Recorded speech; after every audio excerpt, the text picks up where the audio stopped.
Audio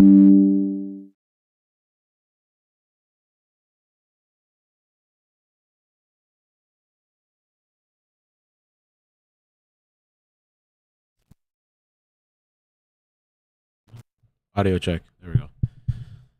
What's up? Good morning. How you guys doing? Checking in a little bit early because last 2 days has been kind of late. Trying to get back on track a little bit, even though it's the last week. But good morning, man. I hope you guys are doing well. Today, gonna get myself a little organized. I couldn't sleep last night. I was tossing and turning throughout the entire night. Just waking up. Didn't sleep good at all. So gonna have to get started early with the caffeine. Fix this here.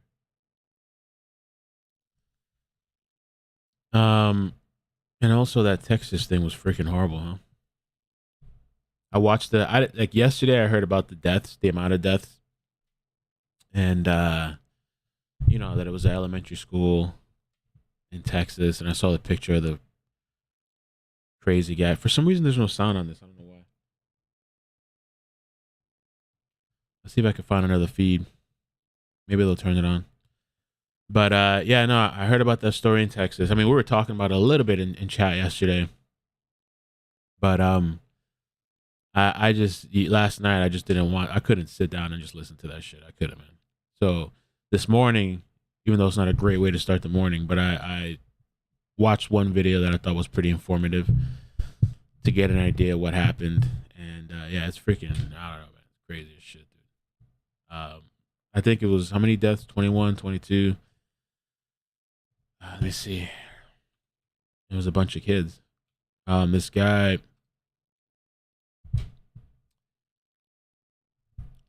they're starting to identify it. Well, I don't know. Oh, they've come up with some more names.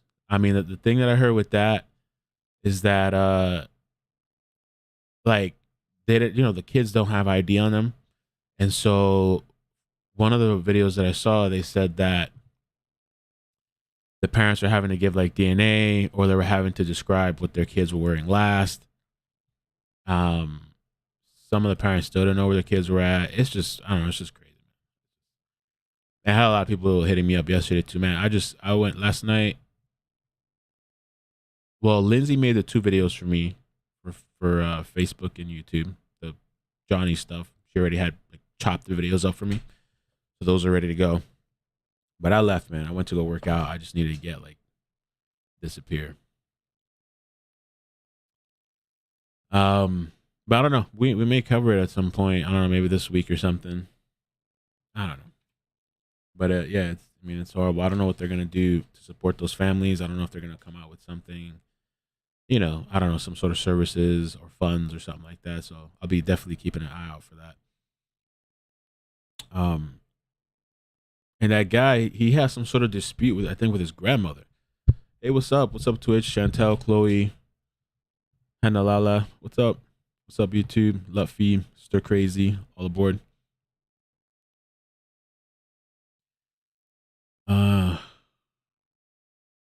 Jazz, you're awake. Oh shit. It's really early.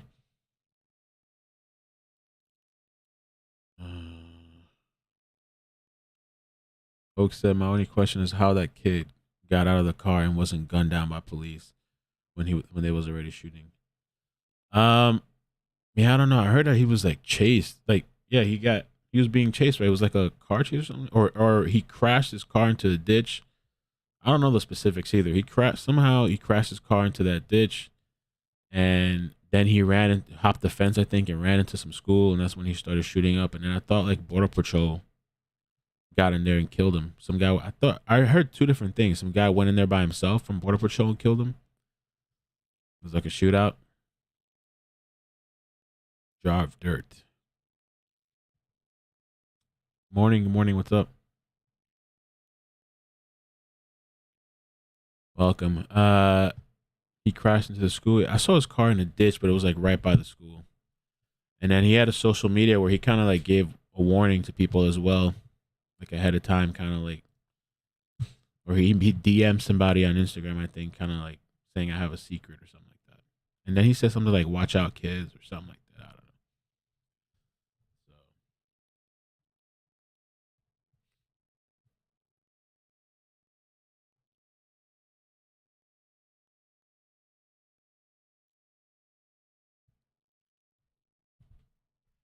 So I think that was like the biggest school shooting in Texas. I think. Morning, Stephanie, our honey, Jackie. What's up? Welcome.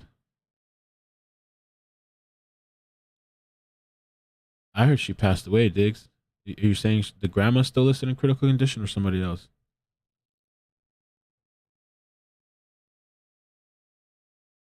He had, I think he had two rifles or something, right? Morning, Vampy.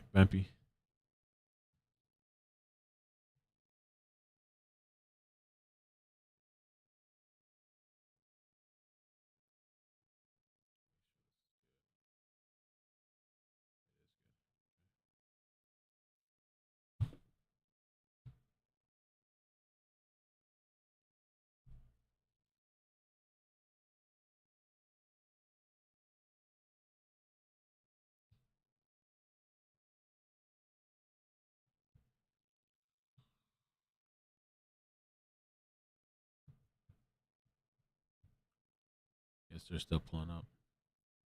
Grandma was in ICU. I heard, yeah, I thought I heard she passed away in the ICU. The video that I saw, it was from like 6 hours ago. At least that one, I thought I heard them say that. So I'll have to confirm that. Yeah, I heard the grandma passed away.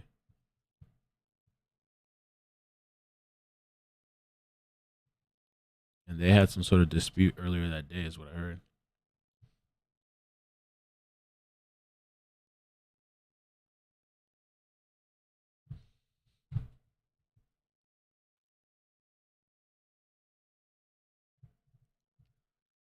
Okay, let me get a different feed here inside the courtroom. Uh,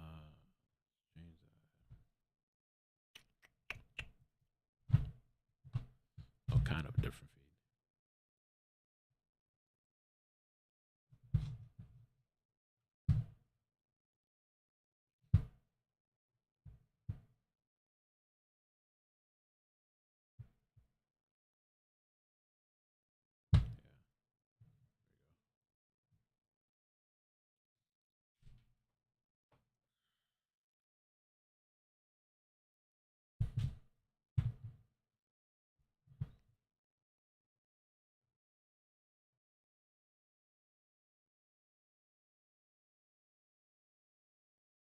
There's Amber today.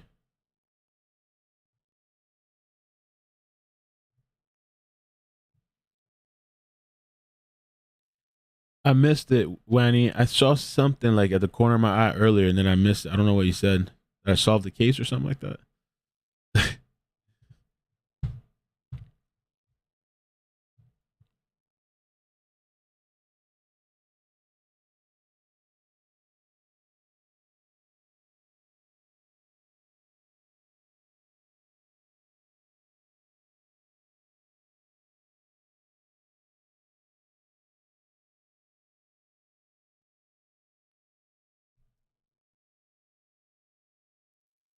Yeah, Melissa said, I don't understand how he got into the elementary school. Ours in North Carolina, you have to be buzzed in, very secure.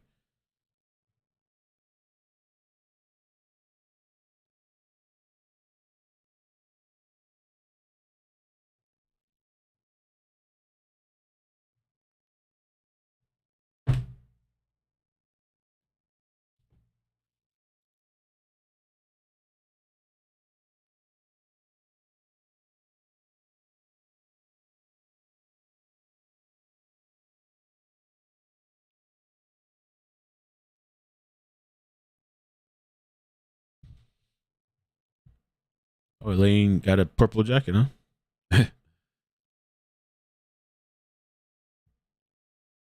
Oh, the TMZ motion, yeah.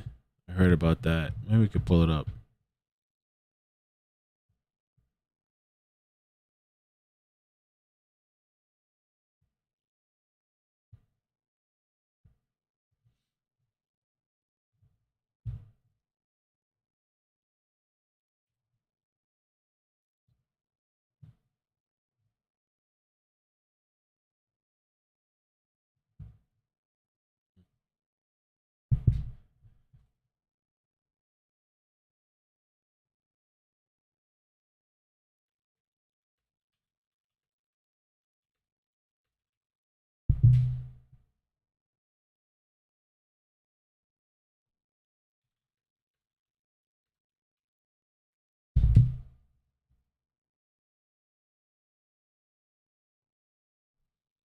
TMZ.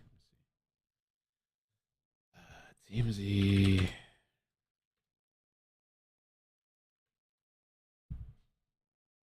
Yeah, so that really could have been something I had done covered yesterday. But TMZ, let's see what they say here.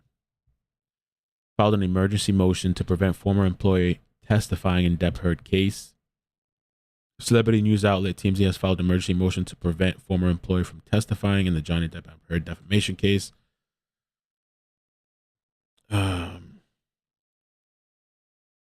California-based news organization has asked the judge to block the employee from being called as a witness by Mr. Depp's lawyers based on journalist privileges. According to court papers, lawyers from TMZ write that the company wants Morgan Tremaine prevented from taking the stand in the case in Fairfax, Virginia, and disclosing TMZ's privileged information during testimony.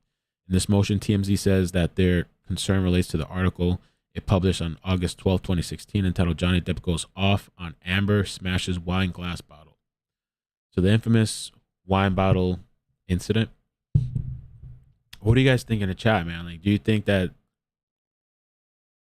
this was disclosed? I guess you feel like it clearly discloses it obviously came from Amber. And I guess it would look bad. And I mean, I guess they have their right to protect their journalists, though, right? I guess. TMZ is shady, says Abby.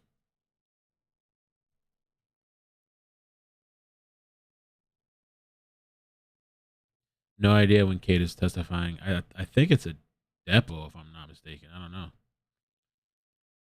Yeah, we're talking about TMZ. And so the court papers state that TMZ was provided a video by confidential source and that the company had promised to ensure confidentiality and would not disclose their name. So there's some emergency orders. I think there's a... Let's see. Read TMZ. I think there's actually a link to the document too. This opens up.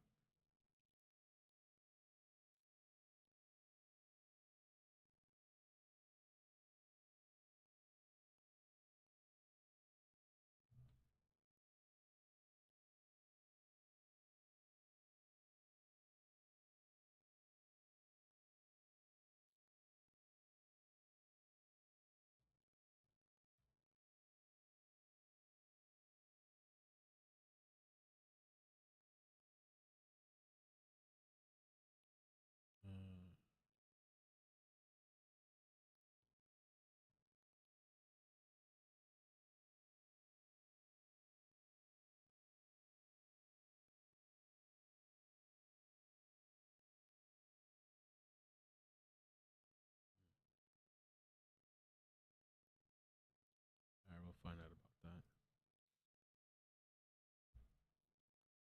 Oh, here it is. Here it is.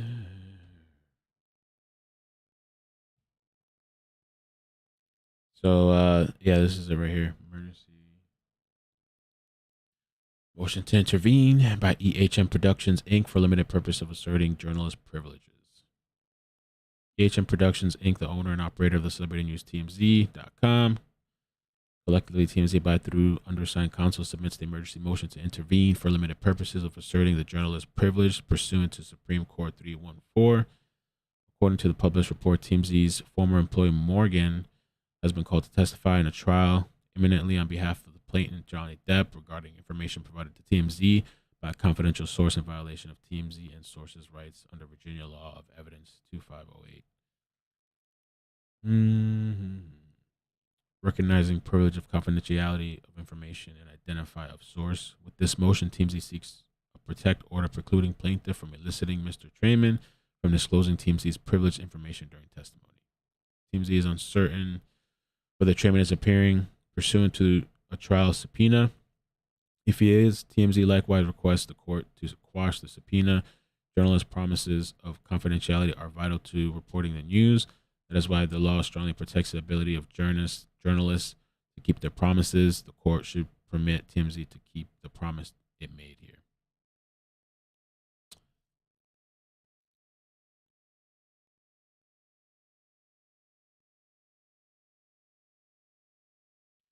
It's listing all these confidentiality stuff. I don't think I'm gonna read all this shit right now. We got enough caffeine in it for that.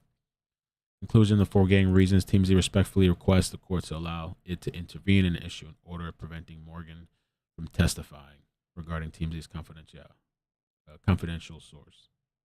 That was May 24th, yesterday. Okay.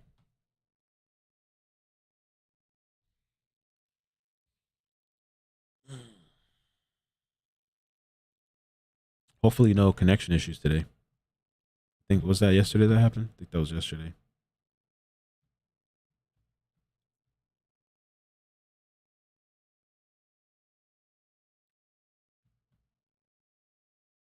Do I get the other screen? Fix this a little bit.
All right. I'll be right back. I'm gonna get some water and my little caffeine.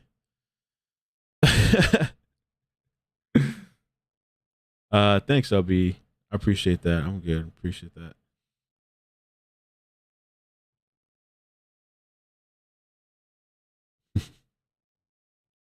All right, I'll be right back.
Okay. Can you guys hear me clearly? Is the mic cutting in and out, or does it sound fine?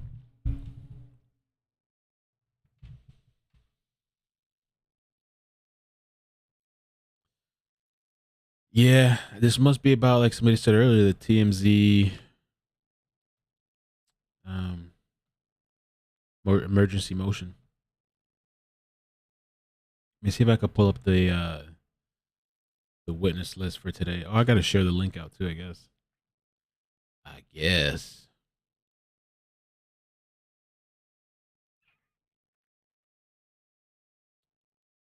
that guy was supposed to testify today. TMZ guy.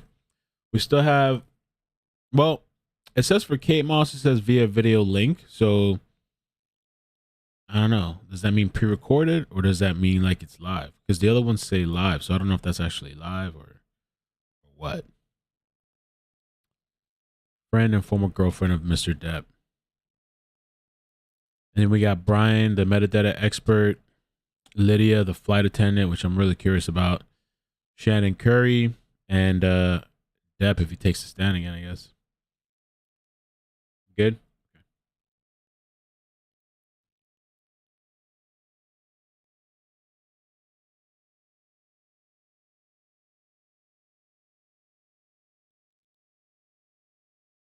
What do you guys think? Should we do a poll or something? You guys think TMZ's motion is going to go through, or what?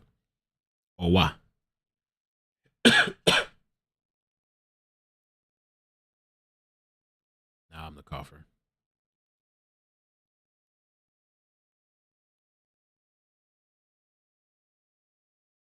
Live?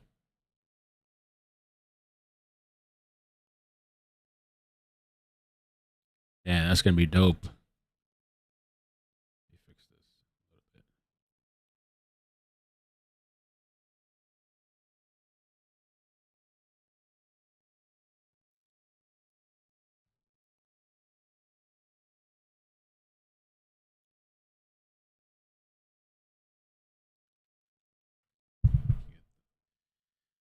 See if I can get the other screen up for us too.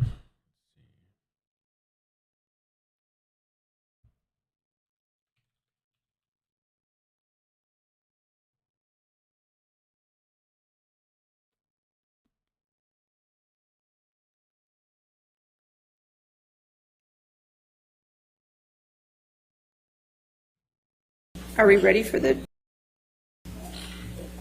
Yes, Your Honor. Okay.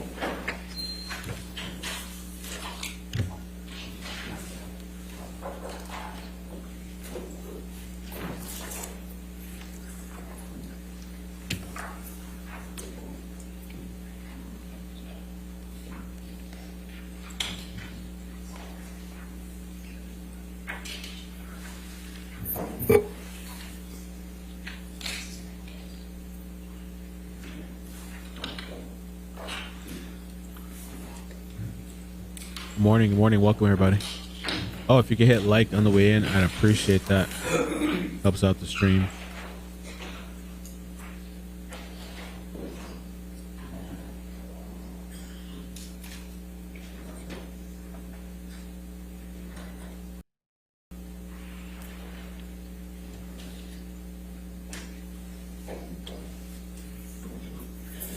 All right.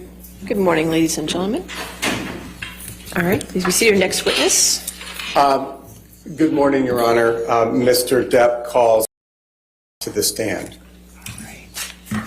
She will be appearing on your screen. All right, ma'am, can you hear me? Yes, can you count to 5 for me? 1, 2, 3, 4, 5. Thank you, ma'am. If you could raise your right hand. Do you swear or affirm to tell the truth under penalty of law? Oh, I figured it out. Give me 1 second.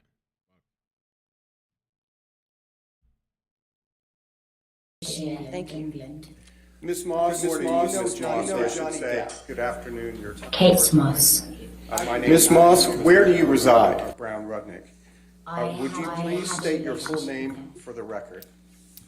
Did there come a time when Mr. Depp had a romantic relationship? Yes. For how long, Ms. Moss, were you and Mr. Depp a romantic couple? From 1993 to 1994 to 1998. Ms. Moss, did there come a time when you, while you and Mr. Depp were a couple, that the two of you took a vacation together to the Golden Eye Resort in Jamaica? Yes. What, if anything, happened when you were in Jamaica with Mr. Depp?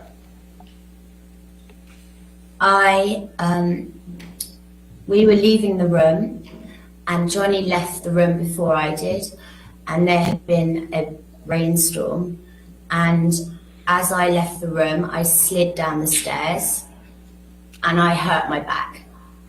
How did you... And I apologize, Ms. Moss. Please continue. and I screamed because I was in because I didn't know what had happened to me and I was in pain, and he came running back to help me and carried me to my room and got me medical attention. Did Mr. Depp push you in any way down the stairs? No. During the course of your relationship, did he ever push you down any stairs? No, he never pushed me, kicked me, or threw me down any stairs. Ms. Moss, have you ever before today testified in any kind of court proceeding? No, I have never. Why did you decide to testify today? Objection, Your Honor. All right. That's beyond the scope of what we just talked about. All right, I'll sustain the objection. All right. Thank you, Ms. Moss. We have nothing further at this time. We greatly appreciate your taking the time to testify. All right, any cross-examination? No, Your Honor. All right, you're free to go. Thank you, Ms. Moss. What? Thank you very much. Thank you very much. Thank you. Yo, did I miss something? What? All right, your next witness. That's it? What happened? Did they say they can't do Your something? Honor, we're calling Dr. Shannon Curry. Uh-oh. Hey. Just give us a moment to move the TV.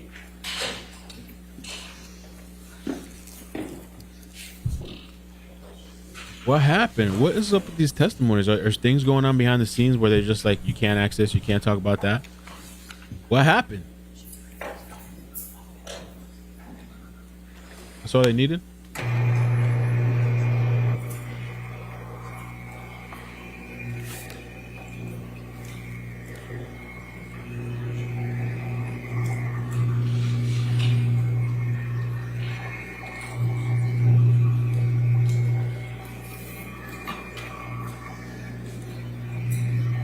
Said he didn't hear her and didn't push it down the stairs. I guess that's all they needed, yeah? Oh, I thought they would have had more. All right, Okay. Dr. Curry.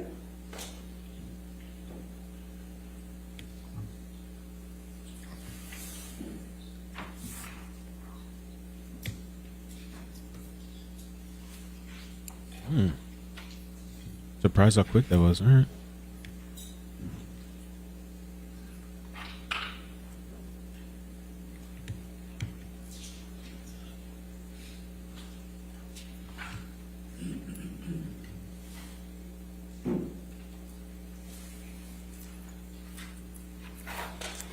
Good morning, Mr. Dennison. Good morning, Your Honor.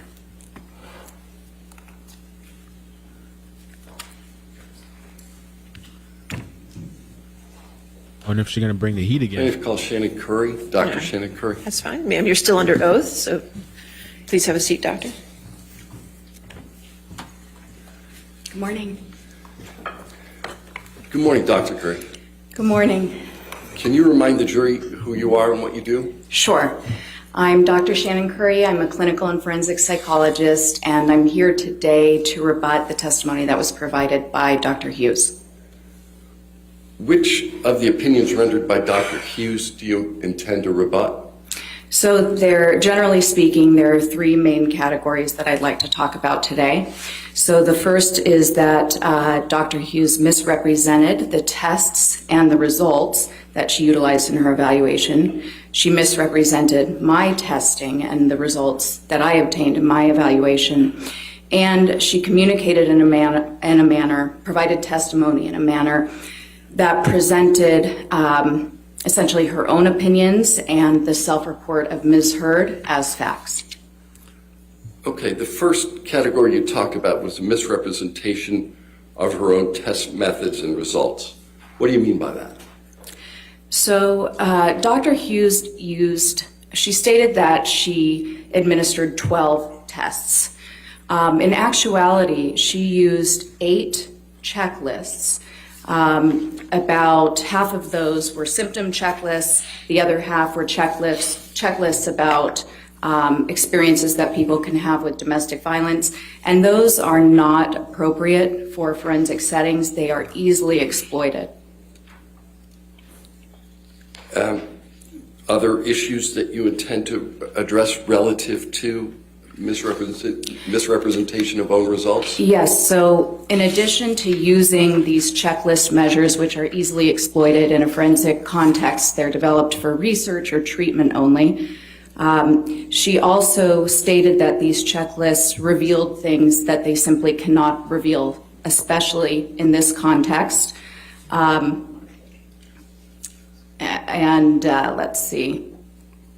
She also misrepresented information, clear indications on several of the objective measures that she offered.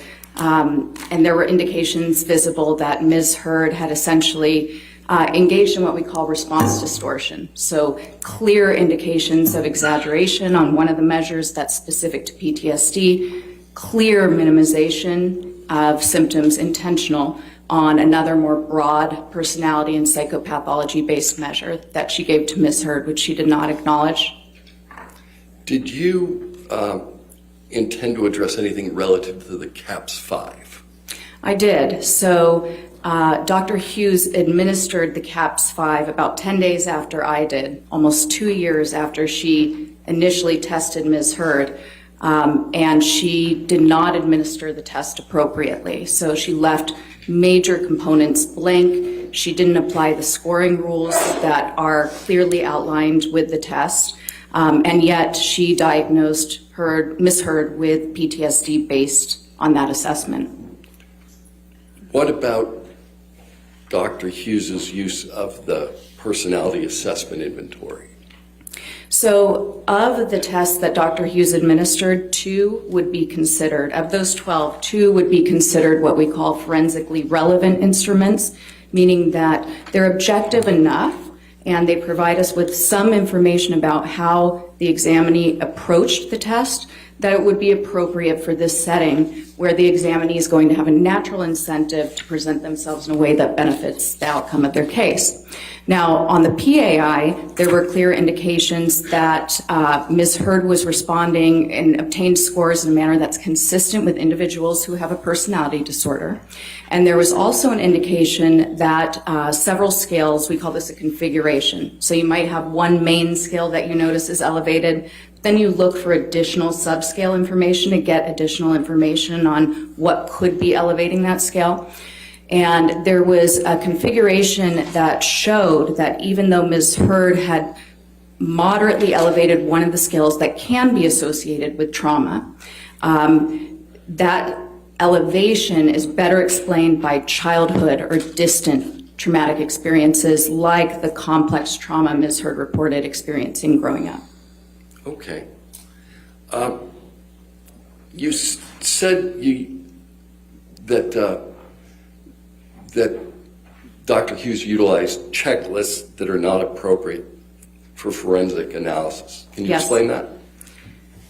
Yes. So, as I said, in any sort of forensic context, whether it's a civil or a criminal matter, a person who's being evaluated is going to have major incentive to present in a way that benefits the outcome of their case.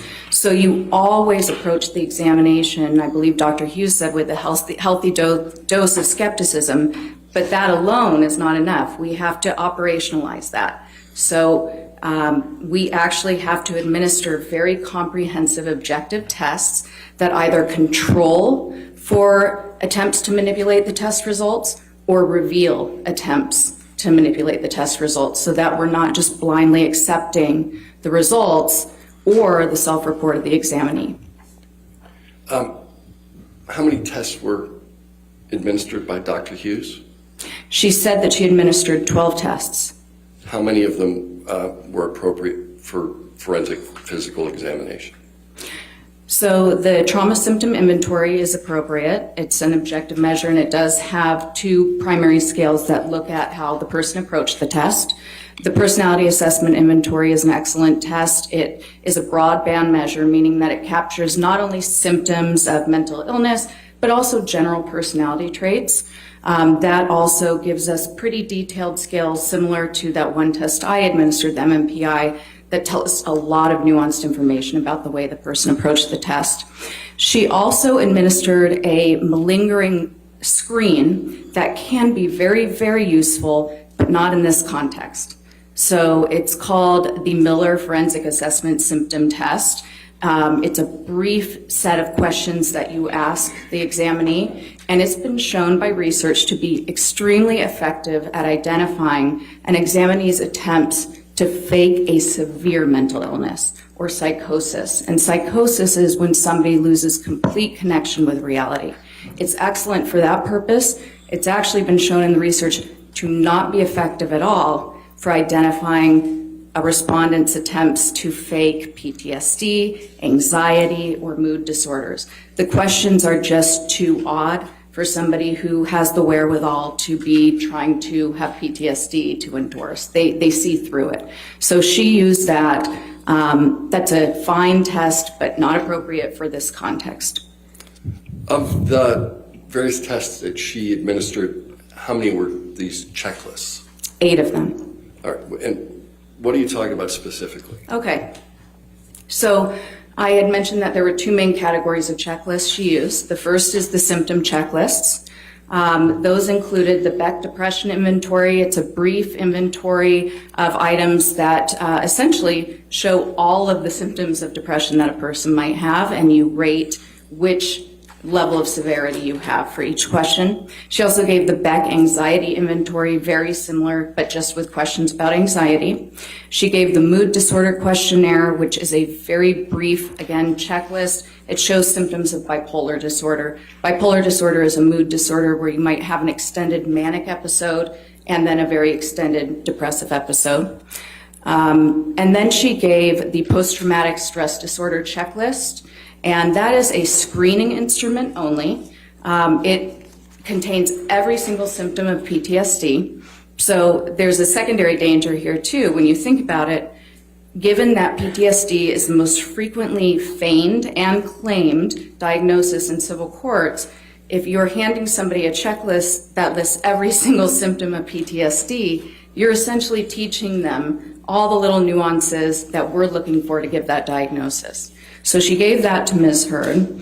Ms. Hurd endorsed most of the items, and Dr. Hughes diagnosed her with PTSD and substantiated that opinion by Ms. Hurd's checking those items on the PCL-5. Were there another group of checklists that Dr. Hughes used? Yes, so she also, and I forgot one on the last because I don't think of it as one, but previously I'd explained, and I do not expect you to remember, it's called the Life Events Checklist, which is just an inventory of experiences a person may have gone through that are traumatic. Dr. Hughes also used that, and that's appropriate to use before the clinician-administered PTSD scale, the gold standard CAPS-5. However, she administered this long ago before she gave the CAPS-5. Now that going on to the second group, there were 3 checklists that she gave that are specific to abuse. And the first she gave, the Danger Assessment Scale, was actually developed for use by nursing staff in an emergency room setting, specifically for female victims of intimate partner violence. The purpose of this is important because our forensic ethics, our psychology ethics, talk a lot about relevance. Is the test relevant to the purpose? And the Danger Assessment Scale, its initial purpose is completely different. This was developed to show high risk factors for dangerousness and pretty much to help a female who is in an extremely abusive partnership who is in the emergency room with extreme injuries to stop rationalizing, because if she has to check off all the things that have happened that year that have been dangerous, does he own a gun, has he, I won't go into all of them, but the more she checks off, the more likely it is that she might realize that she is in imminent danger and then accept resources offered by the hospital and social work to protect her. That was the purpose of this scale. It was never intended to be used as a retrospective measure to look back in time and find out whether abuse was occurring based on one person's report years later in a litigation. She also gave the conflict tactics scale revised, the second edition. Similarly, this scale was developed for research purposes, to research family violence. Again, there is no control for exaggeration or minimizing. It was just given to research participants anonymously so that we could get data on the prevalence of abuse and how abusive dynamics work. And on that, there's 39 questions where the respondent indicates essentially certain abusive behaviors they may have engaged in, and then 39 where they indicate behaviors their partner might have engaged in. And obviously, you can understand that in a forensic setting, the respondent is likely to put a very minimal amount of behaviors they engaged in, and then extremely increase the number of behaviors their partner might have. And then lastly, let's see, the abusive behaviors observation checklist was the third checklist she gave. This one has not, there's no known research even on its effectiveness for what it was developed. It's a theoretical, very brief checklist that was meant to be used for therapy, where an individual who had experienced domestic violence could essentially read through some of the behaviors that constitute violence that they might not have been aware of. And if those behaviors applied to them, or if some of those coping strategies were ones they utilized, they would check that off, and then they have a way to talk about it because now it's been put to words. Again, this is similarly problematic if you're in a civil litigation, the person's motivated to have the results be consistent with a claim or an allegation of intimate partner violence and an allegation that they've been severely harmed, then they could simply just check off more. And not only that, but checklists like this one specifically give a lot of nuanced information about what clinicians might be looking for when they're assessing whether violence was present or whether the person's self-report is consistent with a genuine self-report of having been victimized. They're given all that information that we might be looking for. Can you talk specifically about Dr. Hughes's use of I think you called it the PCL-5? Yes. So the PCL-5 is the post-traumatic stress disorder checklist. This is different, not to be confused with the CAPS-5, which I've talked about previously as being the gold standard.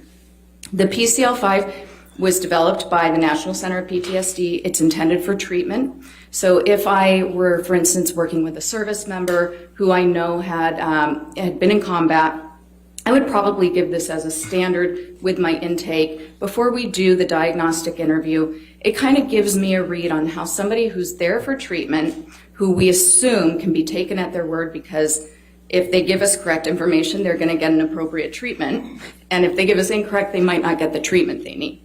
So I would give this checklist to them, and then if they recognize some of those symptoms of PTSD, they could check it off. And that would probably indicate to me that I need to then do the next step. If they're checking off more items than not, I would probably decide to administer the clinician-administered PTSD scale, that gold standard interview, to find out more about a diagnosis. The last thing is what everybody refers to as the CAPS-5?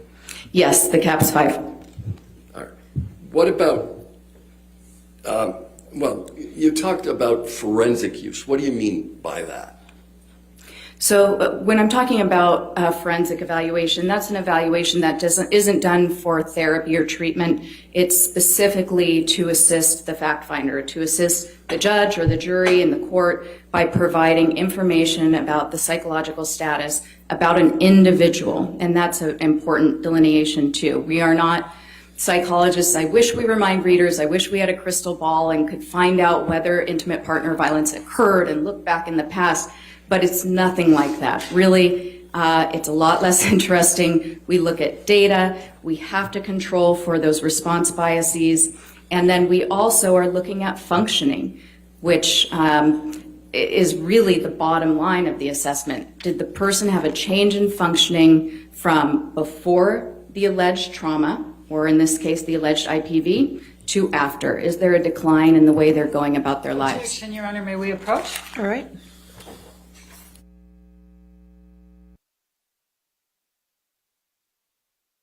Well, the Kate Moss thing was super short, but I guess they were saying all she said was that she spoke about the Jamaica incident where Kate Moss is being asked about a holiday she went on with Johnny Depp, and she said, "We're leaving the room, and Johnny left the room before I did, and there had been a rainstorm. As I left the room, I slid down the stairs, and I hurt my back.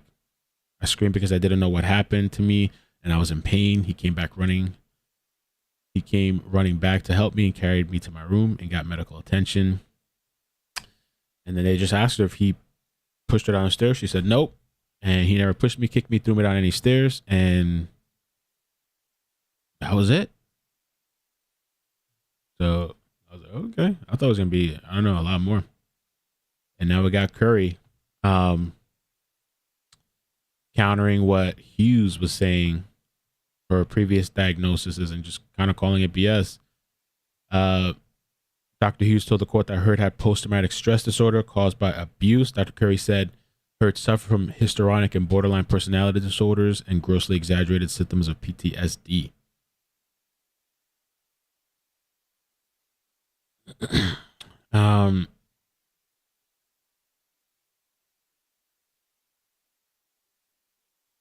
Elaine don't look happy over there. Arguing. Got. Yeah, I don't know why. I thought it was going to be way more. Oh, if you guys could hit like on YouTube, I'd appreciate that, please. Helps out the stream. Get the likes up.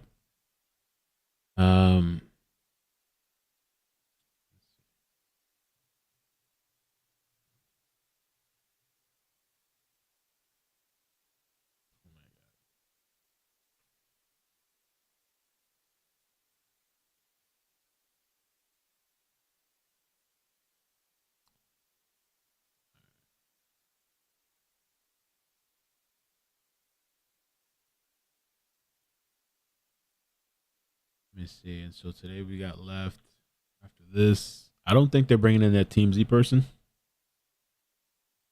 So, I mean, let me see where we move to. Okay. So we got Kate Moss already. We got Shannon Curry.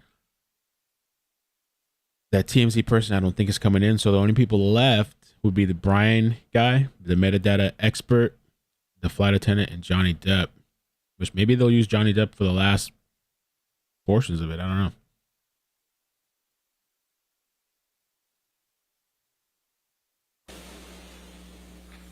Thanks, Amber. Appreciate that. Amber.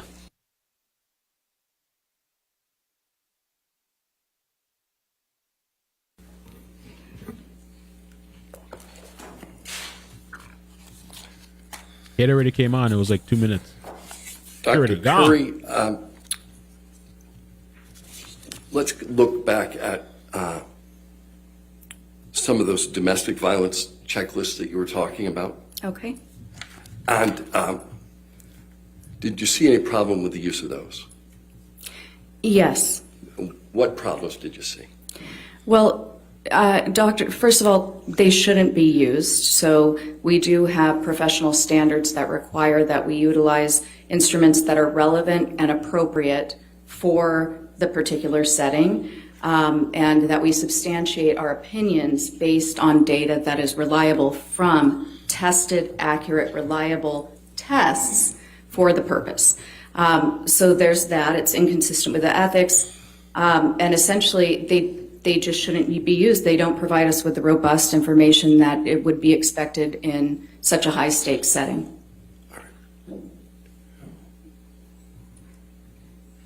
Would you have expected Dr. Hughes to comment on the limitations of the checklist she was using? Yes. So first of all, Dr. Hughes provided opinions based on these checklists. So she referenced especially the danger assessment scale several times throughout her testimony, stating that Ms. Heard was in a very dangerous situation.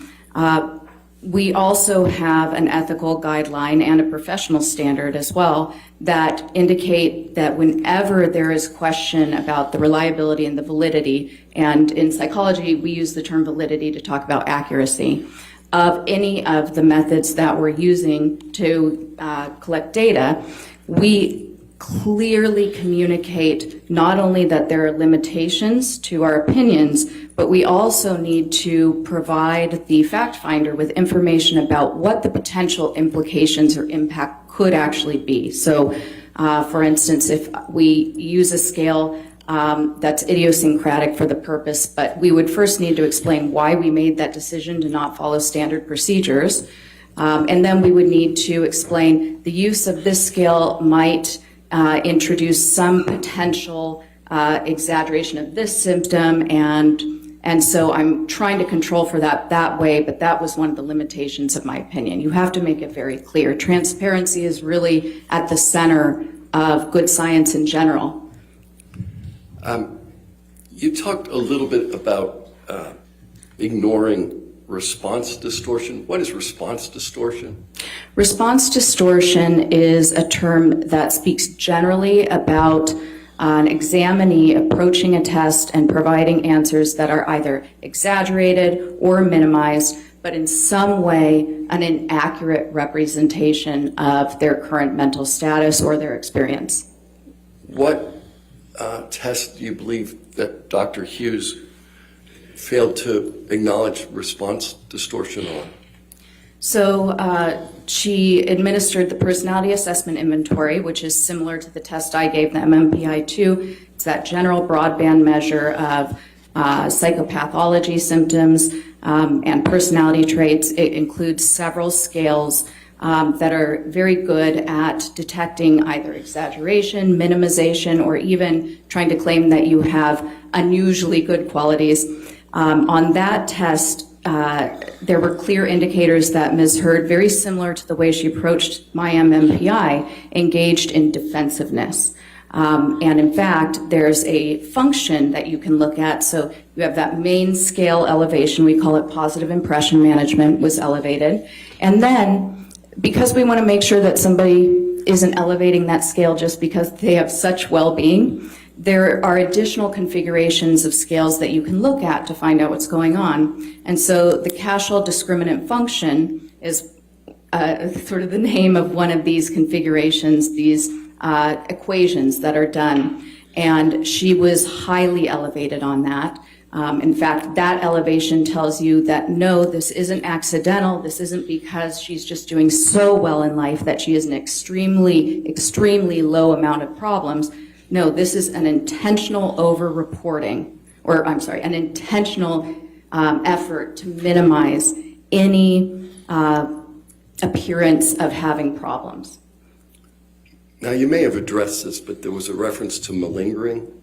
Yes. So what's interesting about Ms. Heard's approach to different tests is that it seems to be influenced by what we call the face validity of questions on the test. So if a test looks like it's measuring PTSD, you see exaggeration on her validity scales.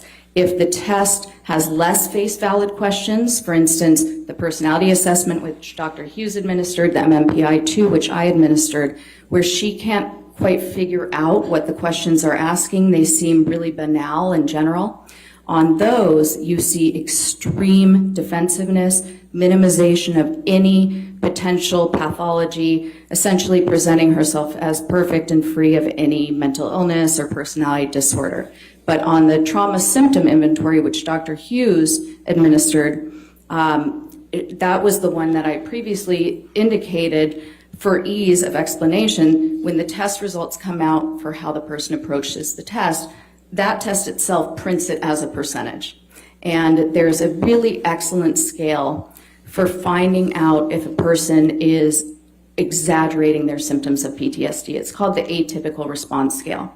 And the TSI-2 is the revised version of this test, and that scale was improved this time around to really try to be a clean indication of, is this person exaggerating? And it puts questions in the test that are so unusual. They might sound like PTSD, but even the most severe cases of PTSD don't have these symptoms. And so somebody who's intentionally trying to exaggerate PTSD, or possibly unintentionally, but nonetheless who's exaggerating it, is likely to endorse these items even though they're not real PTSD symptoms. Ms. Heard scored so highly on this that even if there is, although Dr. Hughes correctly said there tends to be a negative skew when people have the high levels of distress that's associated with PTSD, so sometimes people score higher on this even when they do have PTSD. She scored so high that that is effectively ruled out as a possibility. Okay. What about Dr. Hughes's administration and use of the CAPS-5?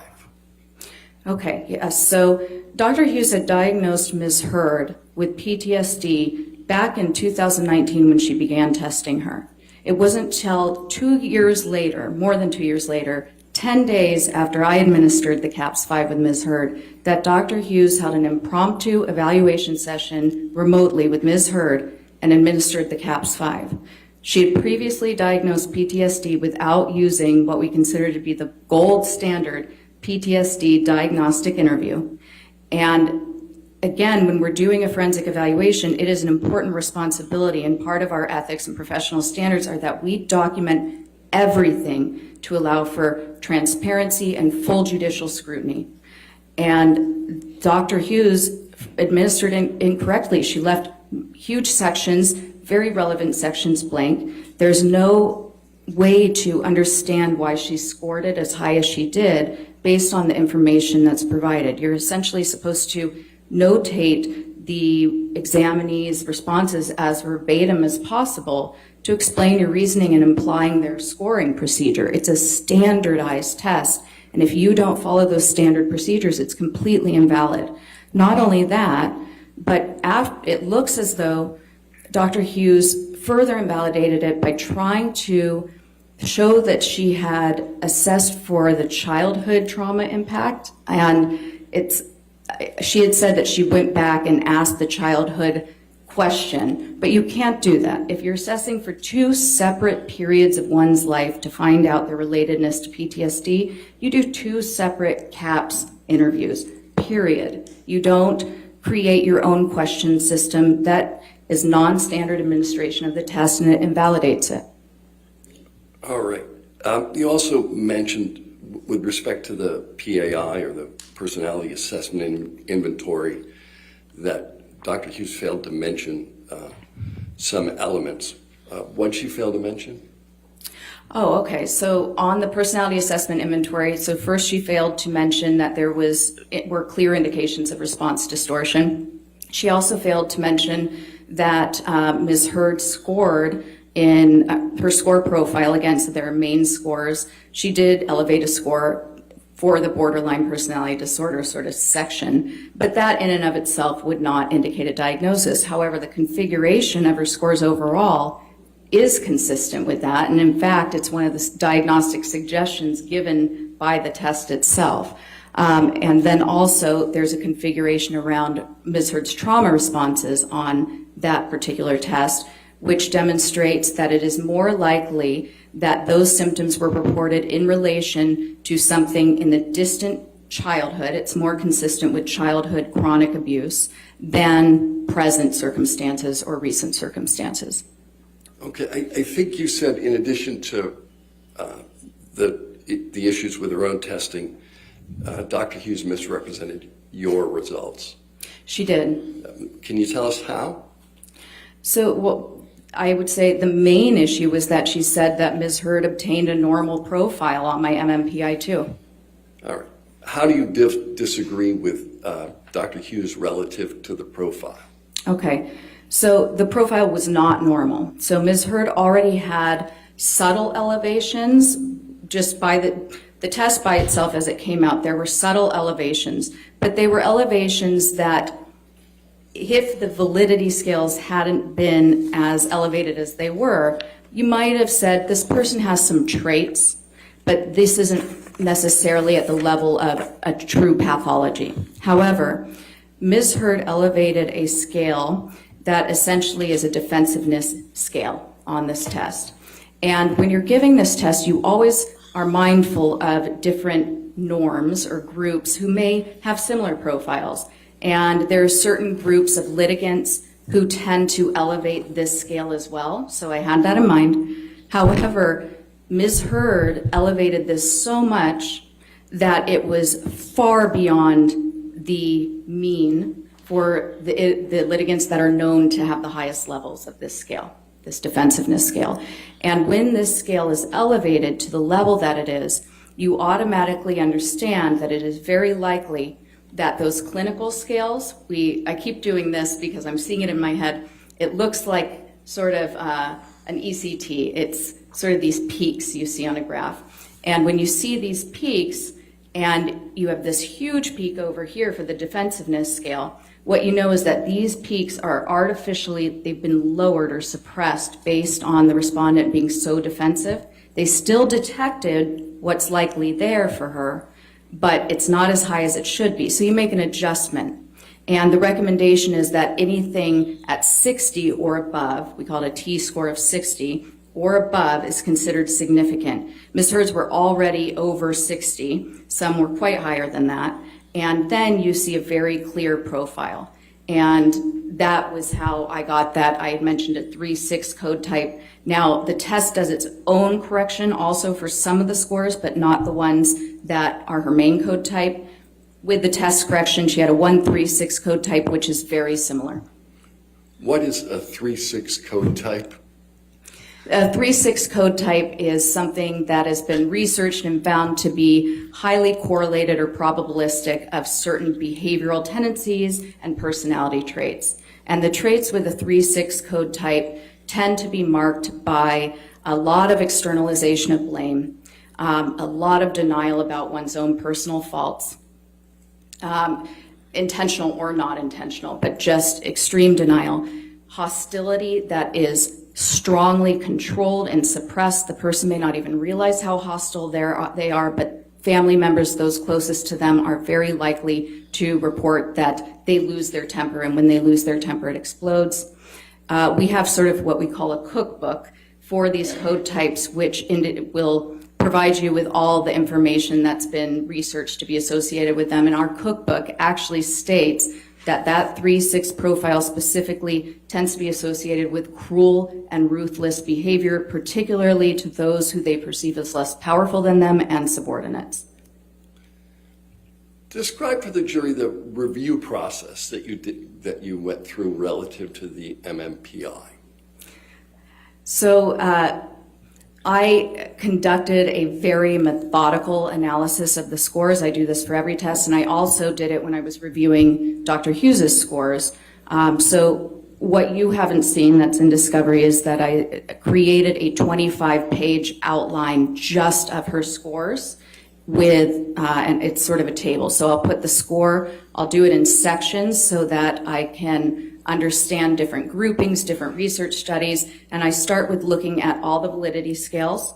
So I put in the score, and I'll even color the table to show me if it's kind of in the high zone, moderate zone, or low, and then if it's low, is it a significant low score, or is it just low so it doesn't mean anything? And then in the right side, I put all the research data that I found on this particular scale score. And so I start with the validity scales, the way the person approached the test. Then I go down to essentially, we call these the first factors. So their overall sense of well-being and how well they cope. On this, actually, Ms. Heard's, she endorsed scores or endorsed items that were the opposite of PTSD. So really saying that she feels free of distress and that she views herself very well.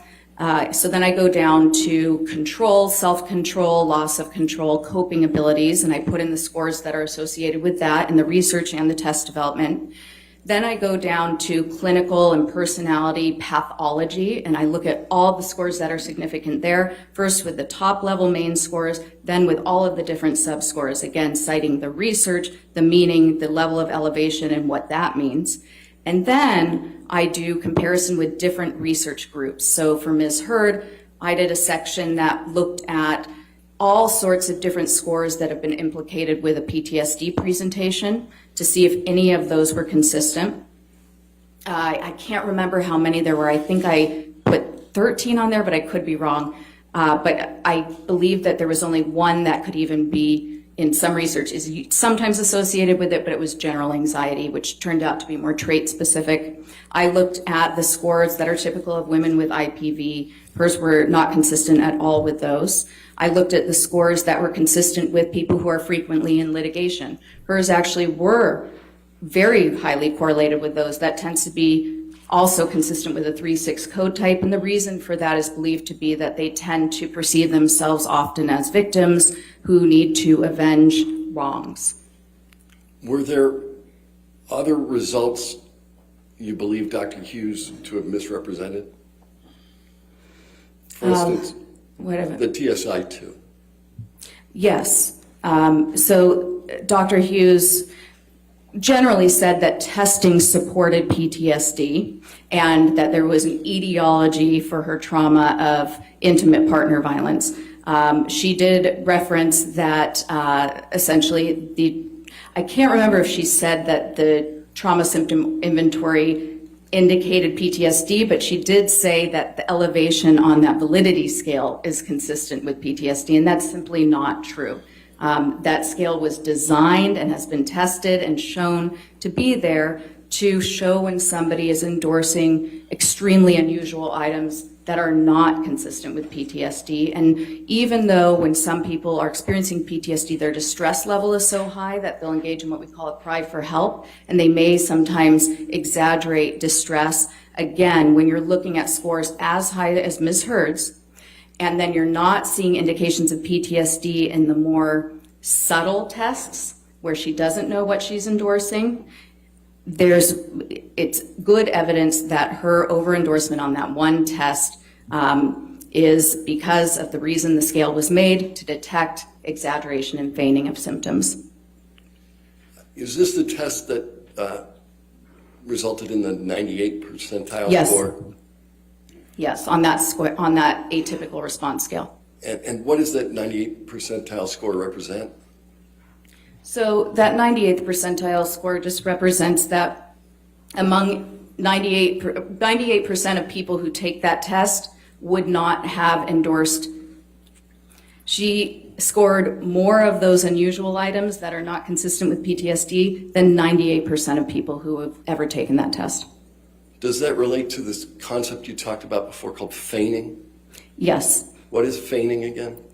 Well, feigning is essentially exaggerating symptoms of a disorder.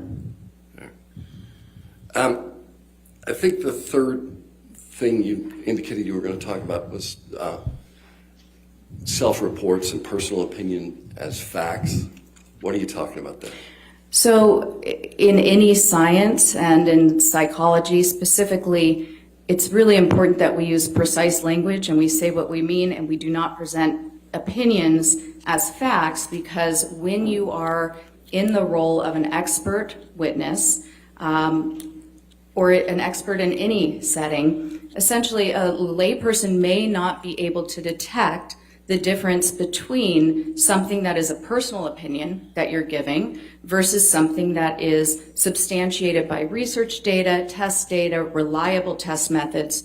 So our ethics talk about, especially the specialty guidelines of forensic psychology, the responsibility we have to distinguish between data, then inferences we're making from that data, what the data can mean, sort of like those tables I do. I put the data, the inferences based on the research, and then what my ultimate opinion is, integrating all of that data. And it's very important that we clarify that to the fact finder, to the judge, the jury. That's our responsibility, that we do not cloak personal opinions or the self-report of an examinee as an expert fact or somehow scientifically based when it is just a personal opinion or self-report of an examinee. What do you mean by self-report? The self-report is essentially what the examinee tells you during the interview. Okay. When did Dr. Hughes do this most? She did this most when describing instances of alleged IPV. And there's also an issue there because one of our ethics also discusses the importance of relevance and withholding, essentially constraining our testimony to the data and not including private information, personal information that unnecessarily compromises the dignity of any of the litigants.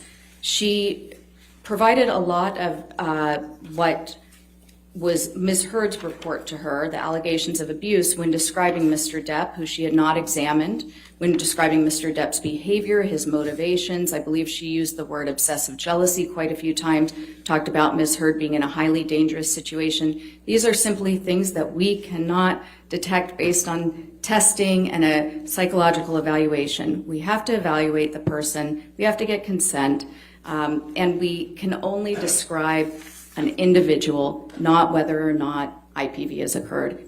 And we certainly shouldn't go into explicit details about sexual encounters or other things that are highly prejudicial, shocking, and hard to forget. All right. Dr. Hughes says that Ms. Heard has PTSD. Do you agree? I do not. Why not? The results of my multi-method comprehensive evaluation based on carefully selected, researched, relevant test instruments, based on comparing those instruments to Ms. Heard's self-report, observing Ms. Heard's behavior over 12 direct hours of assessment, reviewing copious notes from prior therapists who indicated symptoms in their notes, reviewing the notes of Nurse Filati, previously Nurse Borum, who spent, I believe at one point, almost 2 months with Ms. Heard daily, reviewing the notes of her treating providers, all of the legal documents and discovery. There was no evidence of PTSD. How is evidence of PTSD generally exhibited? So really the bottom line in a forensic psychological evaluation is a change in functioning. That's what we're looking for. Again, I said we don't have a crystal ball. We're not wizards. We can't get into somebody's head. What we're looking for were there identifiable changes in the way the person engaged in their world. Were they able to keep a job? PTSD is an extremely disabling diagnosis. When a person has true PTSD, it is difficult for them to work. You'll see unemployment, job loss. It causes extreme levels of distress and impairment. There's divorce, there's isolation and estrangement from children, from family members, extreme alcohol abuse, often a string of sudden DUIs when the person never had any before. They become homebound, they can't go to the store. They're certainly not going to events. They're not having success in their film career, usually. They're not exercising every day, pursuing their hobbies, being avid readers, obtaining level 3 sommelier training, having dinner parties with friends, speaking to public groups. Those are just indications of very high functioning. And when you're looking for a decrease in functioning over time, that is inconsistent with that decrease. What about Dr. Hughes' suggestion that Mr. Waldman's statements served as a trigger for Ms. Heard's PTSD? All right. Perry's not playing today. Dismantling. I wonder what they're gonna bring on the cross examination. I mean.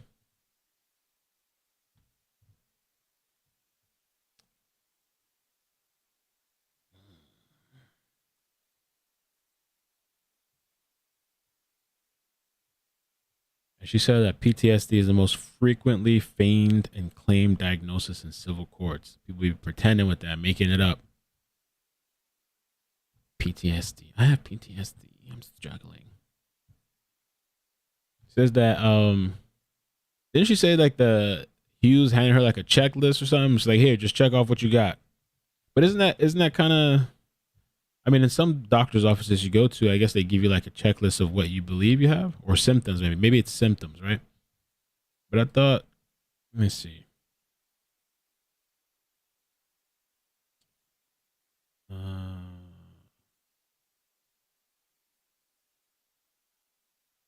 She says that Dr. Hughes used domestic violence checklists and says these shouldn't be used as they don't provide us with the robust information that it would be expected in such a high stakes setting.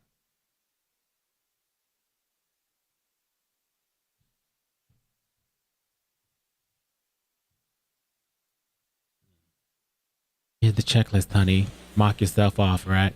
We'll find some shit on your ass. Dr. Hughes had suggested that perhaps Ms. Heard's PTSD was somehow triggered. What's your view on that? I would say that it can't be triggered if PTSD isn't present. Thank you very much, Doctor. All right, cross-examination. Right, pussycat.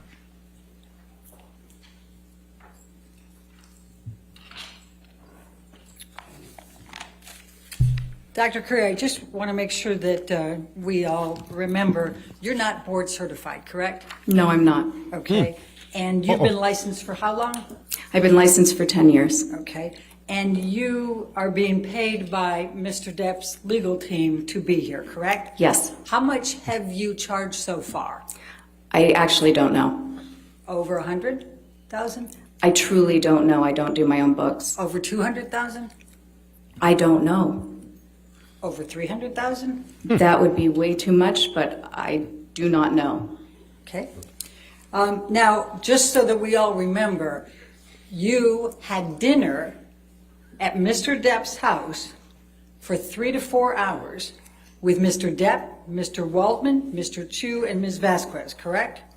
I was interviewed. I asked if there was anything I could eat because at about 3 hours I started to get hungry. Mr. Depp then offered to order takeout for the entire team. So you had dinner at Mr. Depp's home with Mr. Waldman, Mr. Chu, Ms. Vasquez, and Mr. Depp, correct? Yes. And you had drinks as well, correct? I actually don't know. I do remember that there were drinks. Do you recall testifying earlier that you did have a drink, a mule something? No, I remember testifying that there might have been a mule, a Moscow mule. Okay, thank you. We didn't have animals there as well, right? No animals. Okay, that's good to know. And you talked about transparency. I just want to make sure you had several designations, expert designations and reports in this case, correct? Yes. And in not one of them did you disclose that you had dinner and drinks at Mr. Depp's house for 3 to 4 hours with Mr. Waldman, Mr. Chu, and Ms. Vasquez. Is that correct? Ms. Bredehoff, you're mischaracterizing what occurred. Dr. Curry, please answer the question. Not once did you disclose this in any of your reports, I did not correct? disclose that I was interviewed as that standard procedure.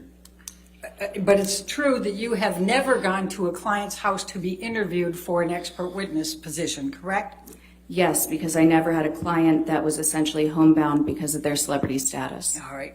And you talked to Mr. Depp for 3 to 4 hours before taking on the role of assessing Ms. Heard and deciding whether she was suffering from any distress, correct? I did not talk to Mr. Depp. I was talking to his legal team and he was there to observe. He was present for the 3 to 4 Yes. hours. And are you saying now he just stayed silent and said nothing all day? I don't recall what he didn't or didn't do. I was answering questions. Okay. Now, your expertise here is limited to whether Amber Heard suffers from PTSD currently. Is that correct?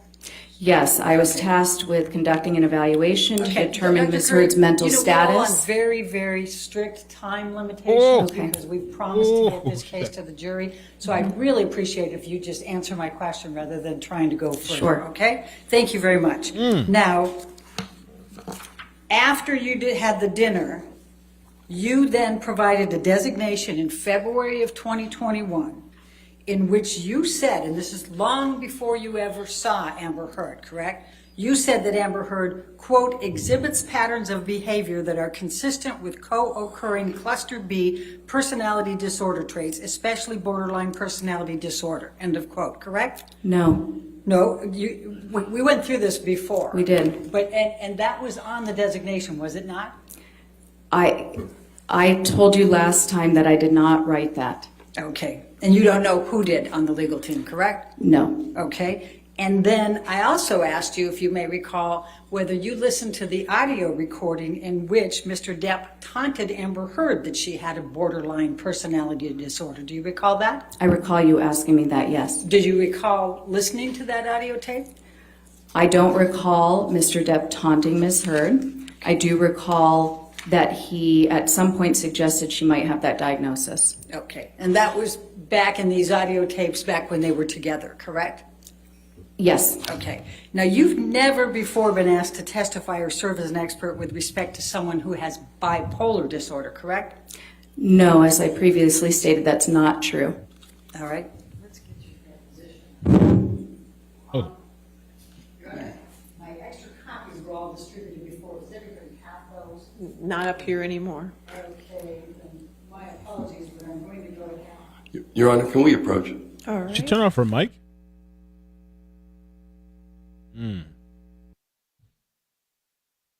Elaine's trying to come in hard, yo. Spicy, trying to get revenge, payback.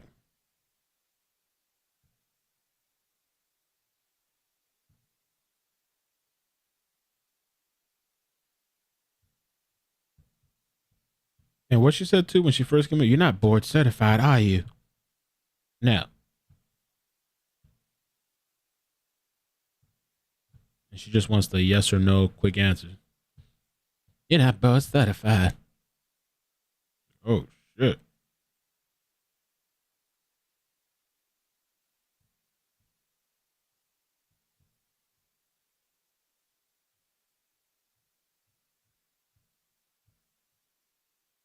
What's going on? There we go.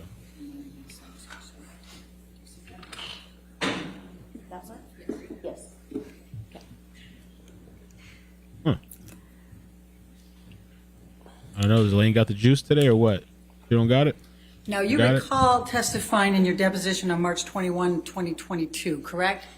Yes. And you were under oath at that time, correct? Yes. And the question I just showed you on page 207, line 5, have you ever been asked to testify or serve as an expert with respect to whether someone has bipolar disorder? And your answer at that time was no, correct? Yes, I had forgotten that case. Okay. And have you ever been asked to testify whether anyone has behavioral or characterological conduct that suggests they may be an IPV perpetrator? I can't, yeah, I may have. It's difficult. After about 250 cases, it's difficult to remember specifically. All right. And have you ever been qualified as an expert in the area of IPV? No. And have you ever been qualified to testify as an expert in domestic abuse or violence? Domestic. Abuse or violence? Yes, that's been a component of testimony. May I approach you? All right. We're still on page 2. They ain't trying to get her. Man, Curry. Jesus, bro, Curry. Hello. Can I take a look? Do you want?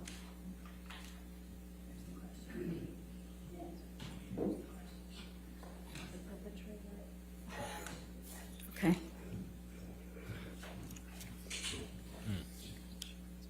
They ain't playing today. Line 16 of page 207, have you ever been qualified as an expert in the area of IPV? Your answer on line 20 was no, under oath, correct? Then the next question, have you ever been qualified to testify as an expert in domestic abuse or violence?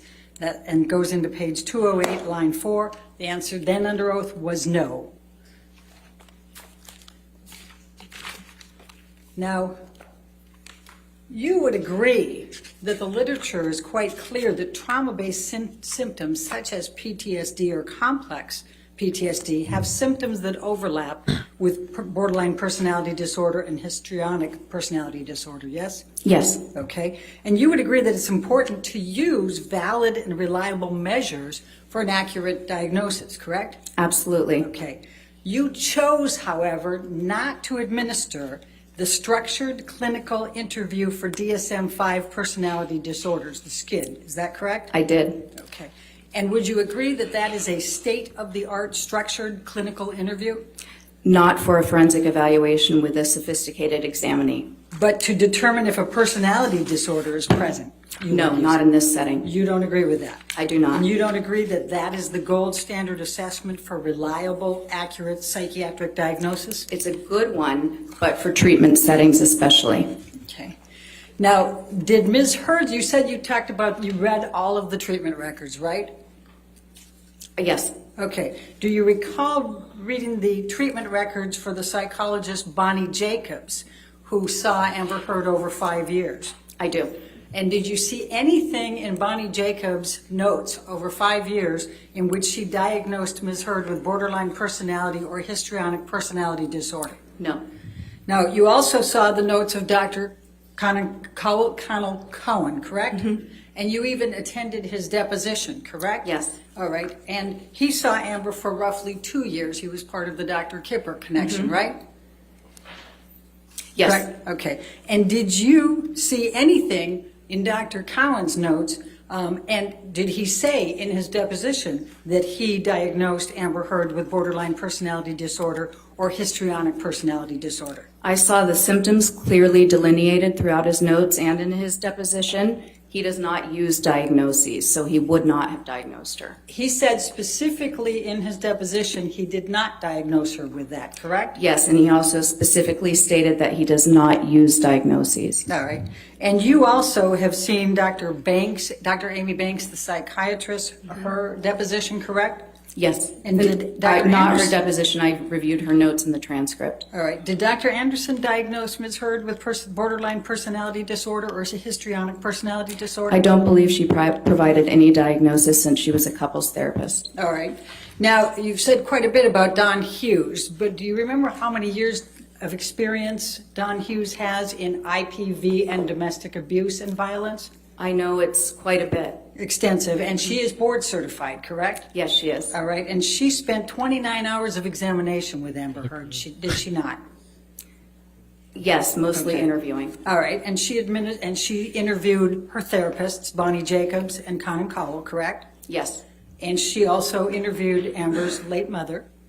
yes, Okay. And she administered 12 different tests over the period of that time, correct? well, as I said, the majority of those were checklists, which are inappropriate for the forensic setting. I understand that's what you say, but she administered 12 different tests, correct? If you want to qualify them as tests, sure. Okay. And so you disregard, no, I'm not even going to say that. Okay. Let's go to the CAPS-5 and PTSD.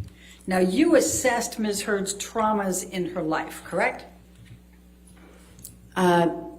Yes, I did Okay. give her an instrument to assess for any trauma exposure throughout the entire lifespan. Yes, it's fine. And you wrote that Ms. Heard's exposure to a traumatic event, namely one of the sexual assaults by Mr. Depp, more than satisfied this requirement. Did you not write that in your notes?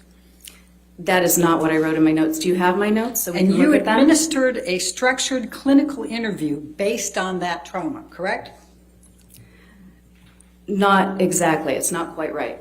Okay. Now, Dr. Hughes administered a full intimate partner violence assessment, correct? That's not a psychological assessment. We can't assess for intimate partner violence. That's an event. Dr. Hughes administered a full intimate partner violence assessment, She correct? stated that, and that's actually something I'm rebutting today. Okay, and you reviewed her psychological testing? I sure did, yes. Okay, and are you aware that in September 2019, Ms. Heard had a trauma-based symptom on many of those valid tests? Can you be a little bit more specific? Many of those valid tests, which tests are you talking Do about? you have a recollection of that, September 2019? She administered all of her testing in September 2019, so I'm not sure which one, except for the CAPS-5, which was 10 days after mine in 2021. Now, Dr. Hughes clinically evaluated those symptoms and established that Ms. Heard does have PTSD from the totality of the intimate partner violence by Mr. Depp, correct? That's what she stated, yes. Okay. Now, Dr. Anderson's clinical notes that said Amber had come to Objection, hearsay. I haven't even asked the question yet, Your Honor. Are you going to read her notes? Well, no, actually, I wasn't going to read her notes. I was okay. going to ask a particular question. Okay. You talked about danger. Do you recall that in your testimony? Yes. All right. Now, if a patient comes to you as a couples therapist with two black eyes, would you assess that there may be a potential danger there? Sure. Okay. Did you read Dr. Anderson's notes? I believe I did. Now, you administered the Minnesota Multiphasic Personality Inventory 2, the MMPI-2. Do you recall that? Yes. And you used that to determine whether Amber had PTSD, right? Not by itself, but it was a part of the data. Okay.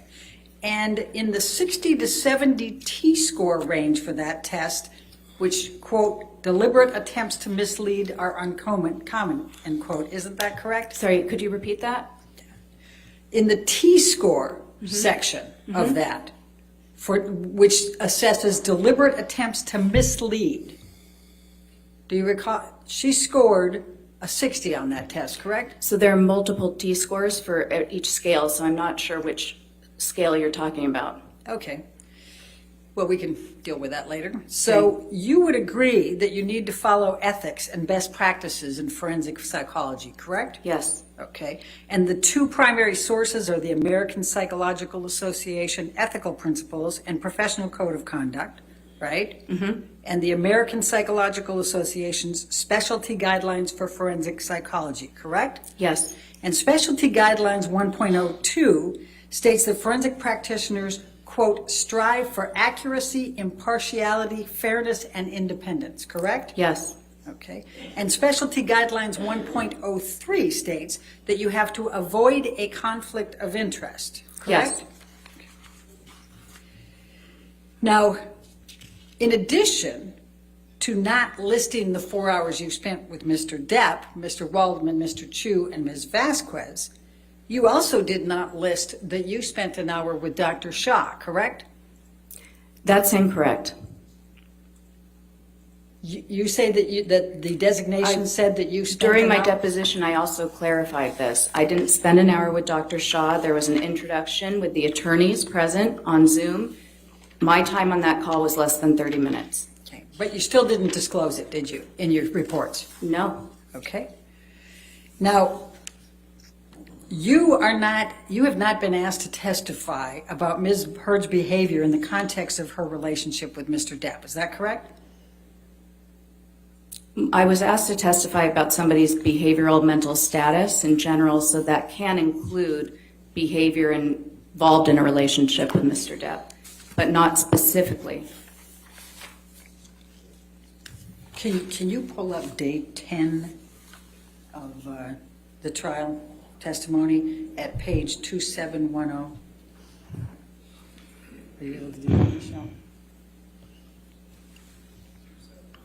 2710, lines 12 through 18.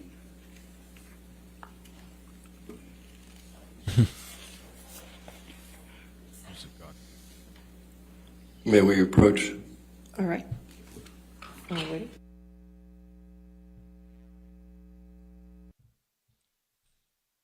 So I guess she had some sort of meeting with Dr. Shaw, but she's saying it was 30 minutes. Elaine is saying, but she didn't disclose it.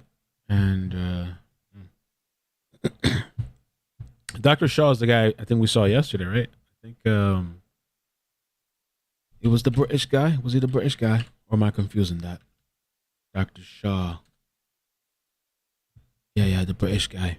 I can't do the voice today. Shit's all jacked up. Richard Shaw.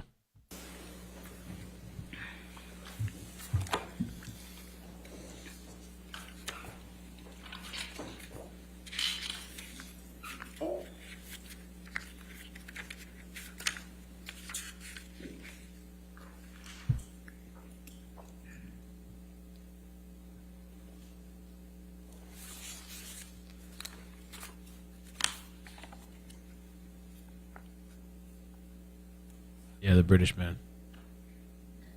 Yep. Yeah, Kate Moss was like 2 minutes, maybe less. Thank you, Michelle. Great job. Okay, does the witness also have, okay. Yep. So, Dr. Curry, this is your testimony from day 10 in this case, and if you can look at page 2710, line 13. Now, my question was, now, is it your testimony under oath today that you have not been asked to testify concerning Ms. Heard's behavior in the context of her relationship with Mr. Depp, including any abuse? And your answer under oath to this jury that day was, that's correct. Yes. Correct? I still agree with that question. All right. And you have not made any determinations, including any opinions, that Ms. Heard abused Mr. Depp or Mr. Depp abused Ms. Heard, correct? Correct. Okay. And in fact, you said that's outside the scope. Yes. Right? Okay. Of psychology. And you cannot testify whether Amber Heard suffered any emotional distress as a result of any of the defamatory comments that she has alleged Mr. Waldman made through Mr. Depp, or Mr. Depp made through Mr. Waldman, correct? Objection, Your Honor. Do you want me to read my response? What's Sure. the objection? I'm sorry. Hold on, Dr. Sorry, Curry. Your Honor. That's okay. Oh, what's the objection? You want to approach? Okay. I can show it again during the break. Somebody was asking about the Kate Moss thing. If you blinked, you missed it. Yeah. Yeah, I recorded it so I can show. I had a little bit of audio issues at first, but she just spoke about the Jamaica trip.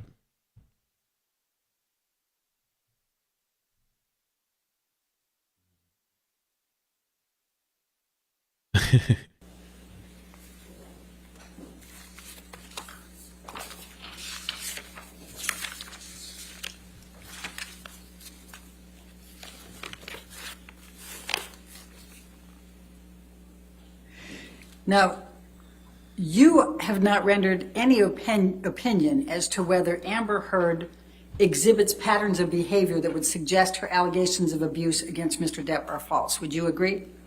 No. I mean, yes, I would agree with that. Thank you. And you have not, no, that's right. That's all I've got. No further questions. All Thank right. you. Redirect.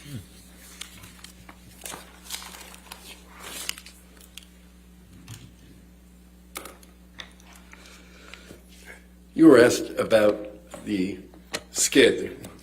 Yes. What's that? It's a structured clinical interview. It's for rendering a diagnosis. It's best for treatment because you're asking direct questions of the examinee and about symptoms. So if you have an examinee who has a tendency to minimize, you're not going to get much information. Why didn't you use it? Because, well, first of all, I had a limited amount of time for my evaluation, and I had already had to use, just to complete the interview was extremely time consuming. And I had to even restructure it into handouts so that I could keep Ms. Heard on track.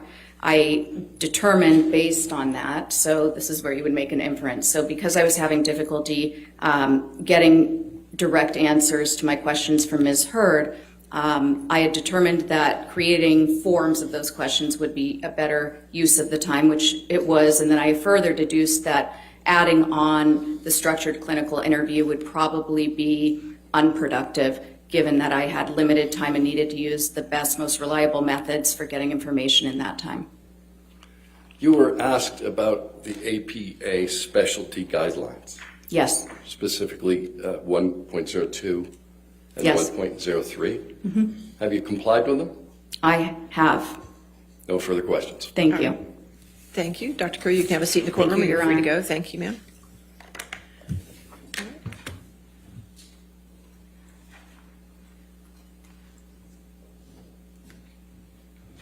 All right. Ladies and gentlemen, let's go ahead and take our morning recess for 15 minutes. Do not discuss the case and do not do any outside research, okay?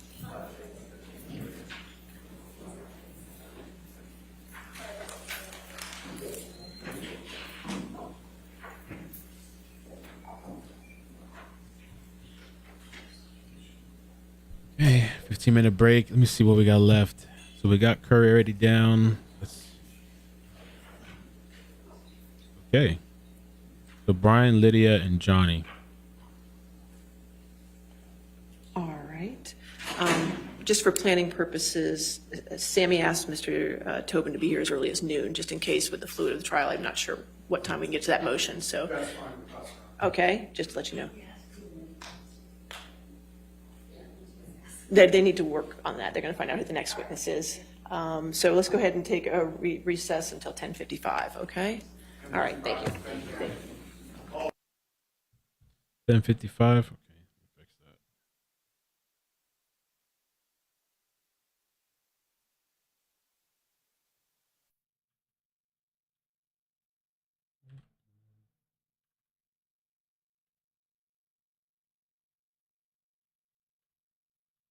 I'll show the Kate Moss video too, real quick. 10:55.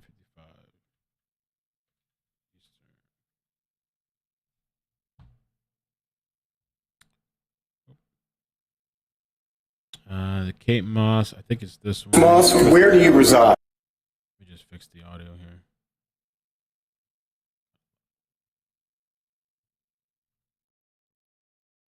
Brown Rudnick. Would you I please had state a your full relationship. name for the record? Did there come a time It was the audio issue. when Mr. Depp had a romantic relationship? Yes. For how long, Ms. Moss, were you and Mr. Depp a romantic couple? From 1993 to 1994 to 1998. Ms. Moss, did there come a time when you, while you and Mr. Depp were a couple, that the two of you took a vacation together to the Golden Eye Resort in Jamaica? Yes. What, if anything, happened when you were in Jamaica with Mr. Depp?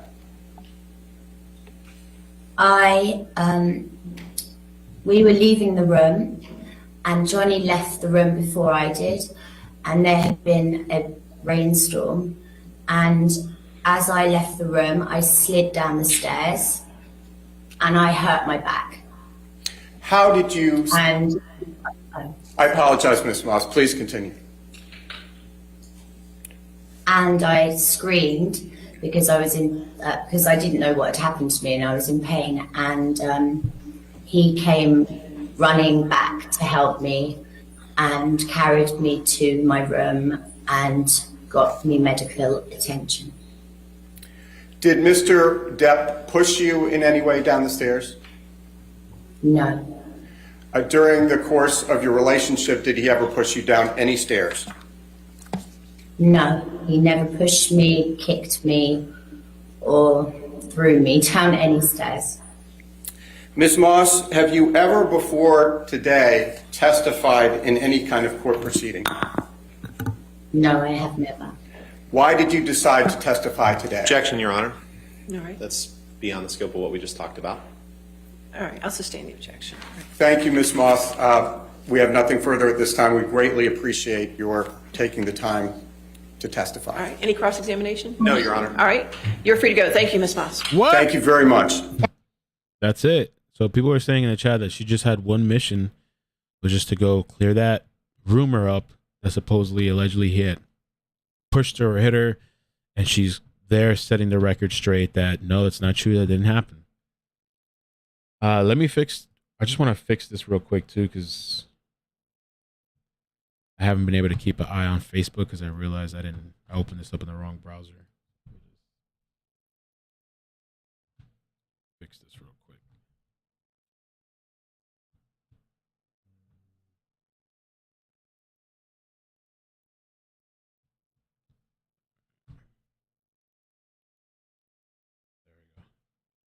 All right, I'm gonna be right back. I'm gonna make myself a little smoothie, protein smoothie, and we'll be coming back in like, I guess, 15 minutes or so. All right.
Are we ready for the jury? No, Your Honor, we do have an issue we'd like to raise. Okay, sure.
Okay, I'm back.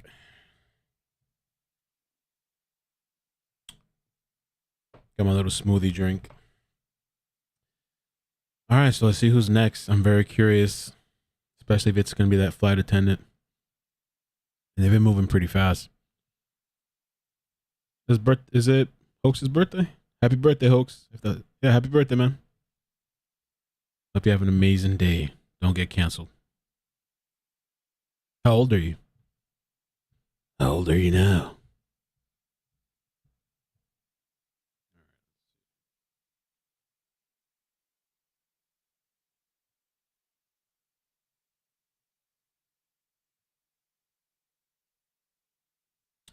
Thanks, Jersey. Appreciate that.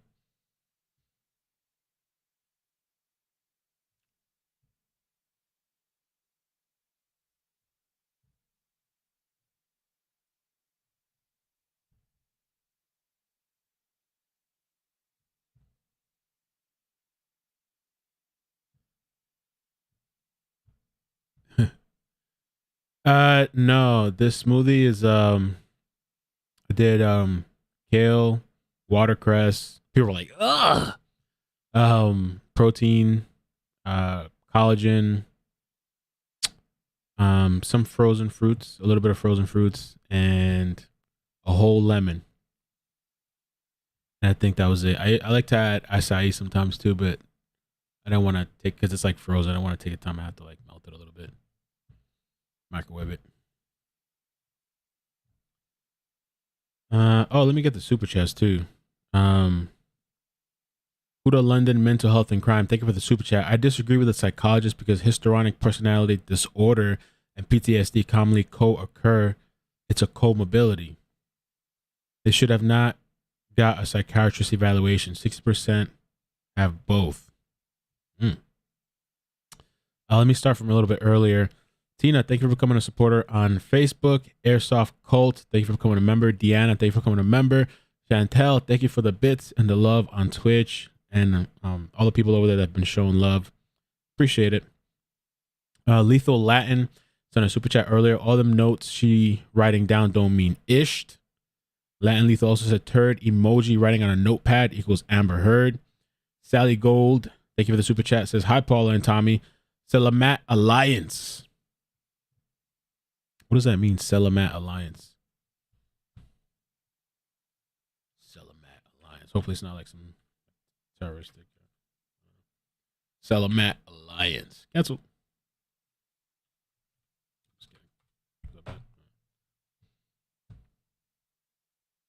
Oh, okay. It's like I think it's a Muslim thing. Alliance wishes all our Muslim friends Salamat. I guess it's like a good wish or something, like maybe somebody in the chat could say, like I don't know, well wish or something. Roxy, thank you for becoming a member. Emma, thank you for the super chat and joining the stream. Thanks, iCkEdMeL in chat. I appreciate you guys coming through. Thank you for the likes as well on YouTube. I think we got to 1K.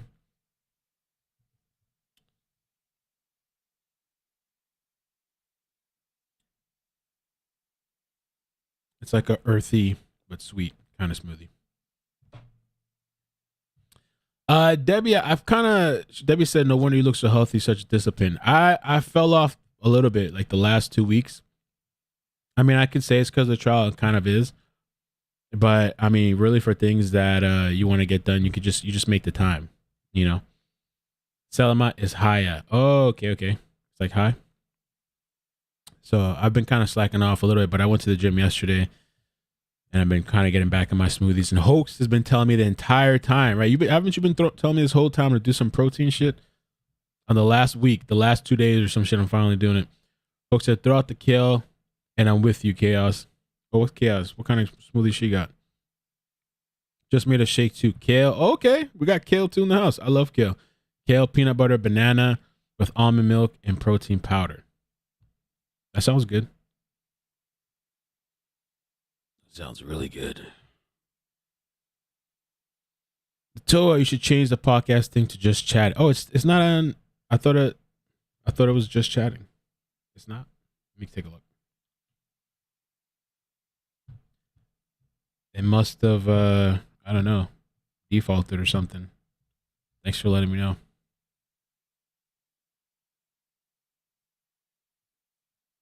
It's getting down to the nitty gritty. And so they're having these every time in between and after testimony, it seems like they're having these big huddle ups.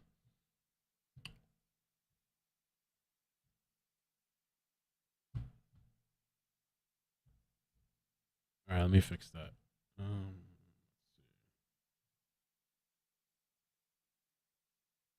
And yeah, we have trial Friday, apparently. I saw some people asking that. I think somebody asked yesterday. By the way, I wasn't trying to be rude yesterday when I caught off the stream. I was trying to say earlier, like, I have a doctor appointment. And he was already, like, on Zoom. He wanted to get on Zoom on video. And so I just kind of had to cut it because it didn't make sense to me for just to leave the stream running. And I also didn't want to be rude to the doctor. So I just cut off like 1,000, 2,000 people. I don't know. He was asking, he was like, what do you do? What do you do on stream or whatever? Like, he said, maybe I can come on sometime. I think he's just trying to plug himself. Maybe I can come on sometime, man. He's trying to plug himself. For some reason, I'm trying to load up Twitch. It's not loading. Okay, there we go.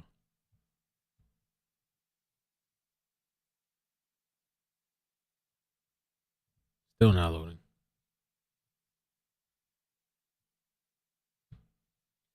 I've been contemplating stopping using Chrome. I feel like I get all these little glitches and issues when I use Chrome. My favorite browser is the Brave browser, but I use Chrome just for this other stuff. Brave is the main feed that I have here. Because if I was using Chrome, I know that this main feed would be having issues and like cutting out. Is your doctor ethical?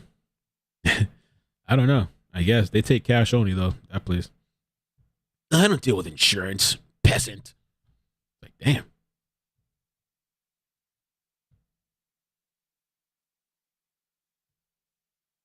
Okay, I finally fixed it here. Let me fix Twitch.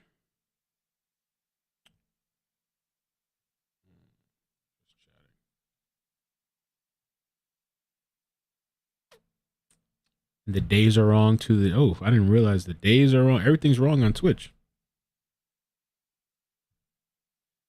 For some reason, when I pick on Streamlabs the event that I made on YouTube, it doesn't update the information on Twitch. Okay. Now I just updated it.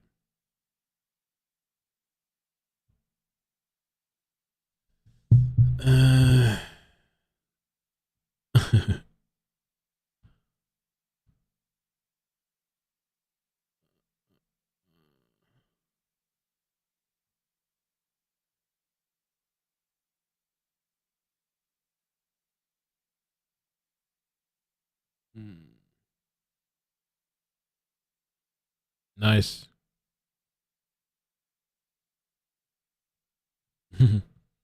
That's my favorite browser. I'm thinking, I don't know, maybe I should switch and just use that exclusively or something.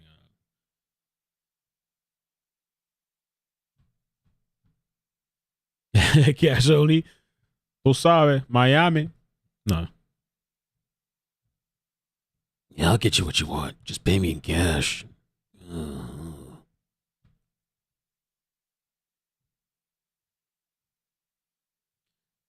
Yeah, I haven't ordered it. The Elgato Wave XLR. Maybe I should order it, even though we're already at the end of the Firefox. I have Firefox. I don't really use it, but I do have it.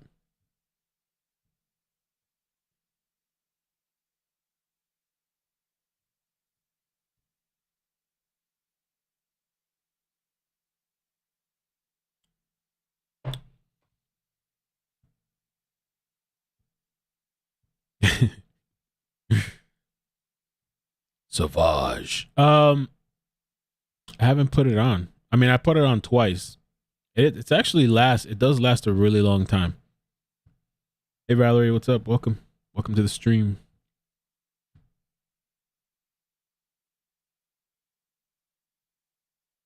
So they say the grandma of the shooter is still alive. I think that's what Diggs was trying to say. Diggs said that they had initially put out or some sort of information gone out that she was deceased, but now they're correcting it or clarifying it. Or they've clarified it and said that she's alive.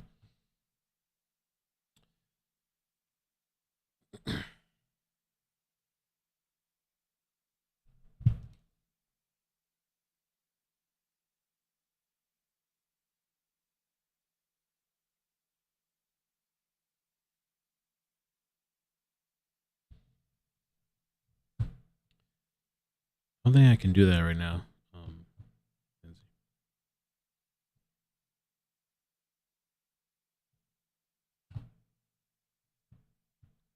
Oh, I can do that. I can download and send you the file for sure. I think I can. Yeah, I can.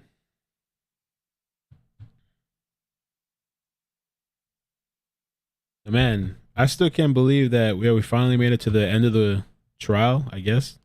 Last week. Been some ups and downs, but we actually made it through.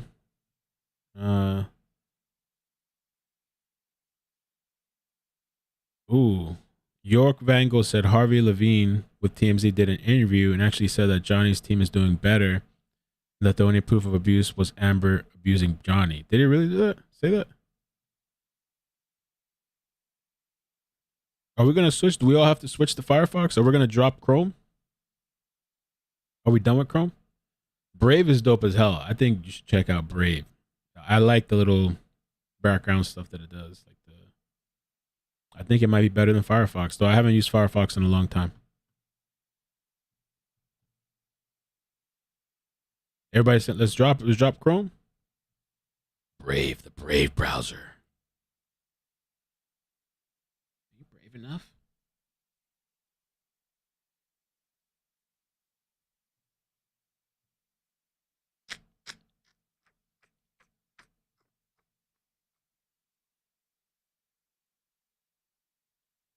Let me do this too.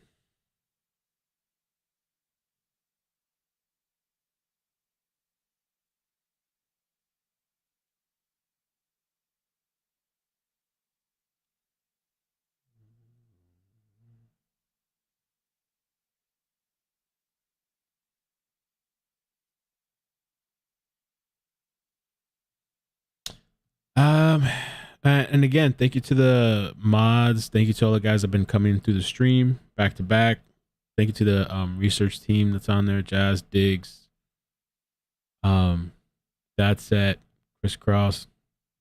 Thank you to Lindsay for helping editing the videos and making cuts and everything. She's done a really great job, and especially on Facebook. She has a knack for that. And then thank you, Jazz, too, for the thumbnails. She's been doing really well with that as well. So it's been a big help. Let's see.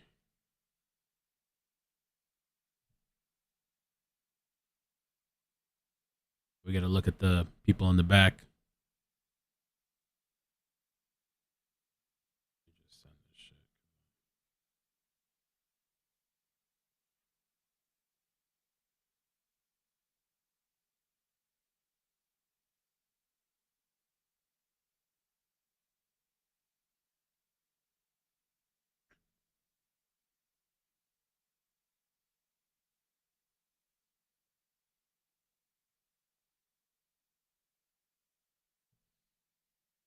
Brave. Oh, they say opera's better.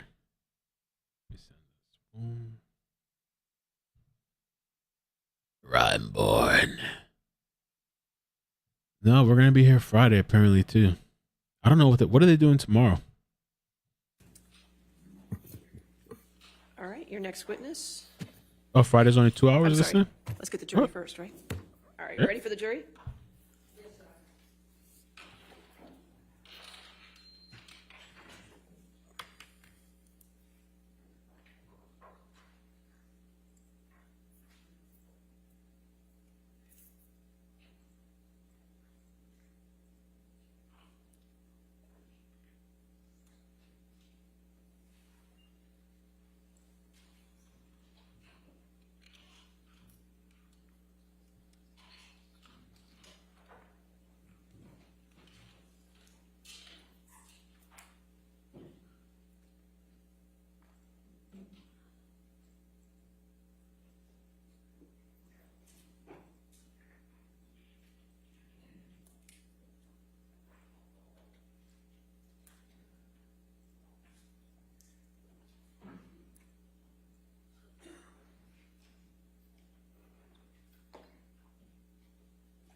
All right, thank you.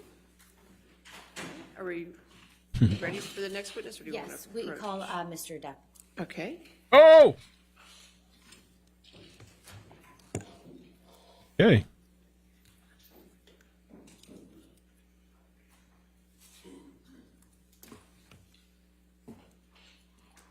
All right. So just a reminder, you're still under oath, okay? Yes, ma'am. All right, thank you, sir.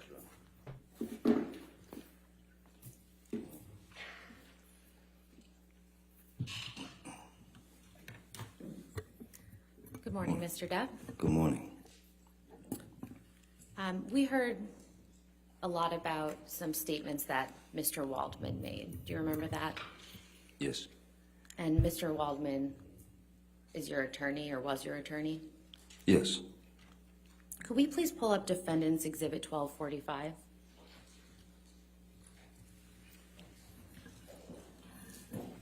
And this is already in evidence, so permission to please publish. If we could scroll down to the second page. Mr. Depp, do you see the statement here attributed to Mr. Waldman? Yes, I do. When's the first time that you saw this statement? All right.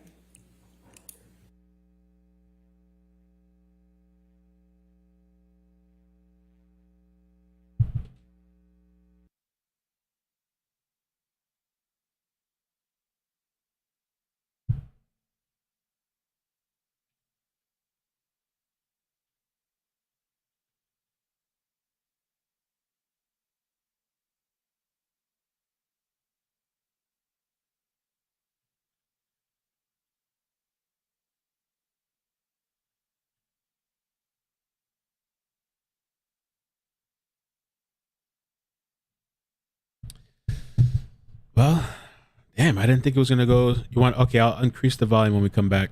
I'll fix it. I said increase the volume.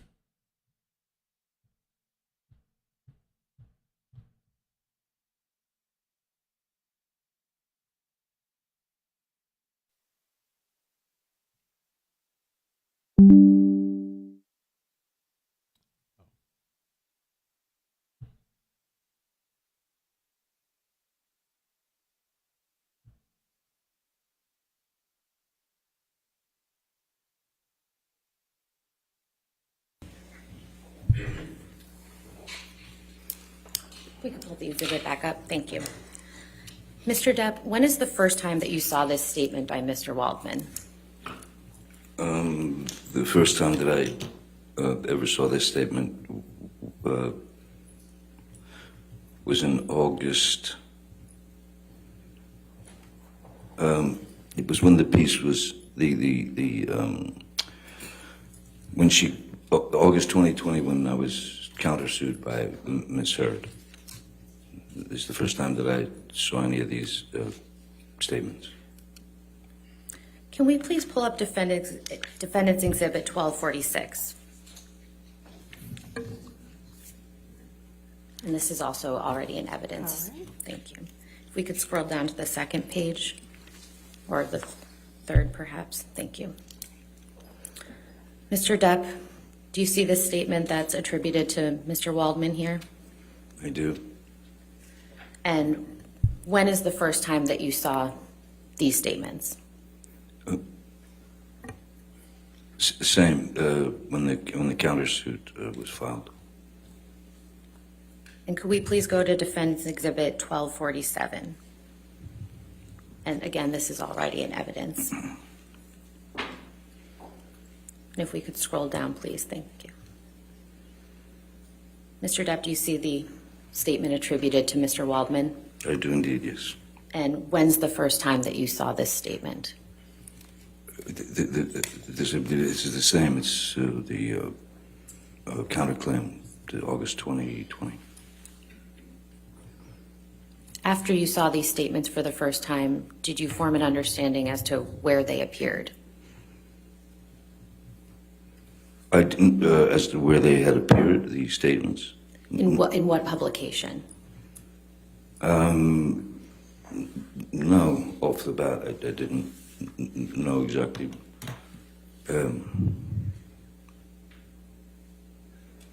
It just seemed like a lot of word salad to me. I didn't know where they'd come from, or I mean, where they ended up, or. Mr. Depp, do you recall Ms. Heard testifying that you did not assist her in getting her role in Aquaman? Yes, I do, yes. And what is your response to that?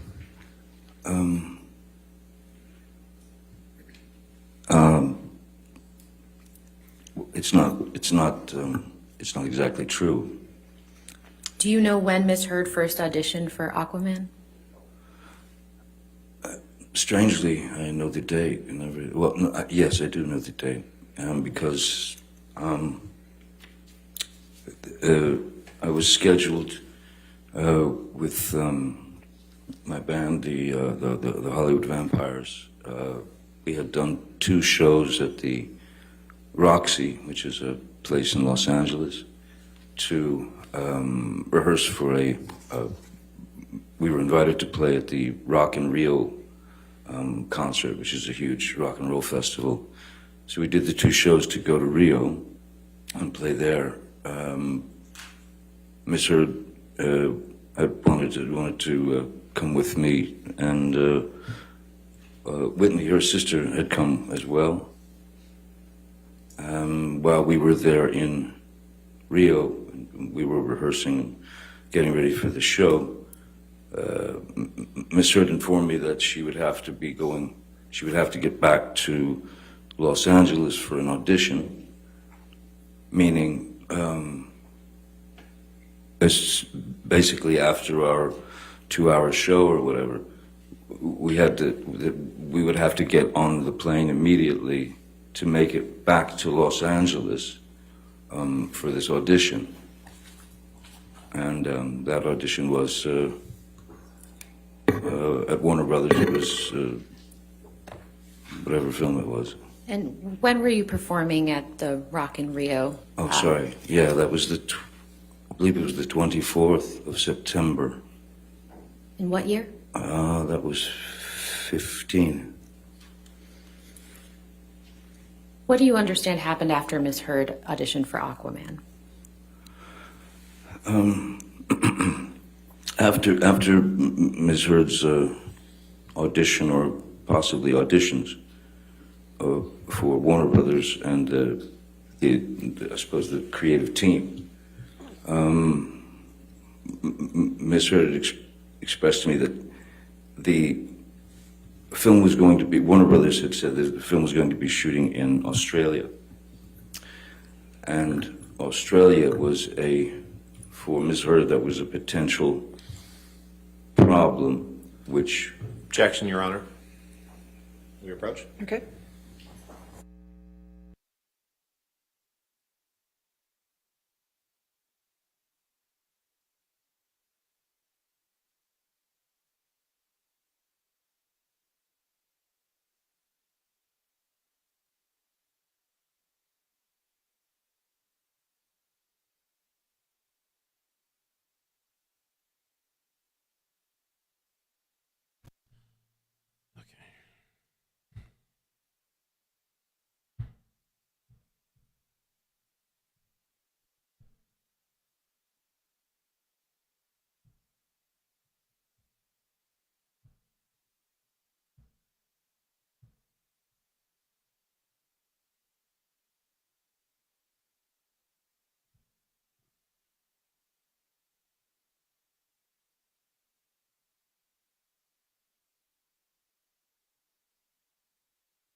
What do you guys think so far? I was on the phone again, like it's an important call, but Aquaman.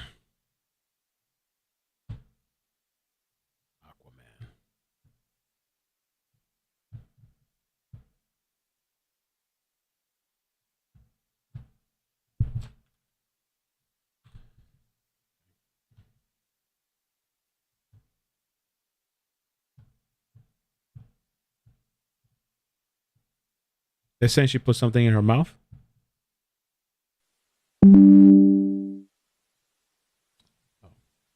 Oh shit, she put something in her mouth. What's she taking? Hold on a second. Can I show real quick?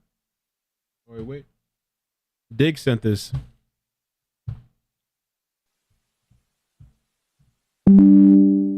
What is that? Oh.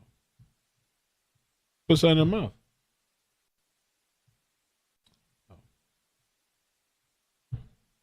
Oh.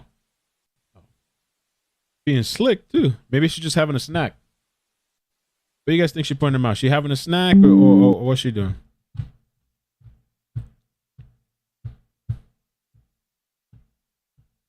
¿Qué se pone ahí? Ahora está smiling y happy. ¿Qué pasó?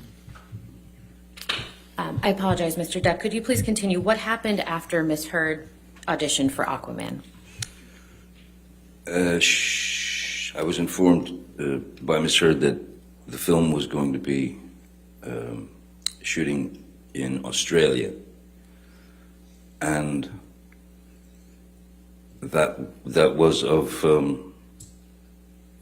concern to her, and because it was of concern to Warner Brothers.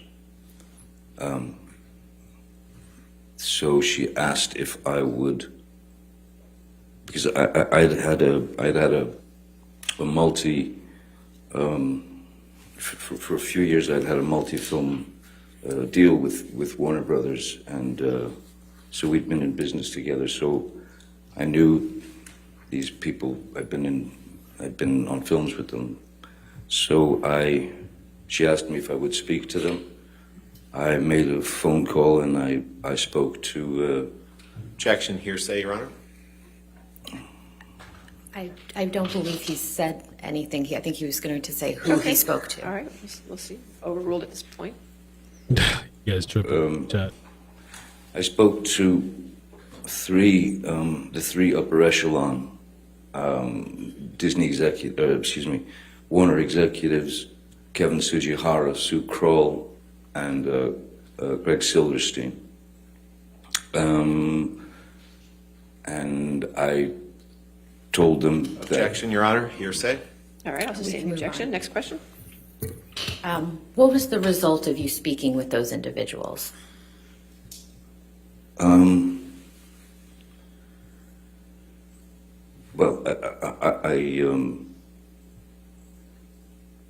I can only say that ultimately she did get the job in the film.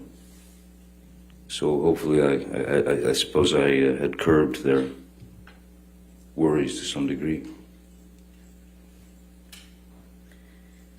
Mr. Depp, do you recall Ms. Heard testifying that she saw you consume 8 to 10 MDMA pills while you were in Australia in March of 2015? Yes, I do remember that. How many? I also remember her saying that I took a handful. Objection beyond the scope. Question. Sorry, that was extra residue. All right, I'll sustain the objection. Next question. How many times have you done MDMA in your life, Mr. Depp?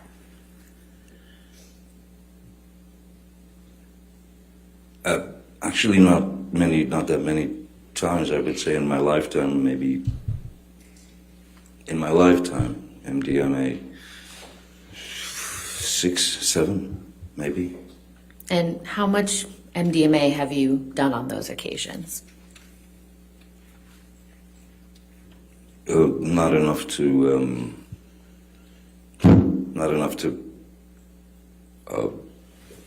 properly. Well, not enough to properly experience what the chemicals are supposed to do to you.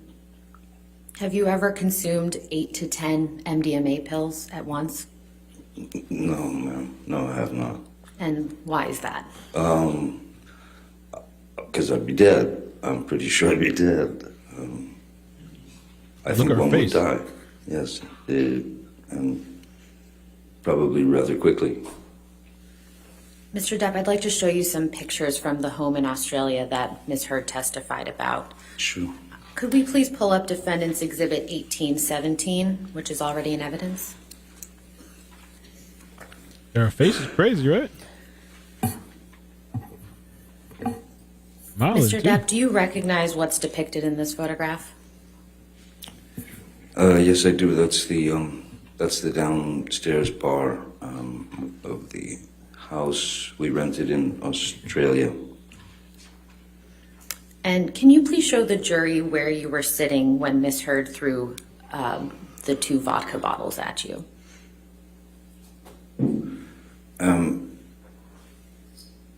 If I touch this thing, it'll make a Yes, mark. it will. Yes. Okay. So this chair, that one here, was over here. And it was in pretty much when I was turned around they were on a swivel, so when I was turned around towards the bar, I'm facing the bar. When I turned around this way, this chair here was in pretty much exactly this same position as this chair. It was when I was facing Miss Heard, who was,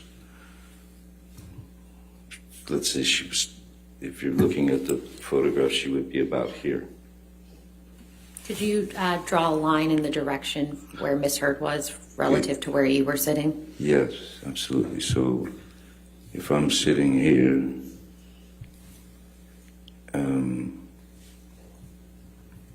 she was over here, like back here. Approximately how far away from Ms. Heard, from you was Ms. Heard, if you can recall? I would say it was probably 10, 12, 15 feet, maybe 10 feet, 12 feet. And approximately where was your hand when the vodka bottle hit it? It was leaning. My arm was leaning on the marble bar, right there where the imaginary seat is, and leaning, kind of just leaning back and looking at Miss Heard. She just walked away with the second bottle. She walked this way when she threw the first bottle, which is actually visible in the background on the floor. Yeah. Could you please circle where the first bottle Oh, is? sorry, excuse me.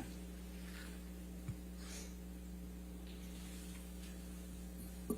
All that is the exploded first bottle that went past my head. And the second bottle hit right up here where my hand was resting on the marble bar.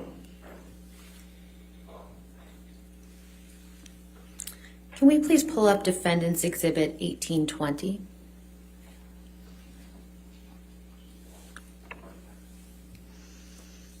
Mr. Depp, do you recognize what's depicted in this photograph? This is behind that very bar. And what do you see on the floor in this picture?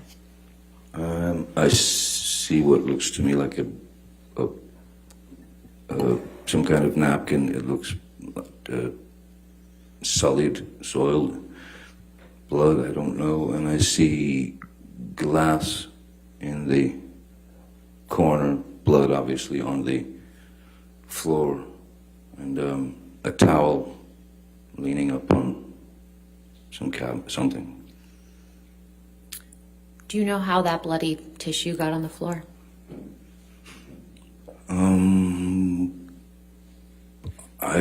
My best guess.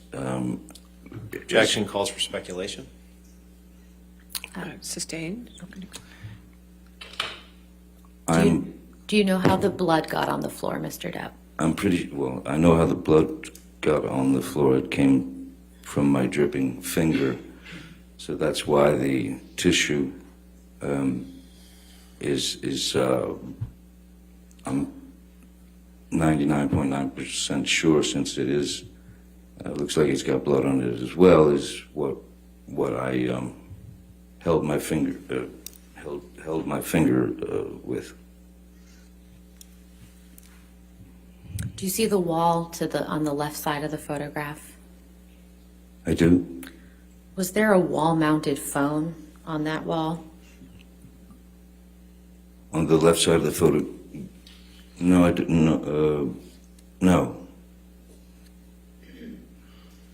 Not that I recall, no. Could we please pull up Defendants Exhibit 394, which is already in evidence? Yes, ma'am.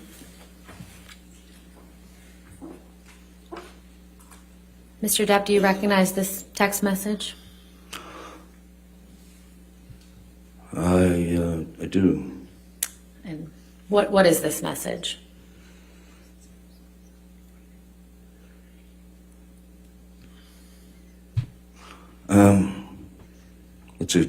It's a text to Dr. Kipper.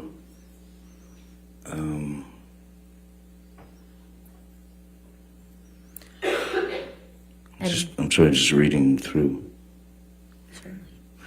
Yeah, this is my text to Dr. Kipper, who had just happened to be in town, telling him that I've had it, and that I just lost a fingertip. How long after your finger had been injured did you send this text message, if you can recall? It's hard to tell, because when I look at the timestamp, it says delivered 3/7/2015, 5 o'clock. But I know that because of Australia time, it was the 8th, and it was probably, the whole thing lasted probably until about 2 p.m. Or so, when that was when Kipper was called, Jerry was brought in, Jerry Judge, sorry, excuse me. So do you have an estimate as to how long after your finger had actually been injured that you sent this message? I don't think it was very long. I think it was probably within the next, I'm sure it was in the next half hour or so. I would have had to sneak into a bathroom, lock myself in to type this out. And how were you able to send this text message to Dr. Kipper in the state that you were in?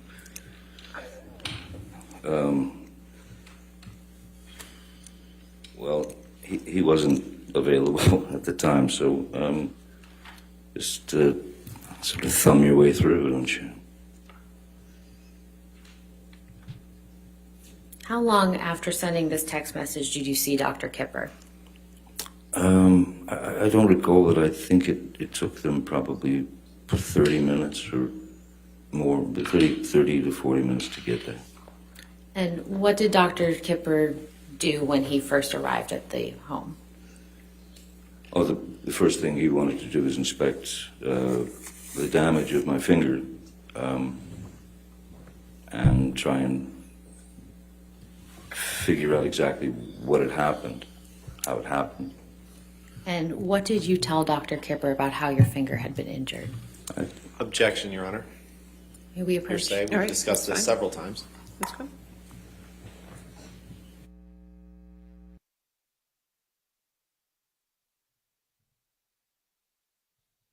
I mean, they were talking about earlier that 8 to 10 pills, that's a lot of pills.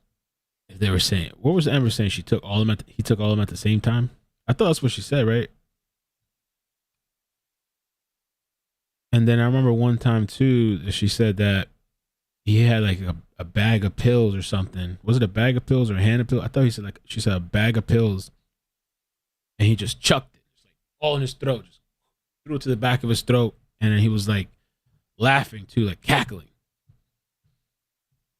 I'm surprised to see her how smiley she is, and like I don't know if she's just trying to put off, or it's like she's confident. Look at her, she's like chit chatting. Hey girl, yeah, no, it's oh, I got it, I got this one. Now she's gonna go to her notepad again. Is this all a facade that's going on over there? It's like, is she pretending to be that confident? I mean, 8 to 10, maybe over a long period of time. Maybe over like, I don't know. You do it over 24 hours, maybe?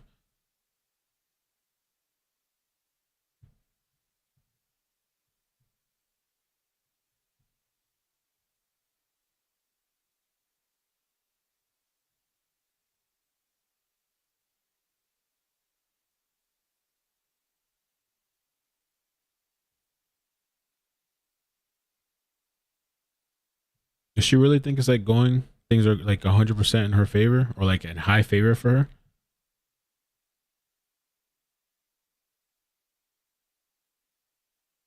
Look at her face, yo. Are you serious? Yo, that's just crazy to me, bro.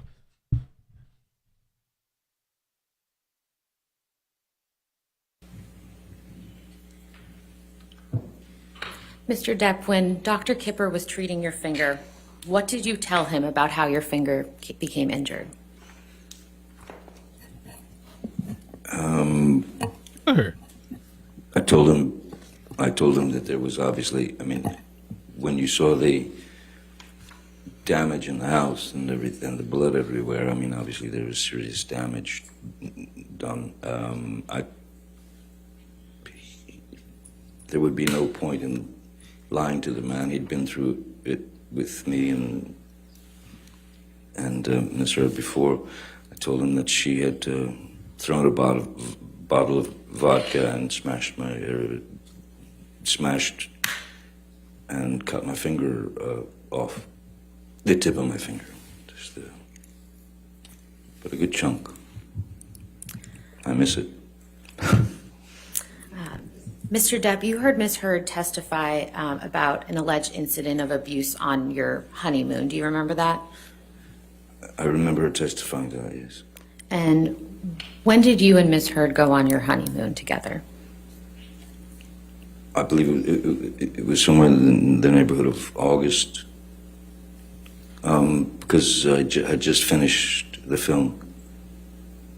Maybe end of July, August.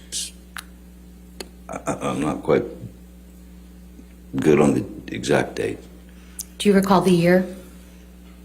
It was 2015, I believe. And where did you and Ms. Heard go on your honeymoon? We took the Orient Express from Bangkok, Thailand to Singapore. And what happened while you and Ms. Heard were together on the Orient Express?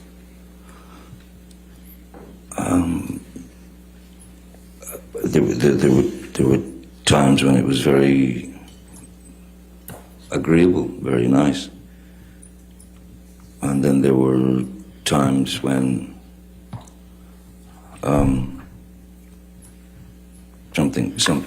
something had become dissatisfactory for her, and she would start the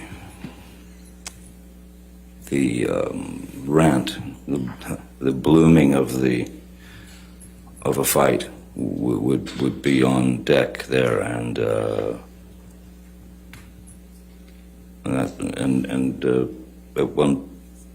at one point it didn't. I mean, I don't remember it lasting long at all. I just remember that I took a pretty good shot to the face, to the eye, to somewhere up here. So I had a bit of a shiner. but it all ended, and then everything got fine again, and we'd go to dinner, and it was all fine. Did Ms. Heard ever apologize to you for giving you the shiner? I don't recall. Can we please pull up Plaintiff's Exhibit 162, which is already in evidence?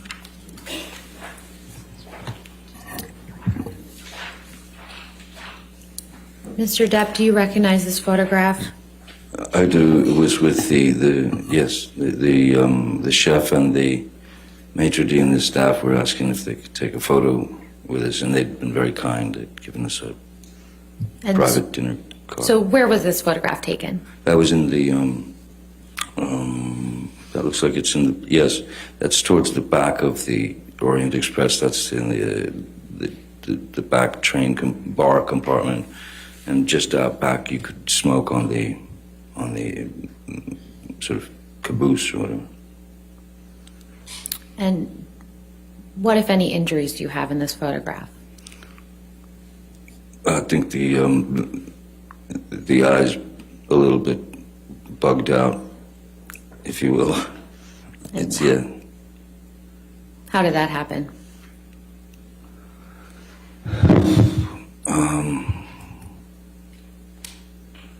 These things could happen very quickly if you disagreed. Objection, Your Honor, non-responsive.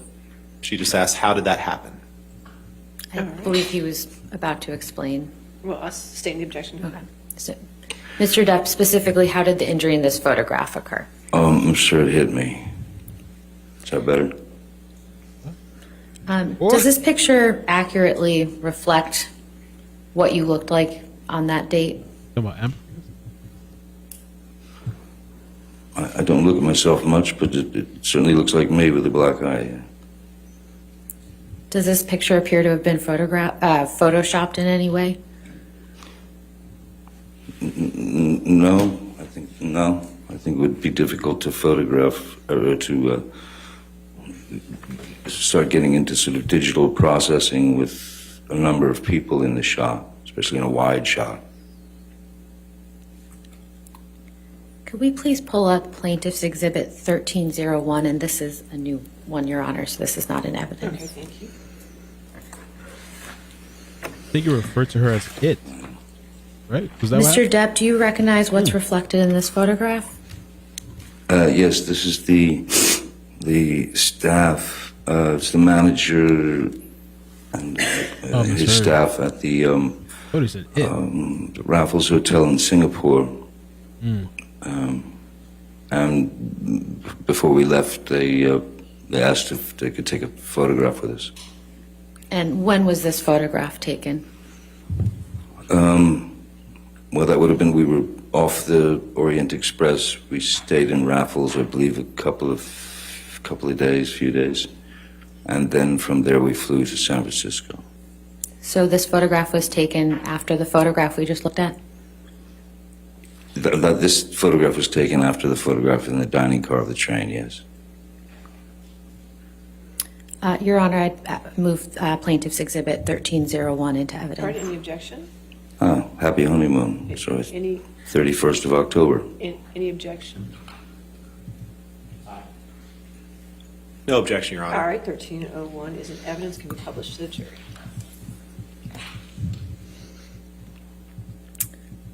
Mr. Depp, what, if any, injuries do you see on your face in this photograph? I see pretty much the same. I see that the area in here has been is swollen and yeah, there's a bit of a shiner there. Thank you. We can take this down.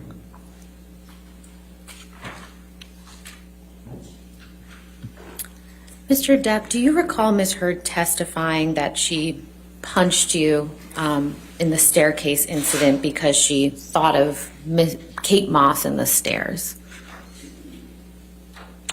Do I remember her saying that? Yes. Yes, I do. 3 times. Yes, I do. Do you have any understanding as to what Ms. Heard was referring to?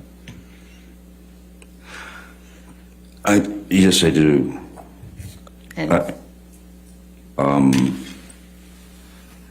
As Kate Moss, Kate testified, it was many, many years ago.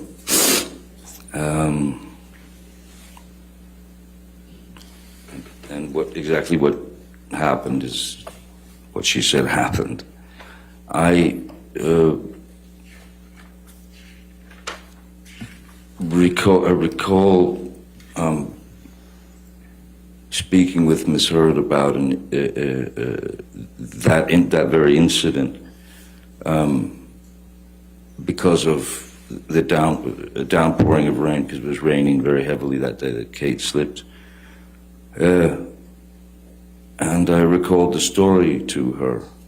Objection, Your Honor, hearsay. may we approach Your Honor? Okay.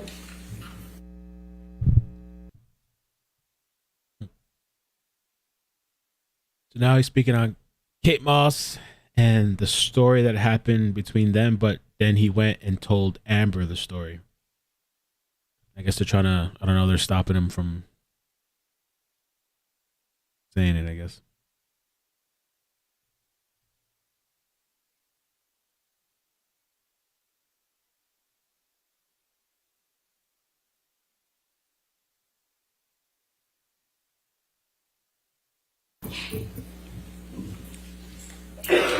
Please continue, Mr. Depp. What did you tell Ms. Heard about the staircase, or Kate Moss? I'll make it easy for Mr. Rottenborn. Rottenborn. Told you. Miss Heard took the story and turned it into a very ugly incident, all in her mind. There was never a moment where I pushed Kate down any set of stairs, yet she's spewed this 3 times before. Objection, Your Honor. Ms. Heard simply testified that she had heard a rumor, and that's What's a not rumor? responsive to the question. Sir, hold on. This Sorry. objection. I'll overrule the objection. Misstates the facts and evidence. I'll overrule the objection. Sorry, I was drawn by Mr. Rottenborn's voice. Yes! What was you like? So Made my day. what specifically had you actually told Ms. Heard about the incident with Miss Moss and the stairs? Very simply that we were in Jamaica. I had left our bungalow about 3 minutes prior to her. I was standing outside and suddenly rain starts just coming down like it's, monsoon. And then I remember looking and seeing Kate coming out the door, and there were 3 little wooden stairs, and she slipped, her legs went up, and she landed directly on her coccyx and her lower back. So, and she was obviously physically in pain, and she was hurting, she was crying. So I ran over and grabbed her to make sure she was all right. That's it. That's all I ever. But that's the whole story. But then the rumor of it, I'd never heard a rumor of that before Miss Heard grabbed hold of it. It's like that. Sorry. Mr. Depp, we heard testimony from Miss Heard's sister, Whitney, during this trial. Do you remember that? Yes. And how would you describe your relationship with Whitney when you were in a relationship with Miss Heard? I liked Whitney very much. Initially, when I first met her, I liked her very much, and grew to love Whitney very much, because I always, it seemed Whitney, Amber's sister, Whitney, seemed to always get the sort of dirty end of the stick, and I felt bad for her for that, because it wasn't new. It had been there for life, and that was seemed pretty obvious.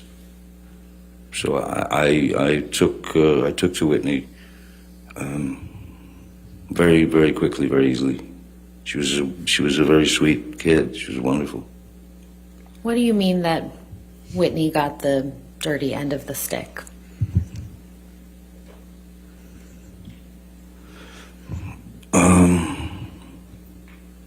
It was a kind of a strange combination of loving sister, trusted sister and friend, and then lackey, and then, you know, either the punching bag or the dartboard, or the recipient of some rather demeaning and ugly words, or she would have wine thrown in her face. And who was the source of those demeaning words and the wine that you just referenced? Well, that would be Amber Heard, her sister. And how do you know that? Well, I witnessed quite a lot of it. The wine in the face was something that happened in New York, which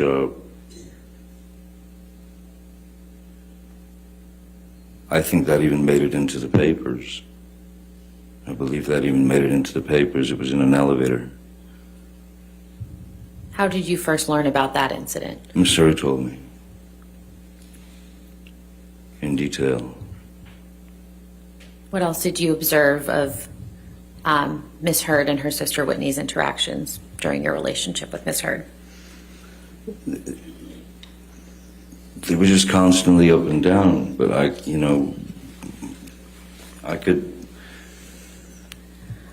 could sense, I could feel that Whitney was trying to please her sister, trying to be up to snuff, and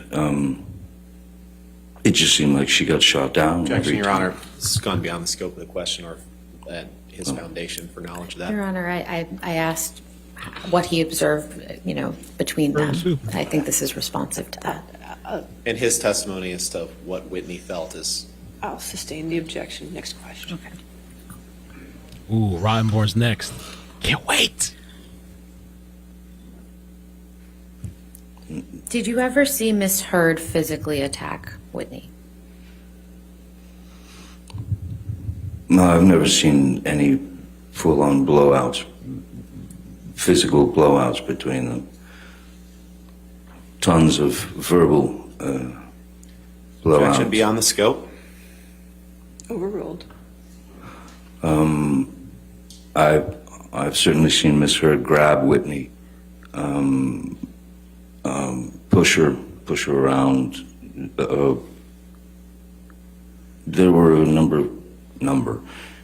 There were half a dozen times when some of us, whoever was in the general vicinity, would have to leave. This is at Orange, when Whitney and Amber were living at Orange. Whitney and her boyfriend at the time, Sean Krajewski, and we had to leave the apartment and wait in the car while they fought. And when you say fought, do you mean physically or? Physical.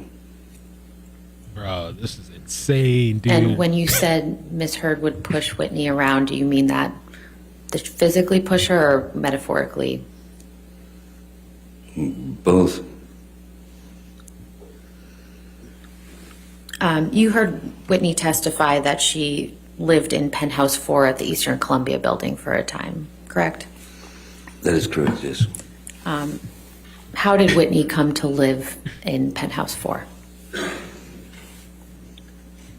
My recollection when Whitney first came to stay at the Eastern Columbia building in Penthouse 4 was she and her boyfriend, Sean, had broken up. And she needed a place to go. And so Amber asked if she could stay in Penthouse 4, and I said, well, of course, you know. How long did Whitney live in Penthouse 4?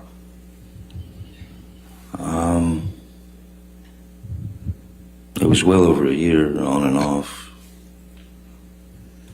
Did you ever ask Whitney to move out of Penthouse 4? No, I did not, no. Why did Whitney ultimately move out of Penthouse 4? Objection, foundation. It's his apartment, Your Honor. He was living there. Oh, overruled.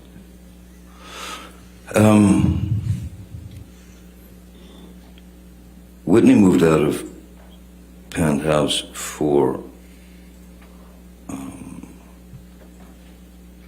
long before the marriage, and it was due to an argument that Ms. Heard and Whitney had, which had to do with Whitney working at the Art of Elysium with Jennifer Howell and those people. And Amber asked her to leave, get out. Where did Whitney live when she moved out of Penthouse 4? My understanding is she went to live with Jennifer Howell. Your Honor, I know you anticipated having a motion at noon. You can keep going, that's Okay. fine, we can. How much longer in direct do you have? I have a bit. Okay, that's okay, go ahead. Mr. Depp, do you recall hearing testimony during Ms. Heard's case from Mr. Mandel? Yes, I do. And who is that? Mr. Mandel is my former business manager of 17 and a half years, who at a certain point I discovered had been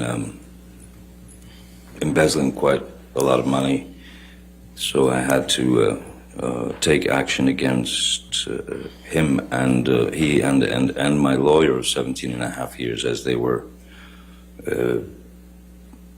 in cahoots, as it were. And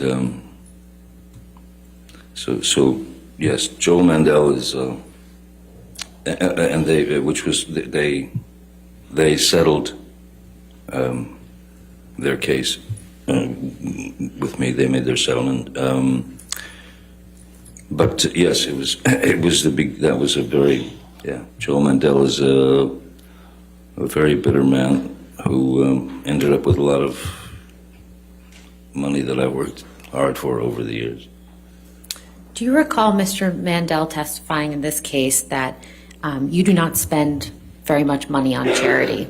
That I don't, sorry? That you do not spend very much money on charity? Objection, Your Honor. You just want to Can we approach? approach? Okay.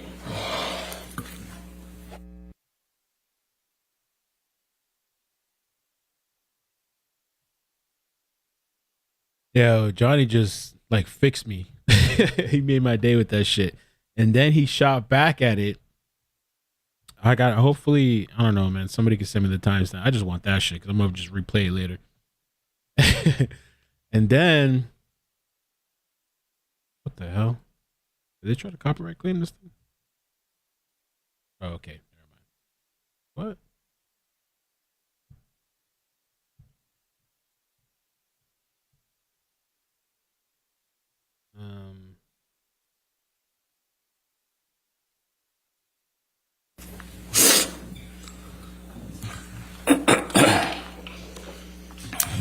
Mr. Depp, just to remind you, my question was, what is your response to Mr. Mandel's testimony that you do not spend very much on charity? I have a picture of it underneath the makeup. My response to that is Mr. Mandel is a very bitter man, and one thing about that, myself personally, with regard to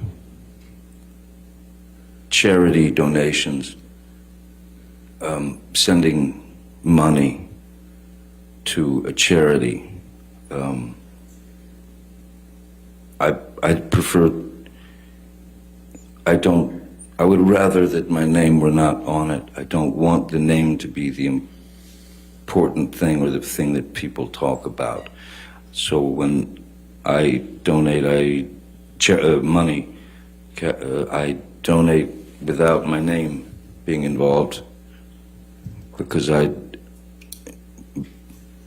don't see that that's important, my name being there in terms of money. Now, if I am able to visit hospitals, or if I'm able to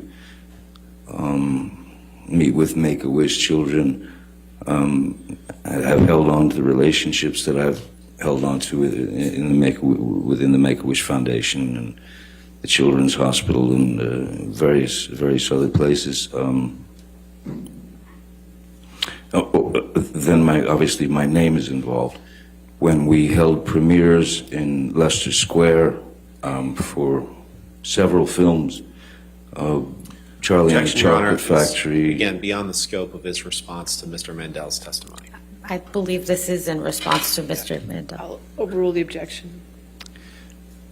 So basically, when it was a public, let's call it a donation or whatever, I would talk to the studio, I would talk to Disney, I would talk to Warner Brothers, I would talk to whoever the studio was, well before the premiere, and make the premiere a benefit that would, once we did what we benefited, we did a benefit premiere for Great Ormond Street Hospital.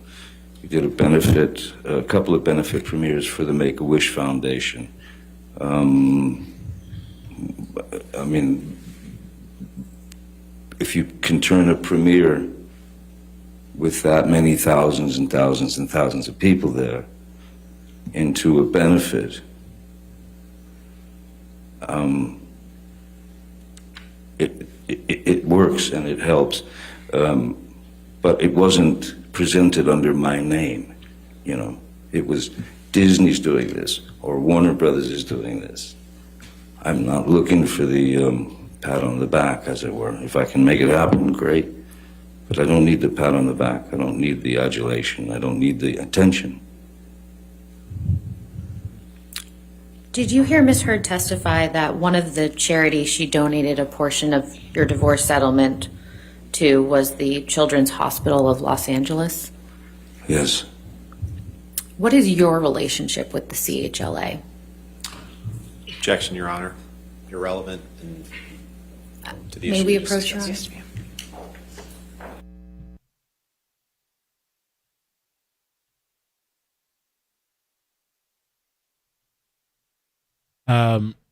It's kind of weird that these people on Facebook, these random companies, are trying to come in and claim the videos, some of the Johnny videos. It's like the same thing that TMZ did. So I had to like dispute it, but I mean, Facebook is a little bit different. People don't really have. I have a picture of it underneath the make. Any kind of rights. They're trying to claim this one video. Let's see, 12:33 with Amber Heard, supposedly gas. You didn't take a picture of that. Everything else. You sat in this courtroom when terrorists like out to file, or I had already. 54. Oh, when they're trying to claim the depot. 1341. No. They're trying to claim the trial video footage. Let me see who this is. I don't know if it's just like these random people just trying to come in and claim videos. Who the fuck are these people, yo? I don't know. That's Whitney right there. Oh, Whitney threw her hair back. What do they call that hairstyle? Is that a hairstyle? Or you just I don't know, you just roll out?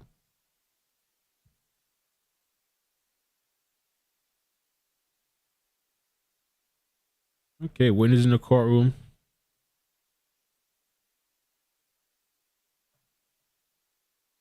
Yeah, they're trying to claim the funds on it. They literally claimed the portion of, I don't know if I have time to show you, but the portion of this video that Lindsay clipped and put together for me, which she's been doing amazing. But from 12:30 to 13:41. 12:30. Take a picture of everything else. You sat in this courtroom when Tara Roberts testified, right, Ms. Heard? I did. She's Mr. Depp's manager on the island. Yes, that's correct. You heard her testify that she witnessed an argument between you and Mr. Depp on the island in December of 2015, right? Yes, that's correct. They're literally claiming rights to her testimony. Just the whole video's testimony and just reaction. But at the very end, I think it's somebody just fucking around. That's crazy, bro. As soon as you start getting views on anything, people start trying to come for it. Mr. Depp, what is your relationship with the CHLA?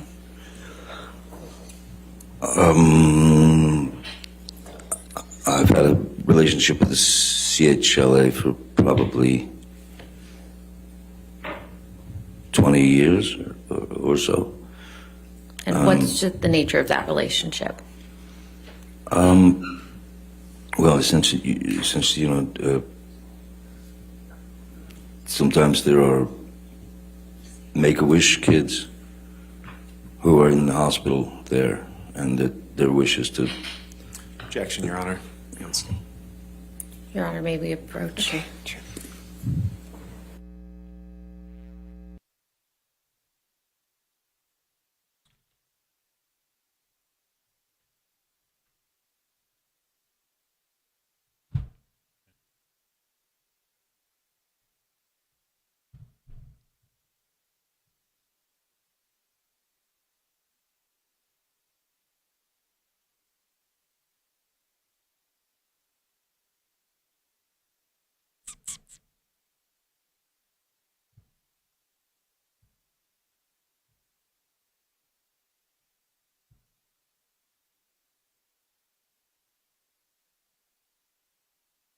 Rottenborn.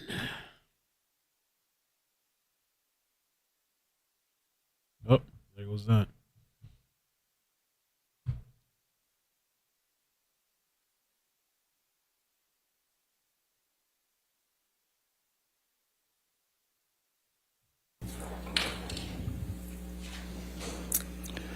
Mr. Depp, I'd like to take you back to exactly 6 years prior to this week, the week of May 21st through May 27th, 2016. What happened at the beginning of that week?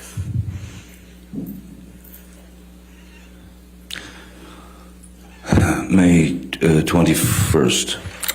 Excuse me, May 20th.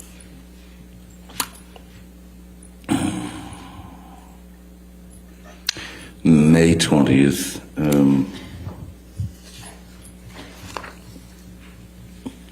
We're talking 2016 here. Yes. May 20th, the afternoon of May 20th, afternoon, evening, my mom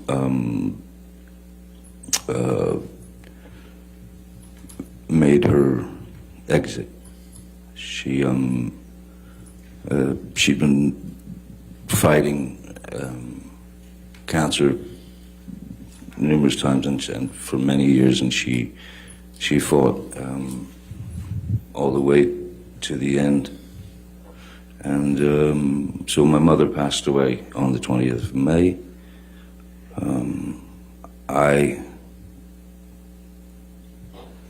Which does bring instant perspective into one's mind. I spoke to Amber that night. I called her on the telephone, explained to her that my mom had passed, that Isu had passed, and that I thought that the best thing we could do was to that I file for divorce. Hearsay. what Mr. Depp told Ms. Heard. We can move on, Your Okay, Honor. yes, ma'am. Mr. Depp, what happened at the end of that week on May 27th, 2016? May 27th, my daughter's birthday. May 27th,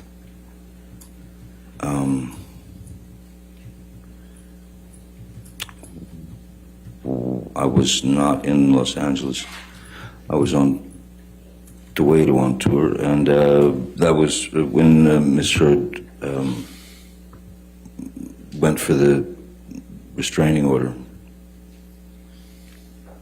And oh yeah, also that was the day that Alice Through the Looking Glass, a film I'd done, was opening. Did Ms. Heard know that you were out of town on May 27th? Yes. And how would she have known that? Well, I told her I was going on tour. I mean, that was well established. How long were you going to be out of town on that tour?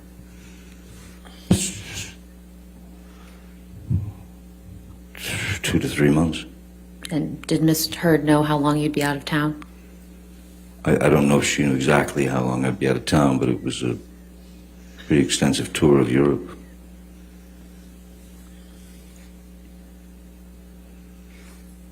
How did Ms. Heard's actions on May 27th, 2016 affect you?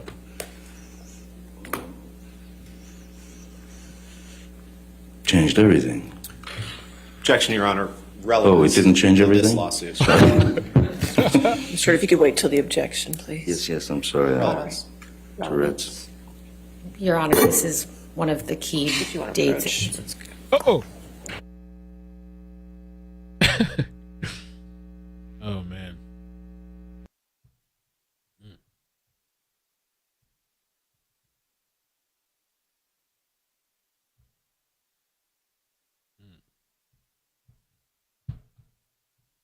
Having fun, kind of relaxed, taking his time, joking around.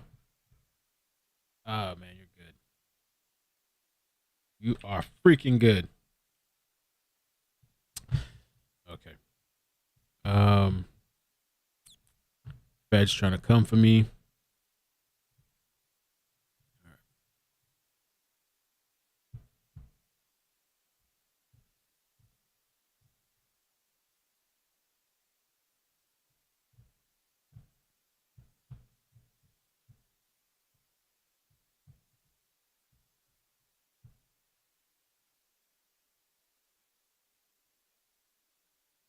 Yeah, he said Tourette's. He said Tourette's.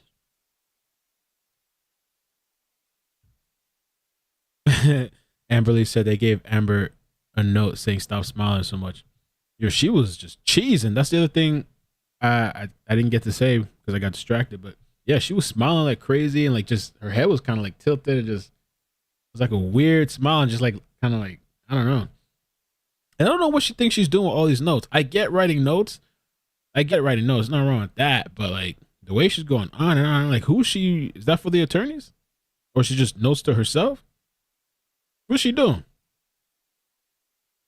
And are the attorneys just taking it and kind of like glancing and yeah, just setting it to the side, or are they actually taking into account what she's saying?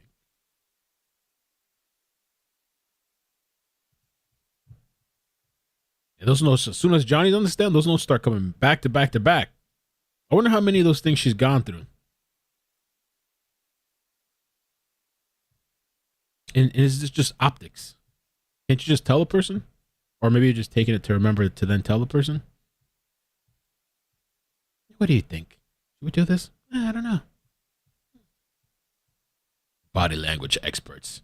The body language experts mumbled there. The body language experts could do a video just on this. On Amber. And Elaine. Look at him. Getting on camera. Yes, that's the strategy. Are they all kind of cool? iCkEdMeL, it's for her attorney, actually. Fodder the cross, perhaps. Or maybe for the cross. That's what Lutfi said. Or I should be getting You can tell when she's kind of like the janitor checking the trash last night, Casey.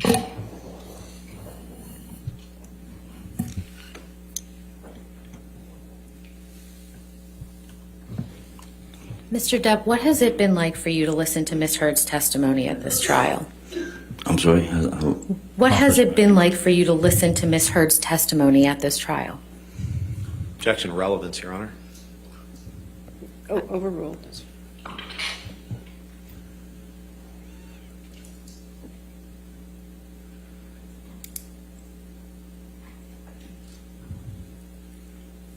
Insane.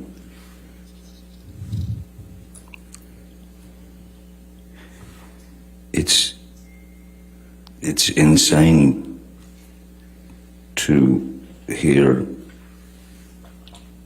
heinous accusations of violence, sexual violence, that she's attributed to me, that she's accused me of.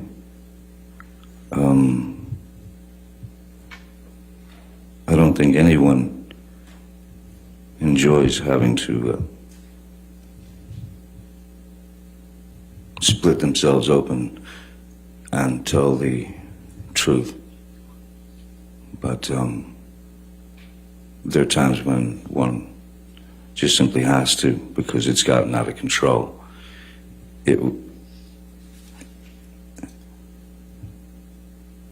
Horrible.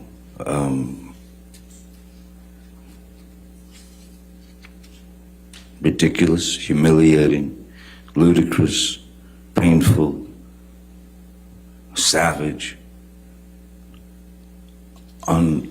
unimaginably brutal, cruel, and all false. All false.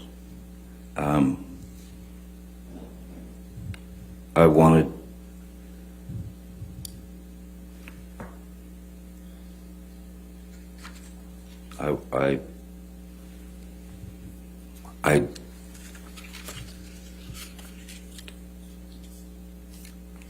no human being is perfect, certainly not. None of us. But I have never in my life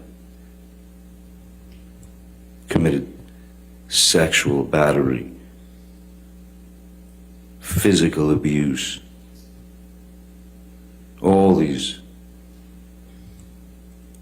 outlandish, outrageous stories of me committing these things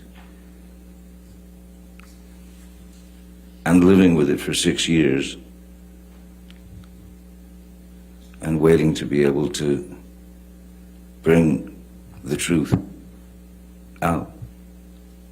So this is not easy for any of us. I know that. But no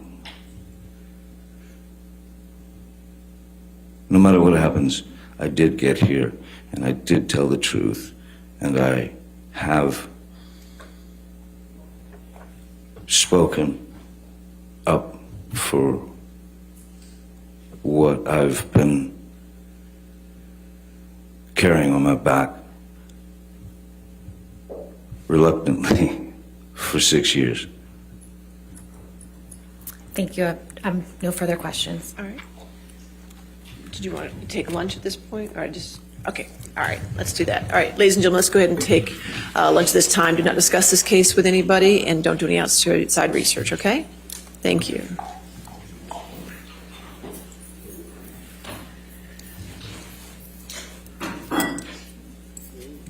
And don't break anything on your way out. Thank you.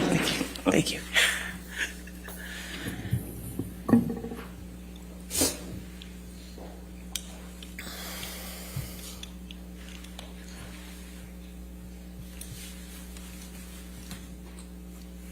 All right. So just a reminder that since you are back on the stand, do not discuss this case with anybody to include your attorneys at this point, okay? If you could just have a seat back there. We do have some other issues to take care of. Before we take care of the third-party motion, could I have the attorneys come forward on our... When did they say that? I didn't even listen. If anybody got it when they're coming back. Interesting so far. He smiled at the jury, did he? Danielle says, "Well, you did just that, Johnny. So be proud of yourself for telling the truth and bringing out the lies of Amber Heard."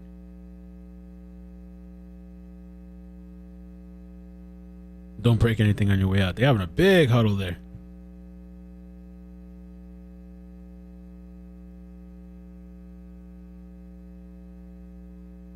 An hour. Did they say a specific time? Because usually they say, yeah, we could do calls. They usually, sometimes they give a couple extra minutes, a couple less. So what did they say? 12:25? I mean, 1:25 or 1:30? Or they just said 1 hour. That was it. All right, so let's assume then 1:25, I guess.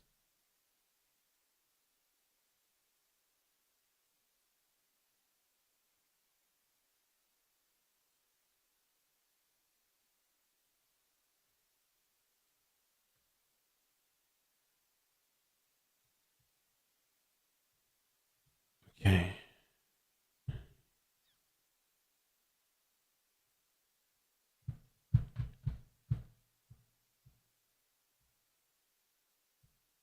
Yeah, I guess 1:25. I guess we'll find out.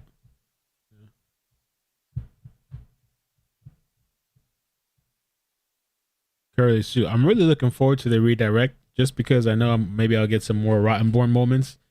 Those have been some of the craziest, or one of the craziest moments that I've just really enjoyed. I've made a lot of clips out of that.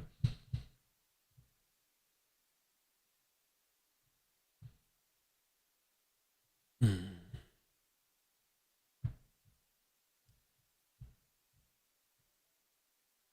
me 1 second. I'm going to start setting up the line.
Okay.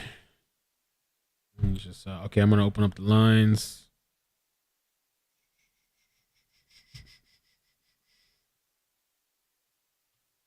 Johnny.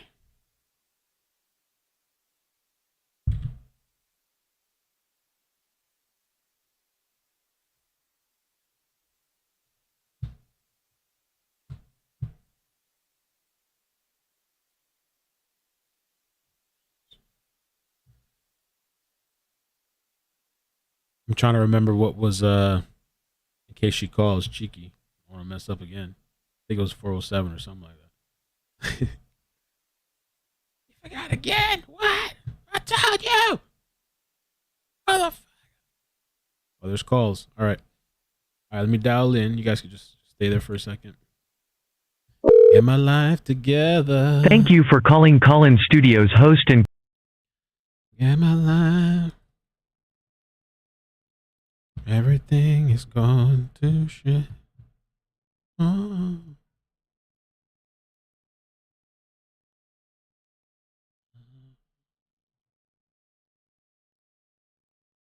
All right, let's do it. Johnny Depp.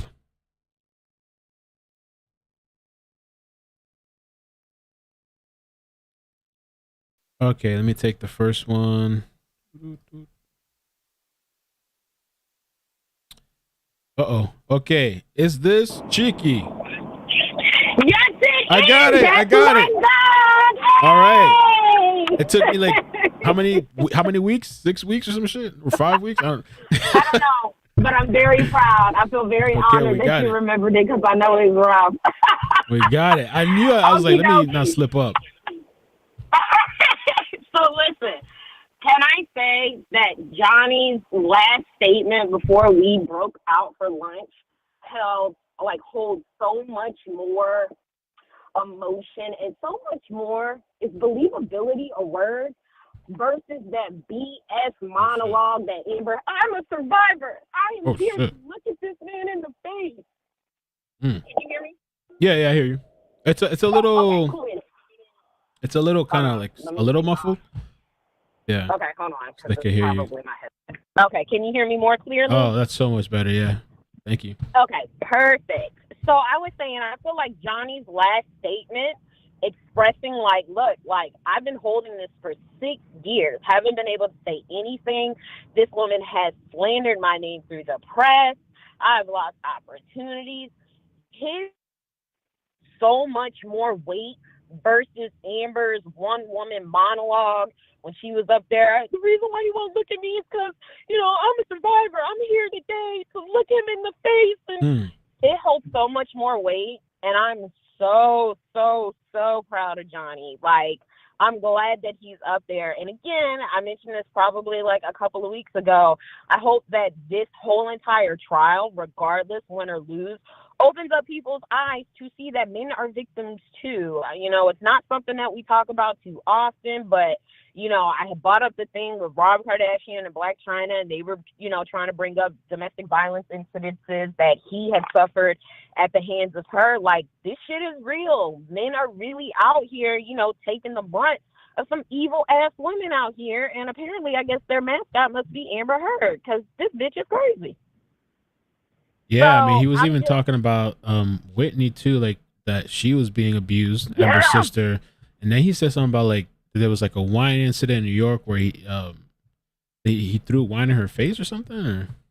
Yeah, she threw a wine, a glass of wine at her sister's face. And to me, I get family loyalty, but if I'm here for you as your support, you're not gonna treat me no kind of way. You know what I mean? And it's I understand Whitney's loyalty, but there has to be a line crossed. And I'm pretty sure a lot of us have had family members where you're like, I love you, but I'm going to love you from a distance only because I don't appreciate the disrespect for everything that I do for you. And so it really boggles my mind that, Whitney, you literally suffered abuse at the hands of your sister, but you still want to get up here and talk about how you felt like one night Johnny was going to kill her and all this other stuff. It really blows my mind that you can honestly sit there and then here come Johnny, cat and save a hoe. I felt bad for Whitney because Whitney got the shitty end of the stick because Amber was out here treating her like a dog too. It's just really mind-boggling, completely mind-boggling to me. But I'm glad Johnny got up there and said what he said. I think somebody hit the nail on the head too, because I was thinking that, what Amber's probably writing down so, ferociously is shit that she wants her attorney to bring up during cross. Right. That's what I was That must be it, yeah. I'm thinking if she hears him speaking of an incident, she's probably like, ooh, jot that down. And then pass it over to Rottenborn and, Pussycat Lady and be like, hey, make sure you question him on this during cross. I think that's what that is. But the one question I did have is whenever they ask to approach the judge, are they pretty much trying to argue the reasoning as to why they're asking that specific question? Because I've been wondering that this whole entire time. We've been doing a lot of approaching, from both sides. And I'm like, okay, so is the purpose of the approach, off the mic to speak to the judge to say, this is the reasoning why we're asking and this is what we're going to lead into? Is there an agreement to this? Like, is that why they keep doing that? Does anybody know? Like, I don't understand the purpose of the whole, like, sidebar I get, but approaching, is that what approaching is? That's a good question. I think I wrote it down so we can ask Terry. And so maybe I'll give her a call. Myself, I was like, we should definitely ask Terry that because, I'm listening to how they're asking the questions, and then I hear somebody say, can we approach? And in the back of my mind, I'm like, well, that's the only thing that they could be talking about is why are we asking this question? And better yet, what is it leading to? Like, what foundation are we trying to build? Or is it even relevant to, the previous lines of questioning? So I was just wondering that. But yeah, jot that down, just like Amber. Ask your attorney, a.k.a. Terry, and hopefully we can get an answer. Sounds good. Thank you, Cheeky. What do you think about all her smiling and stuff too? Did you mention that all her smiling and stuff? You think it's just forced? I said when y'all were like, "What did she pop?" I was like, I'm still waiting for the pass out moment. I said she was probably popping something to pass her ass out. She's just waiting on it. She's just waiting on it. But I feel like at this point in time, if the jury hasn't seen behind that bitch's mask, that's a crazy bitch. Like, you've been all sullen, sulky in the face. You 25 looking 48 on any good given day, looking like you've been rode hard and hung up wet to dry, and today you looking like a giddy 3-year-old at a candy shop. I don't get it. I don't get it. Yeah, so she happy as shit. She popped that thing, and all that's true. I kind of forgot about it, but yeah, she popped that thing, and all of a sudden, I mean, she's been smiling on and off, but she was extra smiley, and her head was just kind of like waving and stuff in the distance, like damn. Extra. Like, literally, like a complete 360. Like, think about it. We've been doing this trial for weeks. And she's been all sully and, like sully in the face, bags looking extra heavy underneath the eyes and whatnot. And today, I mean, Slim, you walked in like you ain't got a care in the world. Like, you got this in the bag. But I don't know. But, I mean, if I was on the jury, I know that'd be a question I'd be asking, like, what the hell is this bitch on? Because clearly, I've been looking at you, looking at me, looking at you, and you've been looking crazy this whole entire case. But today, you're extra nutty, like, payday nutty. You know what I mean? Like, what's wrong with you? So I don't know. But I'm just really glad. I'm really excited to see the cross because we know it's going to be interesting, especially if Rottenborn. Rottenborn. It's definitely Rottenborn. Somebody had told me a while back in the chat, they kind of taught me, they said that when whoever the person is objecting is the person that's going to do like the cross. And so when I saw that, that's been true every time since I noticed that, since they said that. And it makes sense though. It makes sense because what he may object to, Pussycat Lady might not. So it will make sense for him to object on certain things that he will want to talk about during the cross. So that makes sense. Right. I'm putting 2 and 2 together. Okay. Yes. Very excited. Amazing. To see what cross is going to bring. I definitely think you're going to get some good clips. So hopefully Lindsay is prepared for that. Yeah, she's on it. She's kind of busy doing some other stuff right now, but she is on it though. She's been taking notes and making clips and everything. Well, listen, the whole entire team is amazing, from mods to editors to research. You guys are absolutely amazing. This is what keeps me going. And you want to know what's so funny is I hear everybody say that they've been following you since Gabby Petito. The story that brought me in was the story with the Deep Ellum girl. I keep forgetting her name. But that was Maricela the story that brought me in. Yeah, there's been some stuff going on with that, but no official stuff. But there is. I mean, we may have to, if it ever goes to trial, because these 2 ladies are now in Cambodia, in jail in Cambodia. Now. Oh, no, they're not. They're still in Cambodia. Okay, that's what I last. Unless it's brand new, unless you heard recently. But I heard they never were able to, because there's no like extradition thing over there, and so they're kind of stuck. Okay. Well, yeah, good luck with that one. I could have swore I'd seen something, but it might have been an old article because when you had mentioned that, I was like, I didn't even know that they made it overseas, let alone, I remember them popping off some bracelets at Christmas, but I didn't realize that these bitches actually made it overseas. And I'm like, how the hell did they manage that? Like, that didn't even make any sense. But we'll talk in Discord. But I just wanted to tell you, you know what I'm saying? you know, I love everything that you guys are doing. Like I said, I've been you. riding hard for a minute. You know, you're definitely one of my favorite people. I I'm always appreciate talking it. about, like, yeah, I'm a dude now. So yes, but I will see you guys back at lunch. Very excited for crossover. Very, very excited for that. But chat, hi. Just wanted to give y'all's little cheeky moment because, you know, I see the comments and apparently I'll be making a lot of people giggle. So glad to be some type of uplifting portion aside from Mel and his daily videos. So, Thank you. I Appreciate give it. where I can. Not a problem, Mel. So right, I'll be Chicky. checking in. I'll see you guys after lunch. Very excited for cross. Hopefully everybody else is too. All right. Bye. Thank you. All right. Bye, Mel. Bye. All right. Let me take that. I gave her extra time because she calls in all the time. 918. How you doing? Where you calling from? Hello. Hi. Hola. I'm calling from Oklahoma. This is Danielle. Oklahoma. Danielle, what's up? Welcome. Thanks for calling in. Yeah. I guess really Cheeky just said everything I was gonna talk about. What's her name?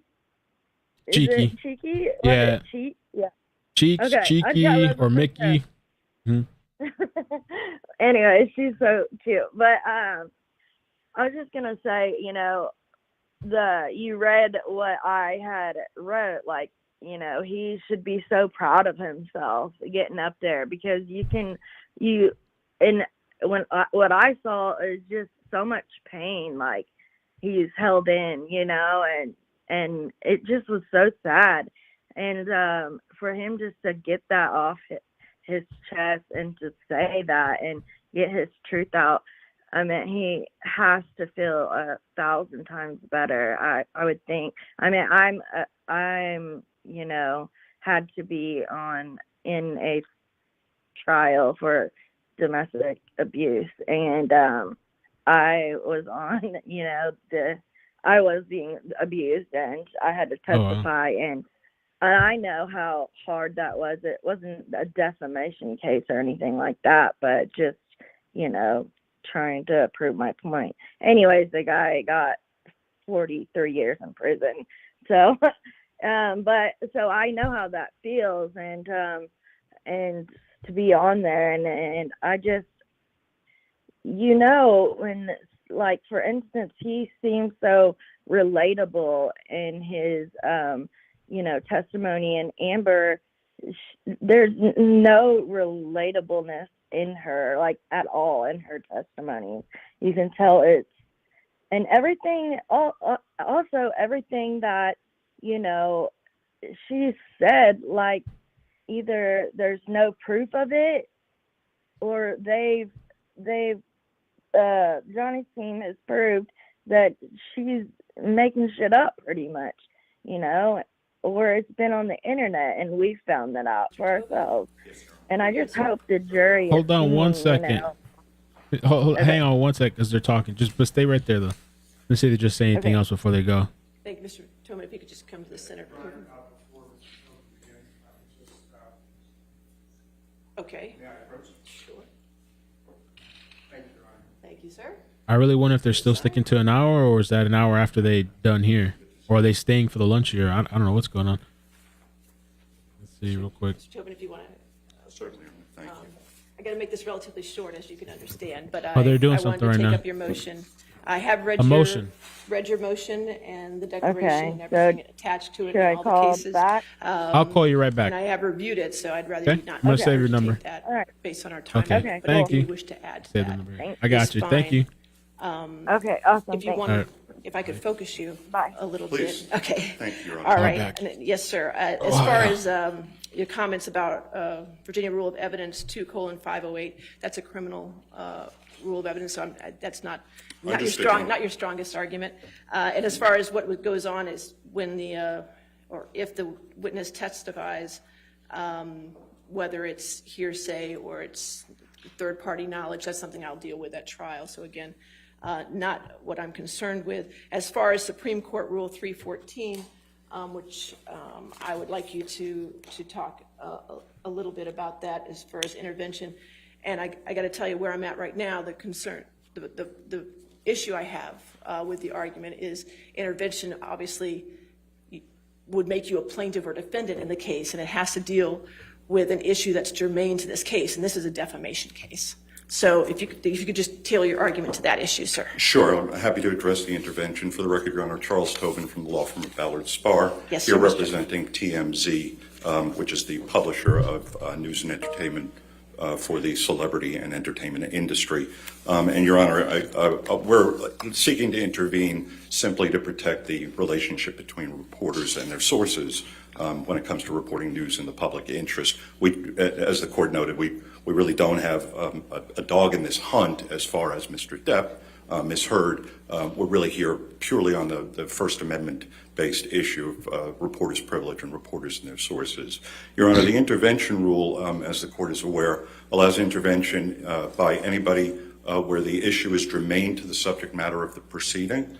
And certainly, Your Honor, the purported testimony, the proffered testimony of a former employee of TMZ who purports to be in a position to disclose confidential information learned during the operation of journalism, during his work as a journalist, is a germane issue that is being raised in this case. And Your Honor, we would point the court to the Taft's, Fletcher, Malden, and Reed versus Southern Bank and Trust case, 213 Virginia Circuit, Lexus, 253. It's a Norfolk Circuit Court decision from 2013. And there it was an interpleader action. The funds had been interpleaded into the court by two trust companies that were fighting over it. And the man who had sold his property, who had no interest in the funds themselves, intervened in the case because he was uncertain as to his liability for excess funds, which was an issue that was not directly in litigation between the two parties. It was not part of the cause of action between the two trusts fighting over the money that had been pleaded into the court. The circuit court held that certainly the rights of that man was going to be affected by the decision making in the case. He would be prejudiced if he didn't have an opportunity to intervene, and no party was in the position to assert his rights. And so similarly here, Your Honor, TMZ is a news organization. It routinely accepts information, as is common in journalism, under exchanges of promises of confidentiality. If it is not able to intervene in this action, and neither of the parties is going to be in a position to assert the reporter's privilege, it is TMZ's journalist privilege that we're talking about, then the rights are certainly going to be prejudiced. Well, but if the witness, in all the cases, and I reviewed the cases that you had, in those cases the witness was compelled to testify and came and was forced to testify, so there was an issue about the privilege of the witness. It's my understanding in this case this witness wants to testify and is not under subpoena. He has been subpoenaed, Your Honor. Are you subpoenaed? That's incorrect, Your Honor. He's voluntarily. A subpoena from this court would not be enforceable. Okay. Your Honor, I have a copy of a subpoena that was entered last night compelling Mr. Tremaine to give testimony in this case. And so he is coming under a compulsion under subpoena. Well, and if he takes a stand and he asserts some sort of privilege, then that's something I will deal with at that time. Sure, but I'm here because of the scenario where he may not assert that privilege. Right, exactly. And that's why I'm saying all your cases that you showed were the opposite, where they did assert the privilege. Well, it is a unique situation. Right, and I understand you might have some issues with a former employee, and you have some avenues to go deal with that. But once he testifies and the privilege is waived, we have lost our opportunity to intervene and to intercede. Right. And Your Honor, the privilege, I know, Your Honor, you said you read the case law. I did. Appreciate that. Yes, sir. But the privilege, it has been recognized by the Virginia Supreme Court in the Brown case and applied by the circuit courts uniformly. It is a very important underpinning of the relationship between reporters and sources and reporters and the public. Without the ability to enforce its promises by current employees or former employees, a news organization will have absolutely no control over being able to enforce its promises. And so we would ask the court to permit us to intervene and to assert the privilege that belongs to TMZ, which is the organization, after all, Your Honor, that would be responsible to the source if the privilege were waived. All right, I understand, Mr. Tobin, your argument. I appreciate it very much. Okay, did the parties wish to be heard? So this is a former employee that's set to testify. Is that what it is? So like they kind of. Good morning, good afternoon, Your Honor. I'd like to begin where Your Honor began. As a threshold matter, the court should deny TMZ's motion to intervene. Intervention is not appropriate for the reasons suggested in Your Honor's questions.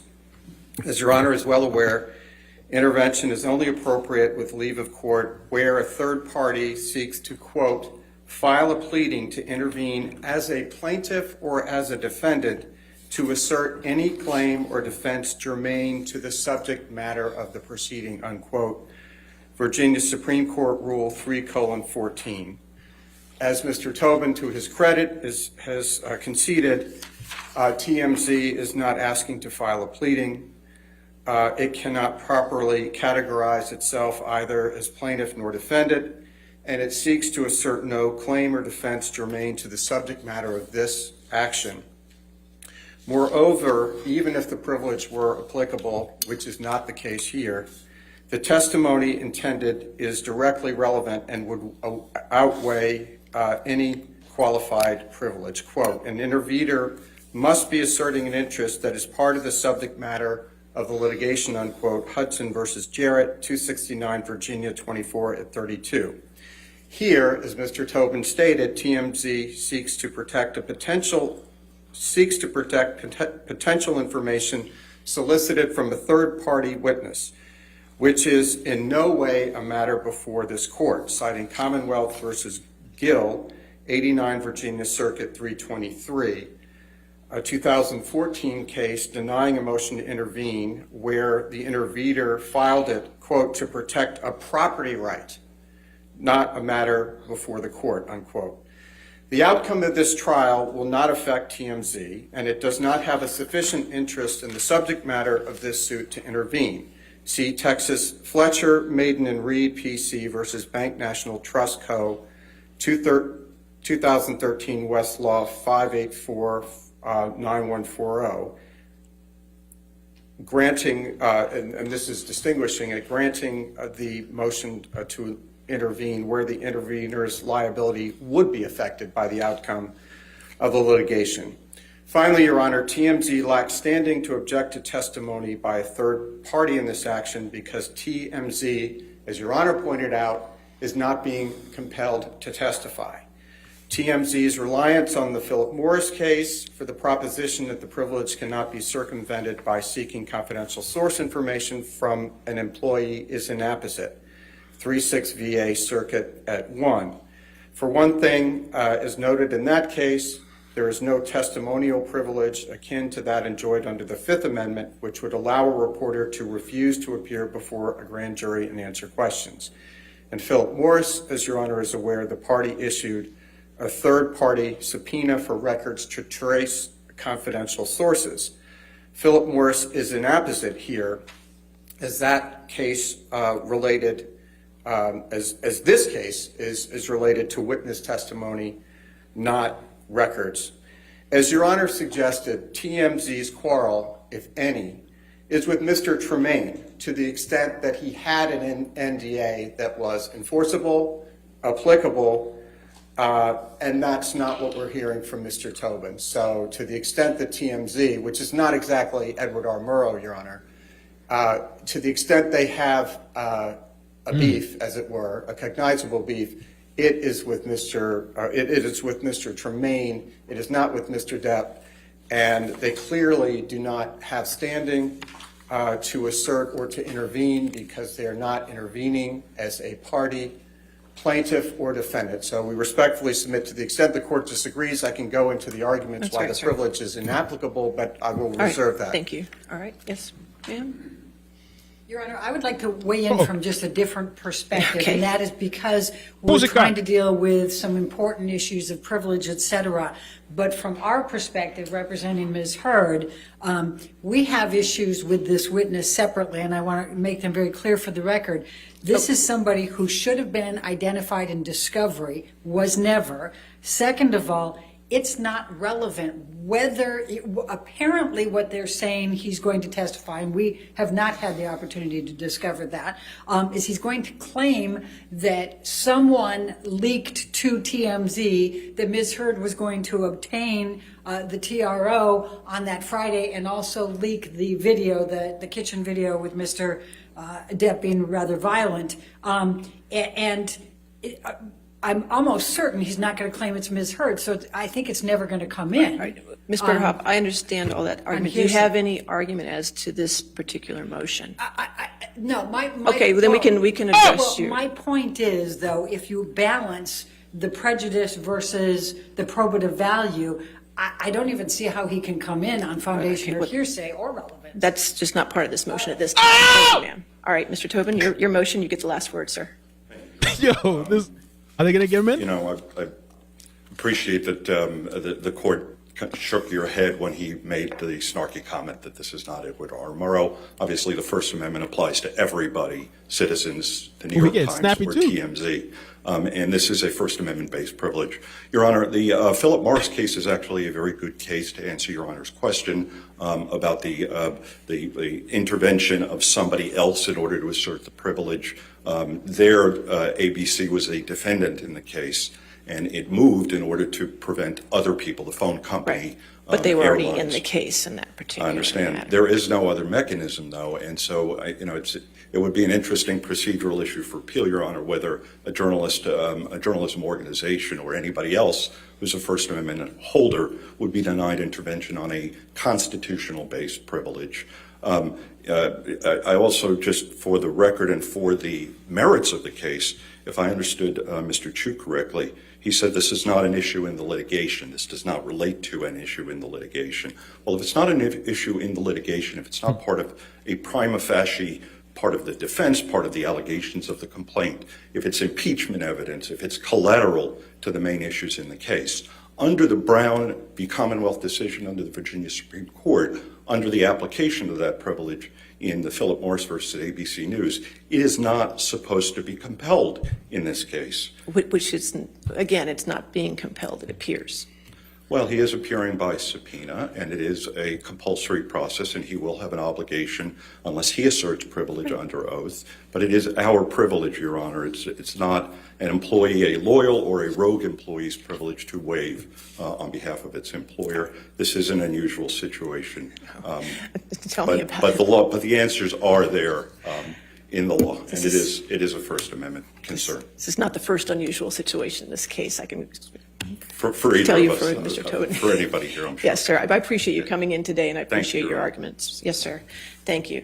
All right. In this matter, under Virginia Rule Supreme Court 3:14, a new party may intervene as a plaintiff or defendant to assert any claim or defense germane to the subject matter of the proceeding. A new party may not intervene unless they assert some right involved in the underlying litigation. A party is not entitled to intervene merely because a byproduct of the litigation adversely impacts them, and the decision to allow intervention is within the broad discretion of the trial court. Here, the rights asserted are not germane to the trial. The central issues in this case are whether defendant defamed plaintiff and whether plaintiff defamed defendant through a theory of vicarious liability.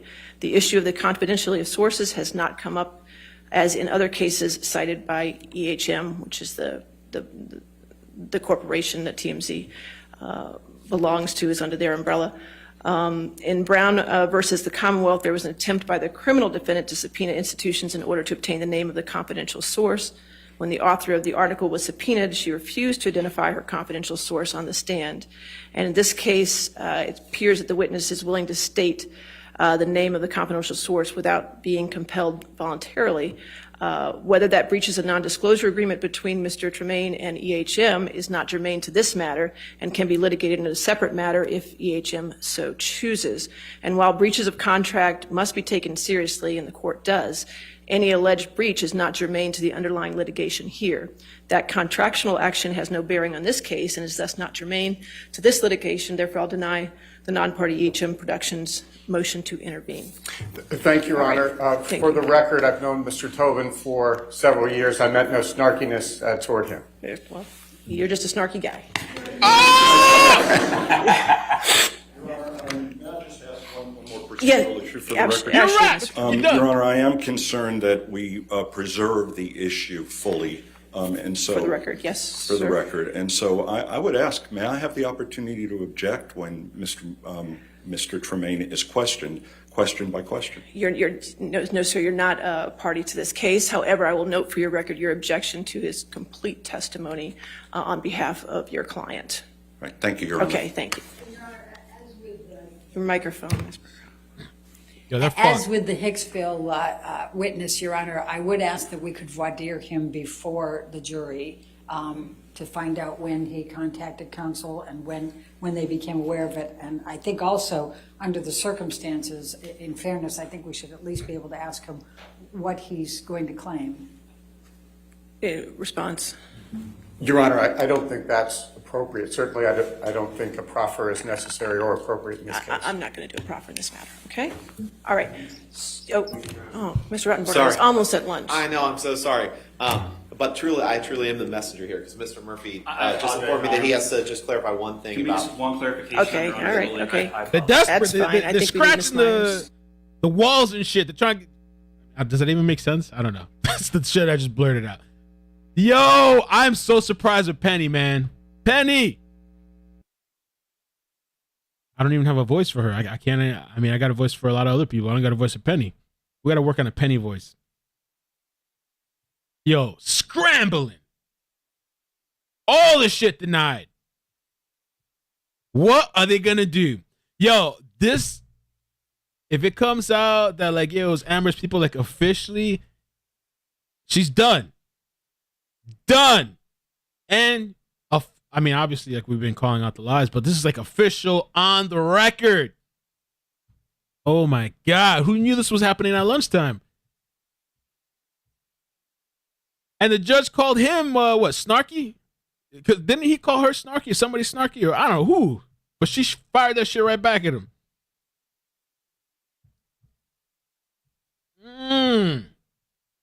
Penny. Penny, no.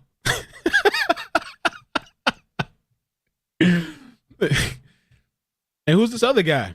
Well, TMZ, you guys don't got no money? They're the same company that was claiming everybody and fucking everybody over on YouTube and everywhere else. They lost. All right. So court will be in recess. Let's come back at 2 so everybody gets an hour for lunch, okay? Oh, shit. Right, 2 o'clock? God damn. What are we going to do now? All right. What we going to do now? Poompe shoompe. Lindsay, where you at? Lindsay! We'll work out a deal. Lindsay, come back. Yo. What they say? Come back at 2? Okay, lunch break, return at 2.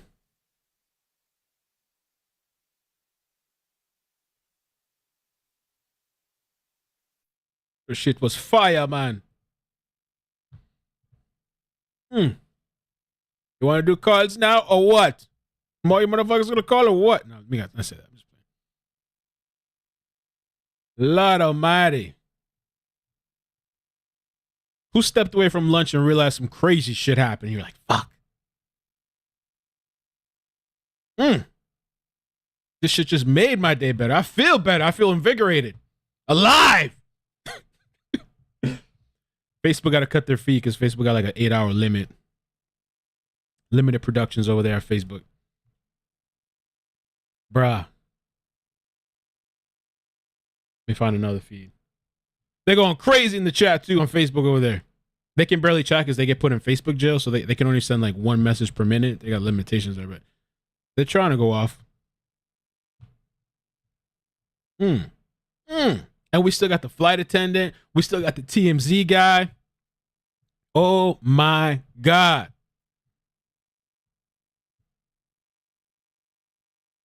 My God.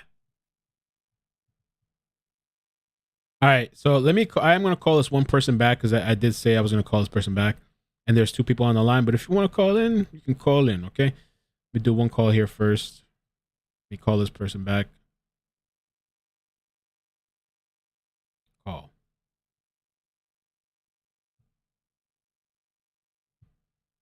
Feel live. Life is back. Oh, hi. Hello? Hi. Hello? How you doing? I'm calling you back. Hey, it's iCkEdMeL. Did you see that? I hope you saw hey. that. I hope you're pumped as me. I don't know.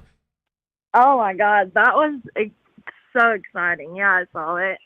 I could not believe the judge said, you're snarky. Yeah. I was like, oh my God, that is crazy. So I'm thinking that if Amber is the one who did turn in, or, you know, gave over to TMZ and they bought it from her, that they don't want it in so bad because they're afraid, or TMZ is afraid that Amber might sue them. Maybe, you know, I don't know.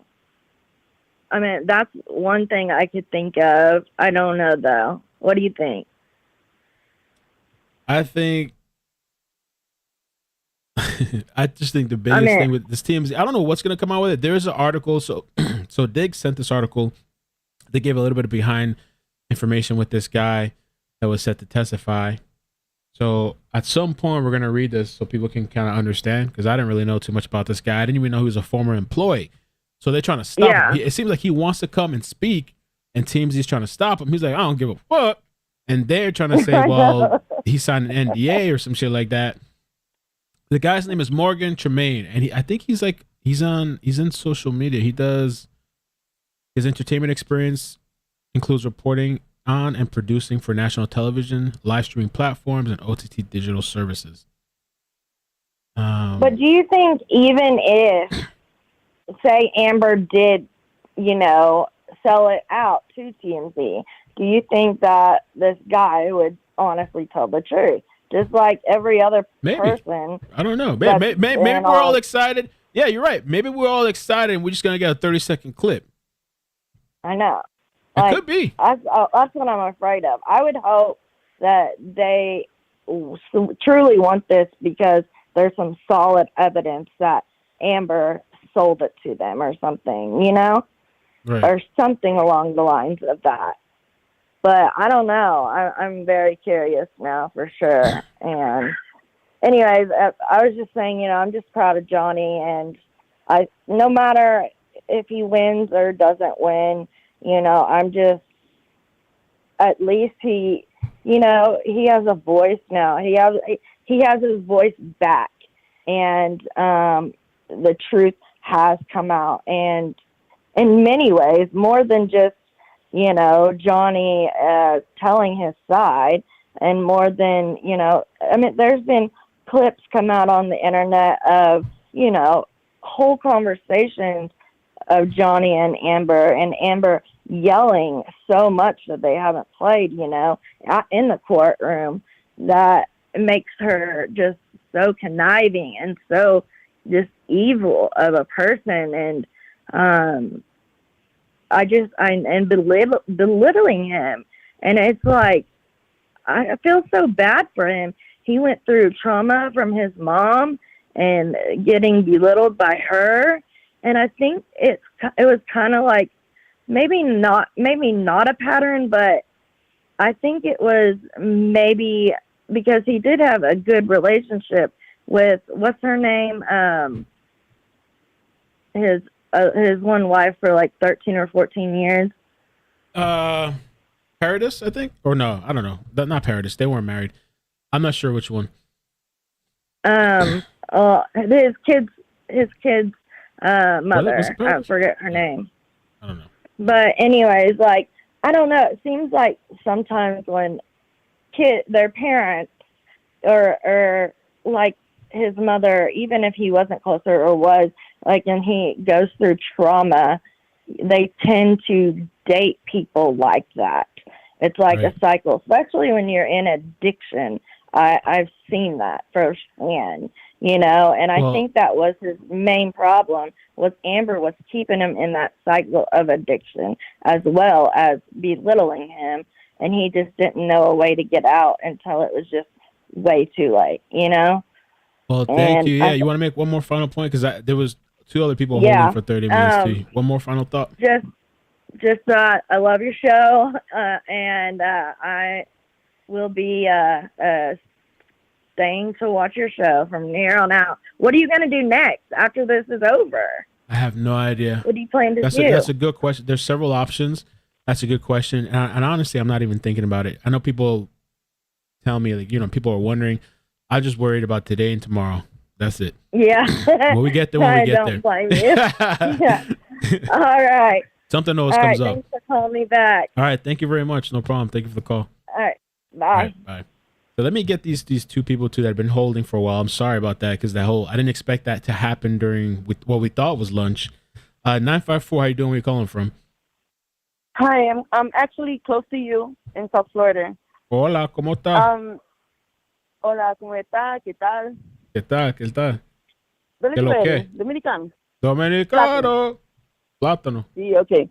Salami. So, I actually called to just talk about the drama, but something really interesting just happened. And if you'll give me a chance, I can kind of break down what just happened. I wrote notes. Okay, tell me what happened. Okay. I don't have the accent. Don't do me like that. Listen. So, what just happened is TMZ, they were subpoenaed last minute to testify because of something that happened during the trial. Amber, when she was under cross, was asked if she sold the tapes or leaked the tapes to TMZ. She said she didn't. Right? You guys remember that? Right. The thing is, they're trying to prove that Amber was actually the source of the video being sent to TMZ, right? Mm-hmm. Now, that doesn't seem like a big deal, but it will do one thing for the defense. It will prove that she has perjured herself under oath. Oh, I didn't think about that too. Yeah, I didn't think about that. It'll prove that she perjured herself, right? It'll prove that she is a liar and a confirmed liar, right? And I know this is Camille's doing because she's a great attorney, right? So it does that. And then, but the reason TMZ is protesting, the reason they're there is because they're saying that they have a journalistic privilege under the First Amendment. So he cited two different cases, the Commonwealth versus Gill of 2004. It was a property claim. This is a civil claim, which would fall under the same statute, right? So it was a property claim in 2014. I'm sorry, 2014. It was denied. Are you hearing me clearly? Because I'm so excited. I'm about to bite my own tongue off. Yeah, we hear you. I mean, it could be a little. You're not on a headphone or something, are you? Like a headpiece or Bluetooth? No, I'm just outside. Okay, no, you're good. All right, go ahead. Okay, so that was so what they do when you're dealing with law is they go to that state and they say what set a precedent. So in 2014, a third party was subpoenaed to testify, but they had no they weren't germane to the case. Germane means it has to be directly relevant to this case, right? That's the law. Okay. So this is the difference. This is a commonwealth. A commonwealth has different laws. They are they don't necessarily go by the same laws as the other states. So 40 states respect this law. Virginia happens to be a state that really doesn't. They can make their own decisions. They're a commonwealth. Okay. So they were arguing that this has happened before, and the other judges have decided that a third party should not be subpoenaed or forced to testify. That was his first point. She said, oh, don't care about that. So then he went back to the First Amendment, the federal law, which says that we have journalistic freedom. So it's like a whistleblower's law that was enacted after Ronald Reagan and the Deep Throat. Deep Throat? Pause. Oh, yeah, they heard of Deep Throat. Pause. But it was enacted after that because the whistleblowers were being attacked, right? Because they gave that information to journalists. So there's a law that says, Watergate, you don't have to disclose your sources if you don't want to. That is the law. And if she rules against TMZ, this would be crazy. I don't think she got the nerve. I don't think so. If she does that, she did. No, she did. She ruled against it. Yeah. Well, like, that's against them intervening. Deal. Yeah. She blocked their that is motion. going to be a big deal. or So whatever it is. Look at this. So that means that Amber is going to be able to appeal this, and this is going to be drug out for years, because that is such a big deal, and it would sway the jury, and it's never been done before. So that was my first topic that I wanted to talk about.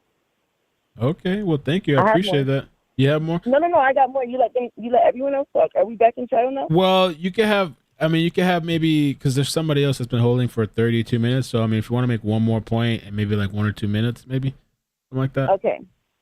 I wanted to make another point. Okay. By the way, I think that I think this case should have been thrown out.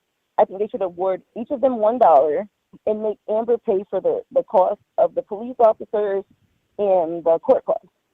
I think that the monologue that he was able to get in there at the end was brilliant, and this is how you know he's a great actor. It gave me Charlie and the Chocolate Factory vibes. Like, I was really sitting there, I was crying, when he talked about his pain and his anguish and how he couldn't speak and he had no voice. That was just brilliant acting. In my opinion, they were both toxic. They both loved each other when they did, and now they should both move on. And that's my opinion. Well, thank you. If you want, I can give you a call back a little later, maybe during 50. If you want to make another point, you can save your notes. And I mean, if you're available. I'd appreciate it. Yeah, what was your name again? All aboard. Olive Ward? All aboard. Oh, all aboard. I've seen you in the chat. Yeah. I seen you in the chat. Oh, thank you. Okay. Yeah, I'll save your number here, and then if you wanna, I'll give you a call back, and maybe you can make a couple more points. I'll keep taking notes. All right, thank you. Appreciate that. You made some really good observations, so thank you, and very informative. Okay, 805. How you doing? Where you calling from? Is this me? Yeah, who's this? It's Cicely, of course. Who? It's Cicely, New York. It's me. Oh, Cicely, what's up? How you doing? I'm okay. First of all, did you get anything I sent to your email? Because I don't even know if it's getting through. Just quick question. Which email? The iCkEdMeL at iCkEdMeL? I don't know. Or iCkEdMeL? I think at Gmail? Or I think I do. I don't know. To be honest with you, I don't know. I think it's iCkEdMeL Teams or Teams iCkEdMeL, something like that. Okay. Yeah. Is that not good? No, it's good. Okay. Let me see. Okay. I get a. Anyway. It's on the system? It's my email, and then I put in there, like in the heading part, whatever the hell you call that, I put Cicely, New York, so you know that it's me. Okay. Anyway, I wanted to call with something funny and flamboyant and upbeat. I can't do it. Because he was on the stand at the last couple of minutes. It was so triggering and it was so emotional.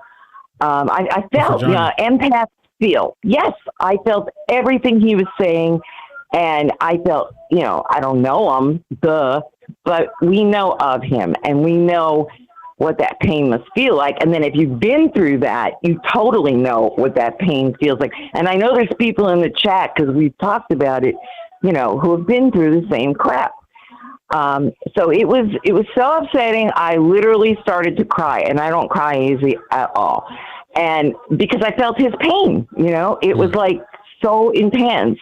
And to think, and I know what he's saying, 6 years of holding on to this, being called this, that, and the other thing, and the most disgusting things she could have said about him, she did, And just a quick footnote on that. I really do believe she has these sick fantasies in her head.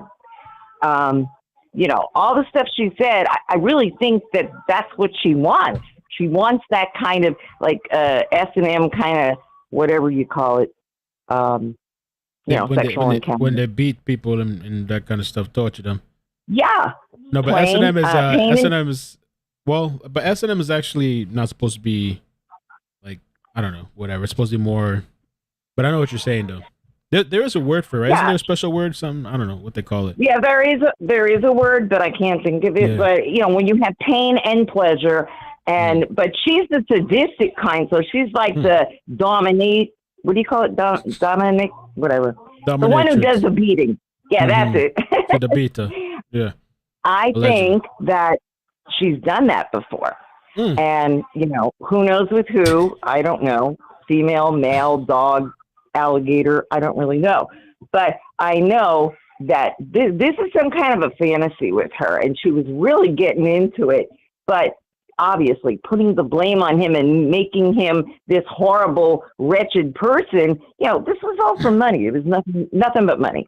But I still think it's some kind of fantasy of hers, whether she's done this stuff or not. I think she wants to. So I wanted to make that point. But back to him, it was gut-wrenching watching him on there because that was not acting.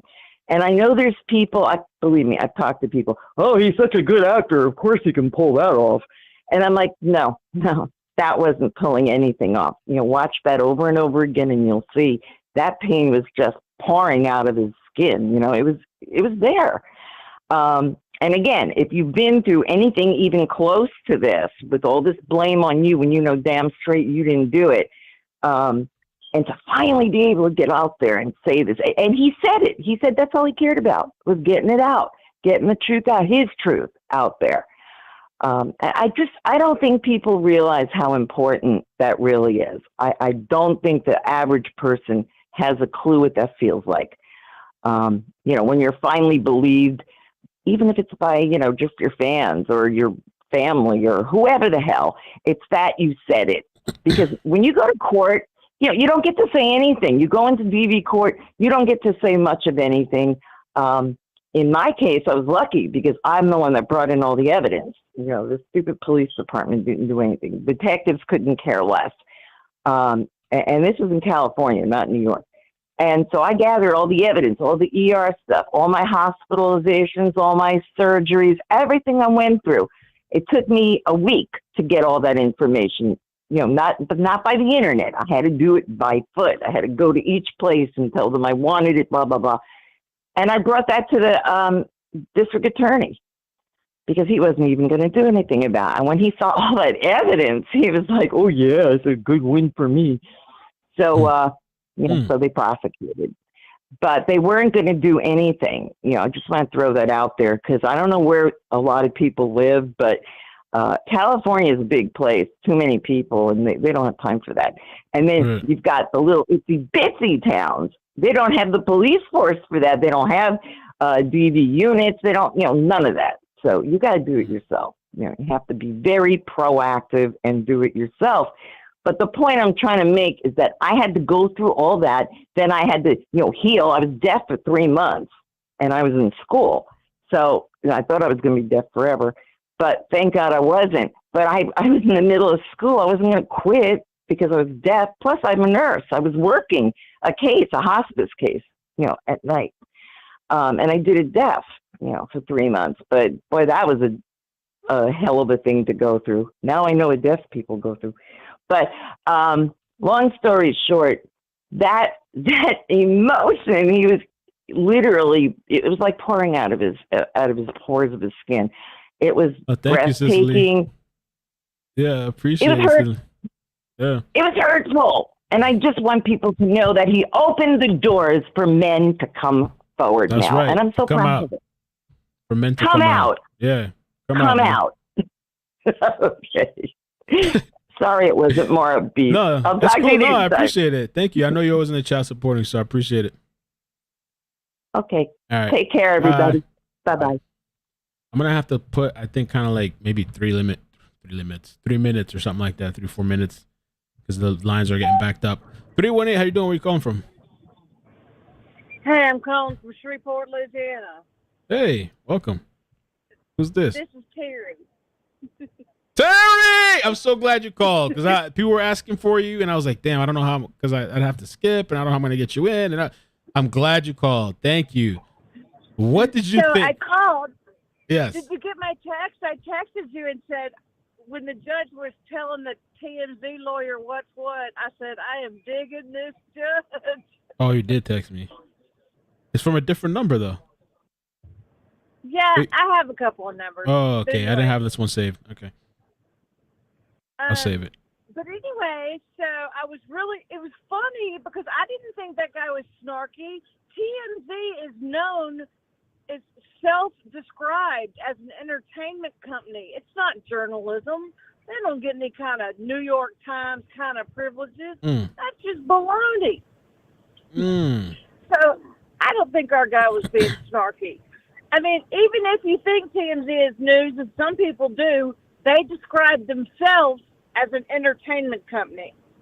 So that guy lost from the jump. His argument was dead.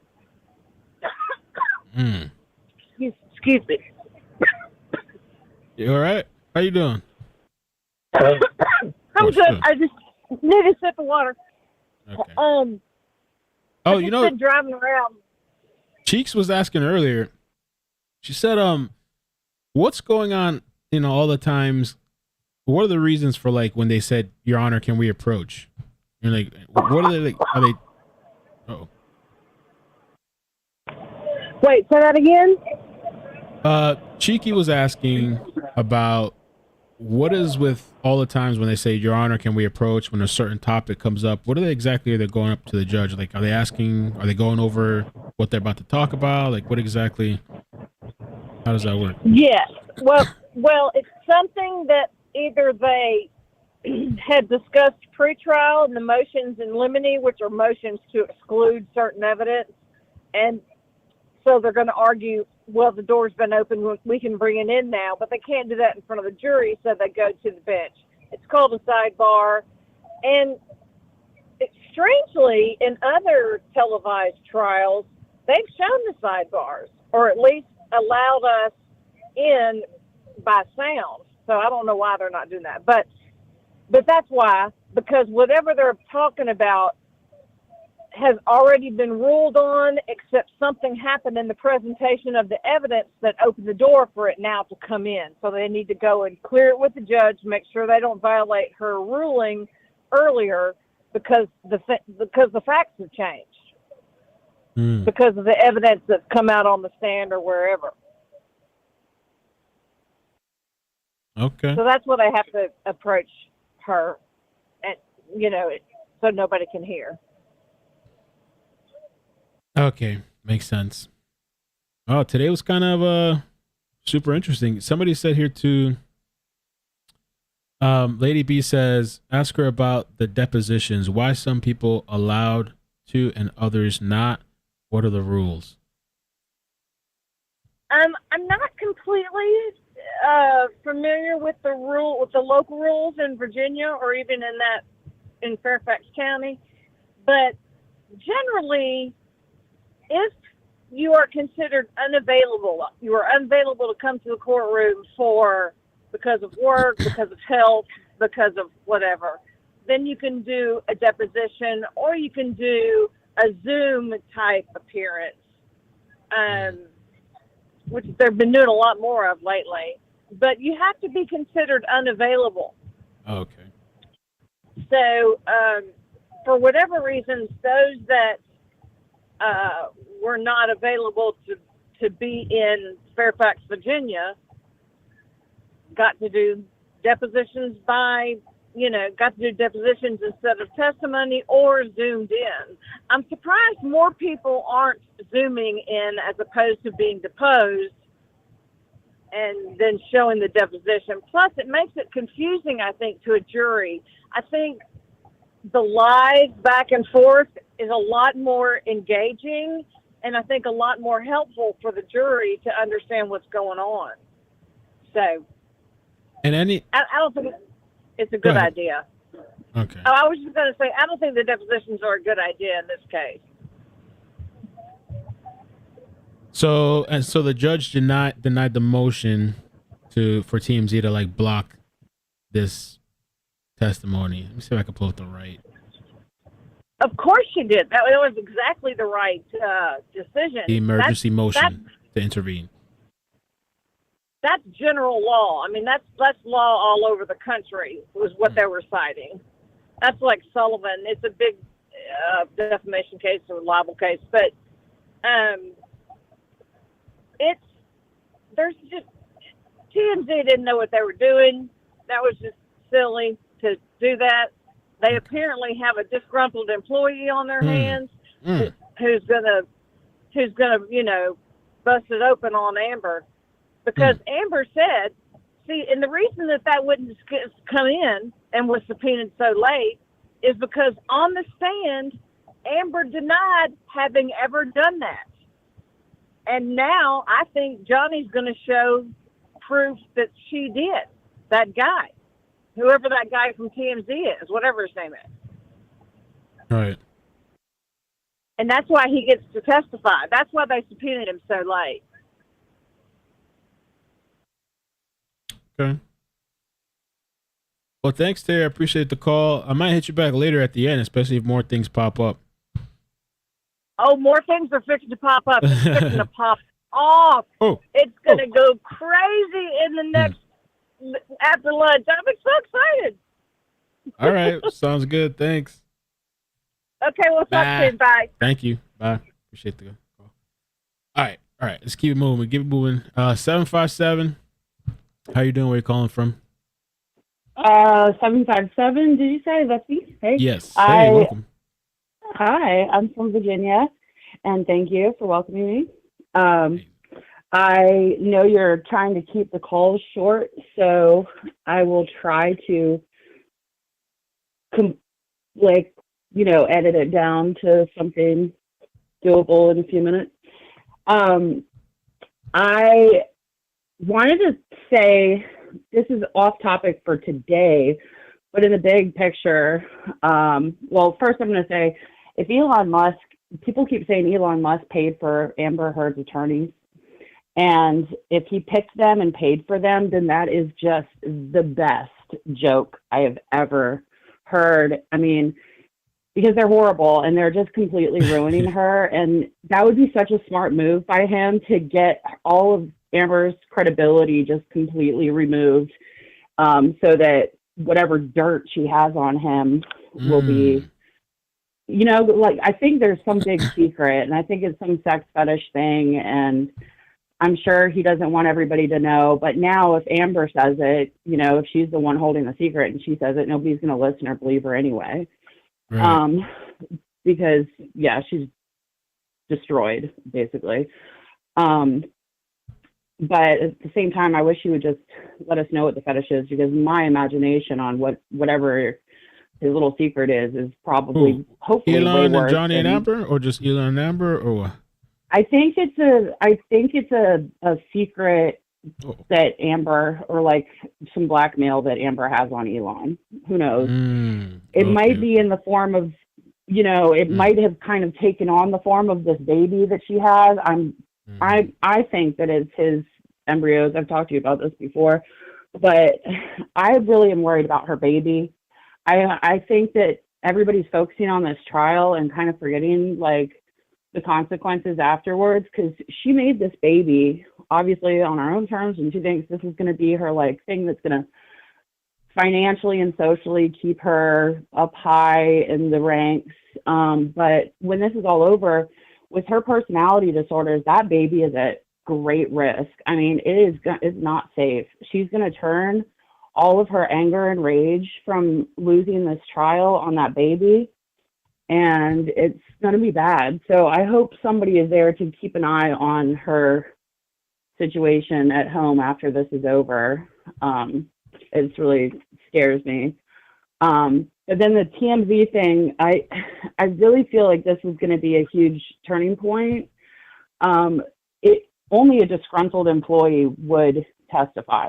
Nobody else would from TMZ, and they wouldn't tell the truth if they did, because then they would lose all of their credibility for their sources, because so many of their sources are people like Amber who are, on the inside trying to get a payout from dishing dirt that nobody else would be able to know or find out, because, it's this inner circle of celebrity and rich people. So if TMZ were to testify, then they wouldn't have any sources anymore. All of their sources would back away, because they know that there's potential for them to be called out. Yeah. I should ask Terry too, can TMZ come for this guy after the testimony? Depending on what he says, I guess. If they do, I would hope that he has, all the eyes that are on this trial, and if this source does come or this person does come and testify and say that, yes, Amber Heard turned over, this evidence to them or whatever, that all the eyes on this trial, I would hope that guy has protection, because of all, really he'd be breaking the trial. He would be breaking Amber Heard's defense. He would be completely blowing it out of the water. And for him to just be able to walk out of the courtroom without protection would be really scary for him. TMZ is, although completely ridiculous, very powerful. And they've got people everywhere, obviously. Everywhere. Right. So, yeah. Well, thanks. Cheers. Appreciate the call. Thank you. All right. Thanks take for care. having the best chat and the best feed ever. You got a good team. I can't Thank get you. away from it. All righty. Thank you. Bye. Bye. 757, how you doing? Thank you for holding. Where you calling from? Hello? Hi. Can you hear me? Yes. Hi. I hear you. Hi.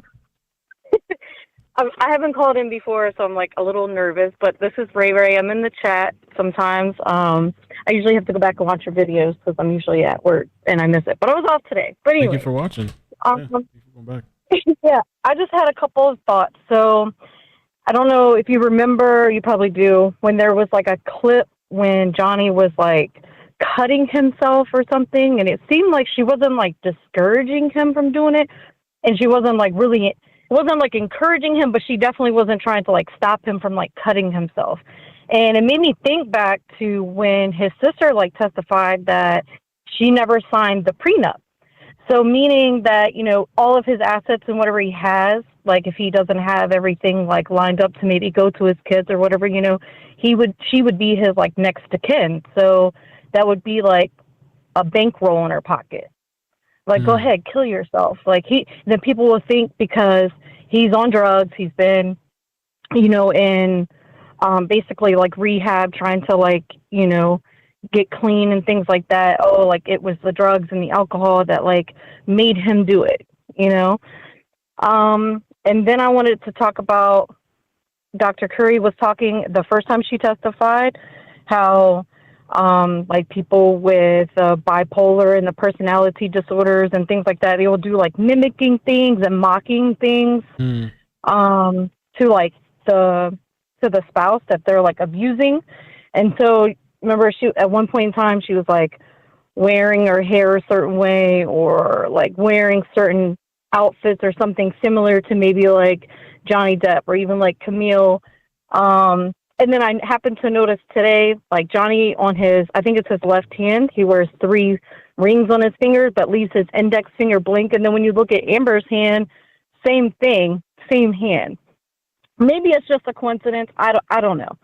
And the judge, I thought she was really, really too laid back, especially with all of the craziness from Amber's team, objecting their own objection or own statements, just crazy stuff. I thought she was gangster, and she was no, she's letting the TMZ guy testify, told the attorney, you don't get to object. I was oh, shoot. I thought this lady was real laid back, ready for retirement. Let me just get through this BS. This is well, he even wanted to represent the guy. He said he wanted to object. He said, "Can I be here to object?" while he's being examined and stuff. I was damn. She denied that too. Yeah, and the judge was no, you cannot object. You are not a part of this party, or whatever. And then when Camille asked Amber on the stand about leaking the TMZ video, then she showed Amber's deposition, and she slips up in the deposition video, and she says yeah, I leaked, right? Well, she said, and then, I don't know if she said I leaked. I forgot the exact word. I don't think it was leaked. Maybe the chat knows. She said something she said it was leaked to TMZ, or it was something along the lines it was that they provided, or it was provided to them, or something like that. And then she did that facial gesture thing where she she put her hands over her face oh shoot, what did I just say? Oh no, darn it. Yeah. And then Camille asked her, yeah, you let that slip right there, didn't you? I was like, oh. That was really good. Amber, That was really good. Yeah. yes, I don't even know. it I was wonder if really anybody had good. caught that. Like, I wonder if that was already, had the people of the internet noticed that already, or was that the first time anybody had ever noticed that? I was kind of curious about that. But that was great. Yeah, I think probably was the first time anybody noticed it, and what really even made it stand out what Camille was doing, at that time was her saying like, "Do you know what perjury is?" You know, yeah, it was like, I forgot about that too. Yeah. yeah, like, cause she, you know, she's a good attorney. I got a really good friend that, like, a really, really good friend. She does a lot of family law and stuff. And, I've been in the courtroom lots of times, and witnessed, you know, plenty of civil suits and, you know, JDR cases and things like that. I mean, and it gets intense, and just watching Camille in action, she's really good. And when she did that, she was like, "Do you know what perjury is?" Like, yeah, she had Amber choked up. That is for sure. You could see the frustration in Amber, and she really just wanted to snap, but she was trying to keep it together. But yeah, I think that's all I have. I think that the chat is great. You do a great job, Mel. I appreciate it. I know we all do everything that you do. You're really down to earth, and you know, just stay humble, you know, and stay true. Thank you. Appreciate that. Thank you. Yeah. Appreciate for the support and for calling in and holding too. And I didn't notice that ring thing. That was a good observation. Of course. I didn't notice that. Yeah. Yeah, because, you know, I mean, I've got some past relationships too, you know, and I've always said, like, you know, dealing with someone that's a narcissist and things like that. So when Dr. Curry was, like, actually testifying, I remember you even speaking about this, like, oh my gosh, let me reevaluate my life. Like, hold on. I was thinking the same thing. Like, I knew it. Oh my gosh. Like, I've been through this. I know exactly what she was talking about. Right. And it was just like, wow. And you think about, you know, Johnny's not looking at her or nothing like that, but you see Amber like constantly like looking past her attorney, looking past Pussycat Lady, you know, and you know she's like giving Johnny the eye, you know, and like but he won't look at any her. type of just any type of intimidation or mockery or, you know, to have that power and that control still, even inside the courtroom. It's really sad. It's sad. Well, thank you. I appreciate the call. And stay tuned. Keep watching. I appreciate it. Yes, I will. Thank you. All right, thanks. Bye. And the chat, thank you to the chat. The chat was saying the exact words was Team Z was alerted. Team Z was alerted. 951, thank you for holding. I think we should 951, thank you for holding. Where are you calling from? Who is this? Sorry, I'm lost. It's good. It's Junior from SoCal. Junior! What up? Happy belated birthday, big bro. Thank you, man. Appreciate that. Hell How you yeah. doing? I'm chill, man. I'm chill, you know, freaking doing my thing, you know. Just still watching like every day, like I always say. I'm still watching. I'm in the back shadows, you dig. But I only call when I got a couple of things on my mind. But bro, this chick, bro, I'm telling you, bro. Well, I was writing little notes before I call so I don't go everywhere and stuff, you know, but some things that were getting under my skin, bro, were how, like, in the last week, this chick was, like, answering Amber real quick, and she knows the rules, like, and Camille, I think, had to be like, yo, don't answer before I say object, you know? That was getting under my skin because she was like, okay, hurry up to my lawyer, you know, or whoever's asking me the question, and let me look at the jury real quick and answer. And these juries, bro, I'm sure they're like, this bitch, excuse my language, bro, but they're like, yeah, they're over it when they see stuff like that. And when you compare that, bro, I always say when someone's like going off and doing the most online, you could tell we're human beings. We could tell generally, you know. And she's over here, yeah, you know, talking 100 miles an hour like how I am right now. But and when Johnny goes up in there, bro, he's so nonchalant. He's like, and I actually think that's himself. That's his personality. But like people were saying in the chat, he finally gets to say his digs, you know. So he's gonna soak every moment of this and be like, yeah, I finally got a good enough spotlight on me, because it was always on her and the victim, so to speak. You know, they always get the mad spotlight. So I respect that this dude's going real thorough, and it's cool because at an advantage, it's cutting away at their time too. Amber Heard's team's time, I think, if that's how that works. So that's pretty cool. And also, I thought it was weird, bro. Like, you can tell if someone's like just full of bullshit, bro, just by the simplest things. This chick is over here, Amber Heard, like drinking. I noticed the dumbest, littlest things, bro. That's just the military in me. And when she I've seen 2 clips of like when the lawyers weren't looking at her, and it was awkward, bro. And she knew it was awkward. It was like the past few days ago, and she had like 5% water in her water bottle, like 10%, bro. And she like pushed it all the way up to down it. And I'm like, bro, that's when a person knows they're being awkward and they want to feel that space. Yeah, you know what I'm saying? Yeah, and she did that too when she walked out to the side from the left of the judge. She went to a room, and a female cop was like escorting her out. Bro, they were walking. Bro, one thing in the military, bro, I remember they would tell me like never drink and walk. Never, just because like safety for sure, but it's kind of like weird and rude, and it's just fucking weird. Just stand still and just drink real quick, you know? And she's like over here walking another 5%, super head tilted back, and like the cop is like kind of holding her back so she don't like hit the damn door. I'm like, bro, this chick is on one, bro. She's so weird.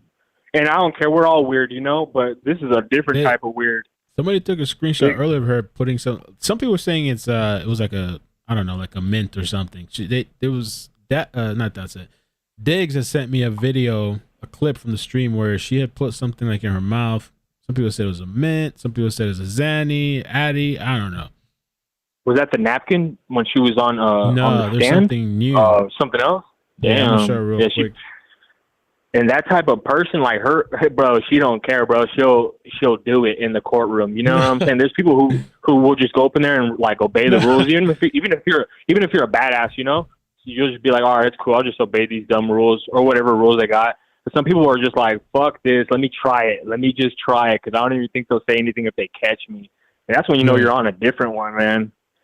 And another point, bro, is like I think we talked about this when the trial was starting to warm up. Like, bro, a lot of people are feeling this trial just in general, but because like I feel like this freaking whole planet has dealt with this situation in a micro form or another, dealing with a narcissist or someone that they probably shouldn't have been dealing with, and they just, you know, went on the flow of the river for a minute with that person. But now I feel like it's coming out like, oh shit, I feel that fool. I feel this situation. Or some people even agree with Amber, you know, they're like, I feel her or whatever. But yeah, I feel like it's so relatable because a lot of us have sadly went through this shit, you know, in one way or another. So it's a pivotal point. That's what I was going to say right now. It's a real pivotal point right now.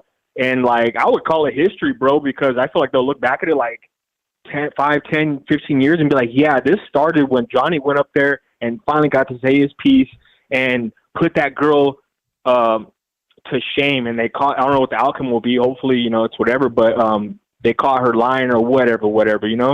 And I hate how she's like, yeah, I pledged. Yeah, but you didn't donate, right? It's that like, was yeah, a but I crazy pledged. ass Like, clip. that's what I'm saying. Her personality, bro, is like she wants. That's a perfect clip of her personality. She's like, okay, I didn't say it, but I mean, that's technically still donating, though. Like she tries to find every little thing, and I'm like, bro, that's her freaking whole chakra. It's just like, let me find every little crack. You know, that's like one of her chakras and shit.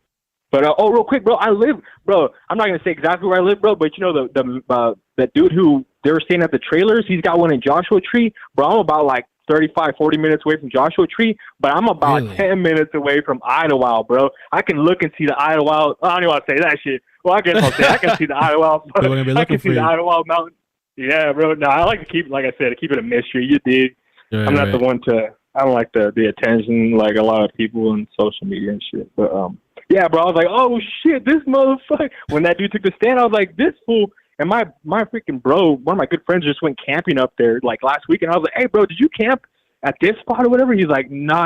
I think I seen that though, but we were actually in the woods. I was like, oh shit, because I tell him I'm watching the trial and stuff. But yeah, it's just crazy, bro. She's on one. It's crazy. The whole mess, man. But it's cool that it's coming down to the wire. What'd you think about the TMZ stuff too? And the judge kind of snipped back bro, a little bit. I think 2 callers ago, I think it was Terry. She was like, I was digging. Shout out to Terry. I was digging the judge's vibes when she was like, okay, yeah, no, I don't care. Get it out of my face, pretty much. You know, it's a paraphrase. And I feel like have nothing. She had nothing. No, they ain't got, bro. You know they say you shoot yourself in the foot, bro. They got a whole team over there that are shooting themselves in the foot, is what I feel like. And TMZ, bro, they're only right there. You know, Harvey. I think they always said Harvey's a lawyer. Harvey's a lawyer. The guy, the main dude and stuff. But he's like, bro, I don't even want to go. I know a boss ain't gonna go do, you know, the dirty work. But he's like, let me send a real good dude that I know is gonna like sweet talk the judge maybe and coerce her maybe. Nope, she wasn't having it. He was like, I don't care about them examples. Those are like a whatever act, and this is different, bro. So, nope, just wait. You know, pretty much. I was like, oh shit, bro. They're like, yeah, they're gonna be hurting on whoever's gonna be coming and saying some beans or something. You know, it's trippy. Oh, and real quick, bro, I'm a cologne fiend, bro. I use the love elixir to my advantage, man. Nah, I love cologne, bro. Oh, you just joking? No, I thought it was that's called what love I call elixir. cologne. No. Because you know, smell is attached to memory, bro. And shit, man, if you know how to use a cologne, man, it's another whole realm and stuff. But now, you ever tried the Sauvage? No, bro, I see you going hard, bro. I see you going with the hard, because that commercial's so funny, bro. And shout out to Dior for not dropping them, bro. Because I know the people who didn't drop Johnny real quick are going to freaking, like, prosper, bro. And all the other ones that dropped him are going to be like, no, can we get you back? He's going to be like, hell no, get the hell away from me. But yeah, I've seen the Dior Sauvage and the Lenny Kravitz. And I was going to tell you, yeah, the parfum is always thicker. It's always oil-based. Like, I think somebody said that, Terry, I think, the other day, yeah, and it depends on you, bro. The toilette, you know, it's more watered down, more alcohol, and I don't know if you like spicy or fruity, but I got a couple bangers, bro, and shit. I like to save my money, bro. So I'll get the clones, is what they call them, and I'll watch. You know, I do the whole thing and shit, but yeah, I know a couple bangers, bro, that you'd probably like. I'll either send you one, bro. Yeah, let me know. Or I'll send you a list. I love that. Give me a PO box. Give me a PO box number or something I can. If you go to my YouTube page, I don't know if you want to give me your email or email me sometime, but if you go to my YouTube page and the About section, there's a PO box address there. That would be dope. For sure. Yeah, hit my mailing address. Yeah, for sure. It's in Florida, huh? I'll either do something. I'll like Amazon it as a gift to you or something, bro. I'll send you, what do you like? Thanks, man. I don't know. What do you like, though, bro? Like, you're in Florida, though, bro. I'm a summer dude, so I like fruity stuff. I kind of like fruity stuff too. I like fruity stuff. Yeah, that's bro, what I got in my house. Fruity stuff. And I don't even. We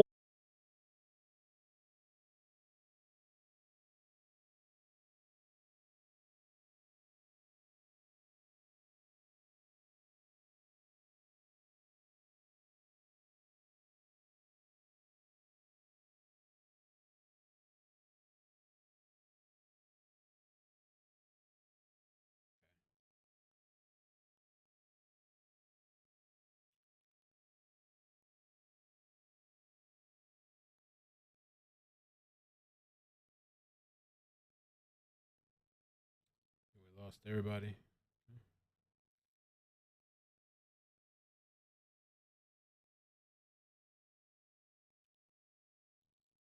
Are we back on YouTube? Can you guys see me? Can you see me? Can you hear me? Sorry, Junior, man, if you're out there. Let me see. Let me just make sure I'm back. I lost like everybody.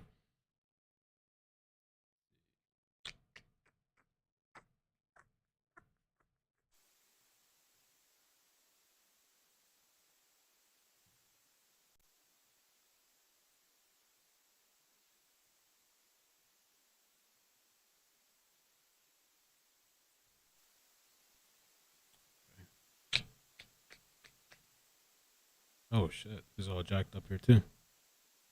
I don't know what's been going on because the other day the power went out and it went out 2 times. I don't want to jinx it, but now the power just went out again. It's kind of weird.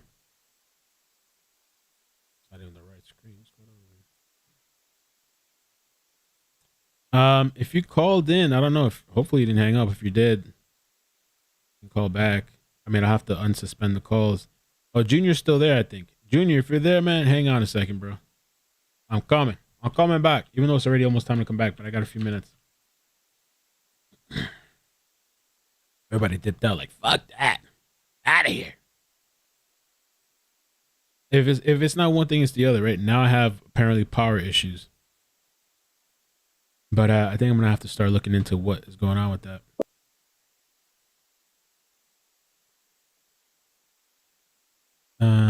Yeah, that's true. Better it happened during a lunch break. Can't complain, right? Let me see here.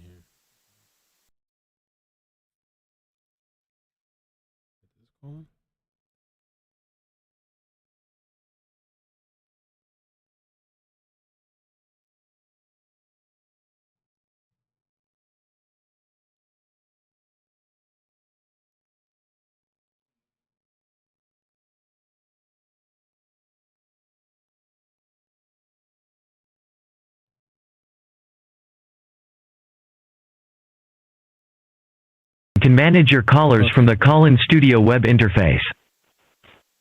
Damn. Loud as hell. Let me see if I can get back in here. Can I get back? I don't know if this was 407. God. Hey, who's this? I was literally, I Oh, see your my God. message in the chat, like, where's Keith? And listen, I had just suited up to go into a room with a patient who had COVID. And I've got my needle in hand, and I hear everything that the judge is saying. And I'm like, oh, my God. I'm sweating like a baked potato. And, like, I just happened to look over at my phone, and you were like, where's Keith? And I'm like, I'm here, goddammit, I'm here. Yo, I'm like, That's so what funny. the fuck? I'm like, okay. I thought I was excited before. Now I'm excited. Now I'm hella excited. Let's go. Oh, my God. That was crazy, right? There's so much to come. Oh, yeah. And by the way, SoCal, he's so adorable. I feel like if me and him sat down in a room, we would be in there for hours bumping our gums. Clearly the male version of me. I'm like, oh, okay. Listening, the cologne, and then you cut off, and I didn't know what the hell was going on. So I hung up and kept calling back. Whatever. The point is, I'm back, and I was like, oh, my God. Oh, my God. Then I see your message. I'm like, shit, I'm needle deep in a patient. I got to concentrate first. So this is going to be interesting. I'm so ready for them to come back from lunch. I'm ready. Like, Me aside too. from the fact that Couple we minutes. still got to get some cross, I know. I'm like, okay. Definitely tuning in, like, completely now. You know, I've been zoned out a lot of the times, you know, mainly Amber's people, but this is going to be interesting. This is going to destroy her credibility. And at this point in time, it's like, sis, what are you going to do? I feel like if this shit really does come out, she might as well not even counteract. And if she really wants to, sis, go ahead and try and hit up Harvey and TMZ. But at this point, this shit comes out, Slim, jury is already like, oh, okay, well, no, it's not happening, miss. No, not at all. So, yeah. But we all knew it, and we all called it. Just like even before the Depo came out, we know that she sold that shit. TMZ was yanking y'all's videos off of YouTube left and right. Yep. Hello? Yeah, can you hear me? Okay. No, the power Yeah, I didn't go can hear again. you. I thought I dropped service. No, so yeah, we all knew it, and so now we finally get to see. So yeah, I'm ready. And Judge Penny is on one today. I think she's now at a point where she's just so over waking up having to go through this. She's like, we're in the home stretch. I ain't playing no games. Let's go. Let's get it done. Let's get it done. Amazing. So yeah, very excited. I'm telling you. And then you know what I was thinking? I think the reason why we're having court on Friday is because there's not going to be court on Monday, right?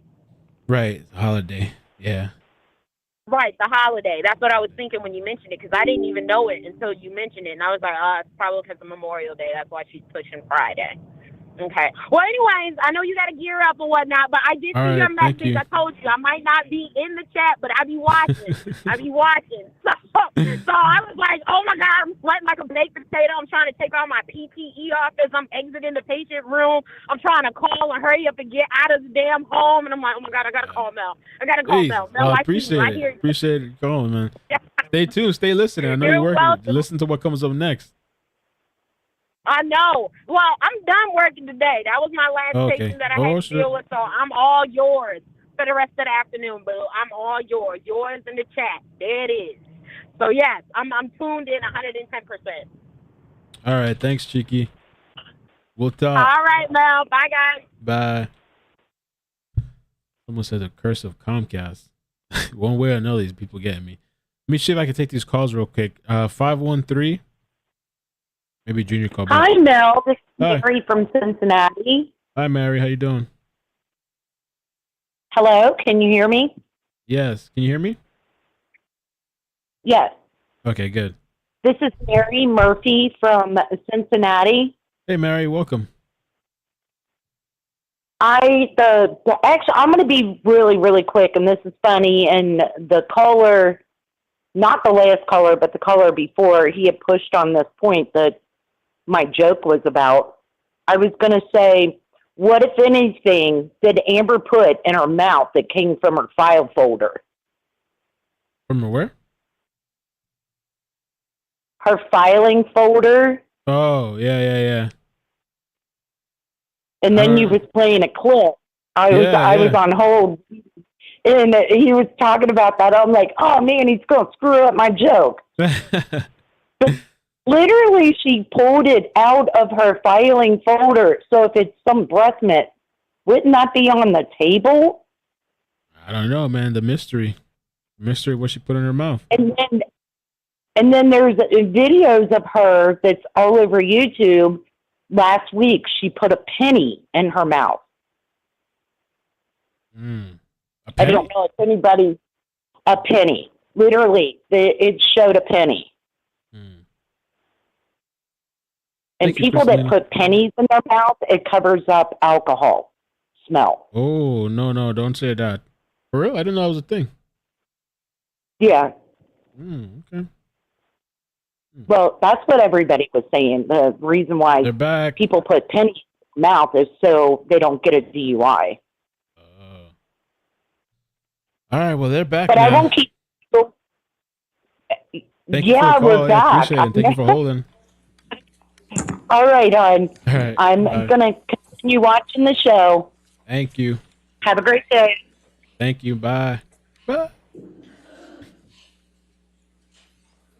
The last person holding, I'm going to save your number. I'm going to pick it up real quick.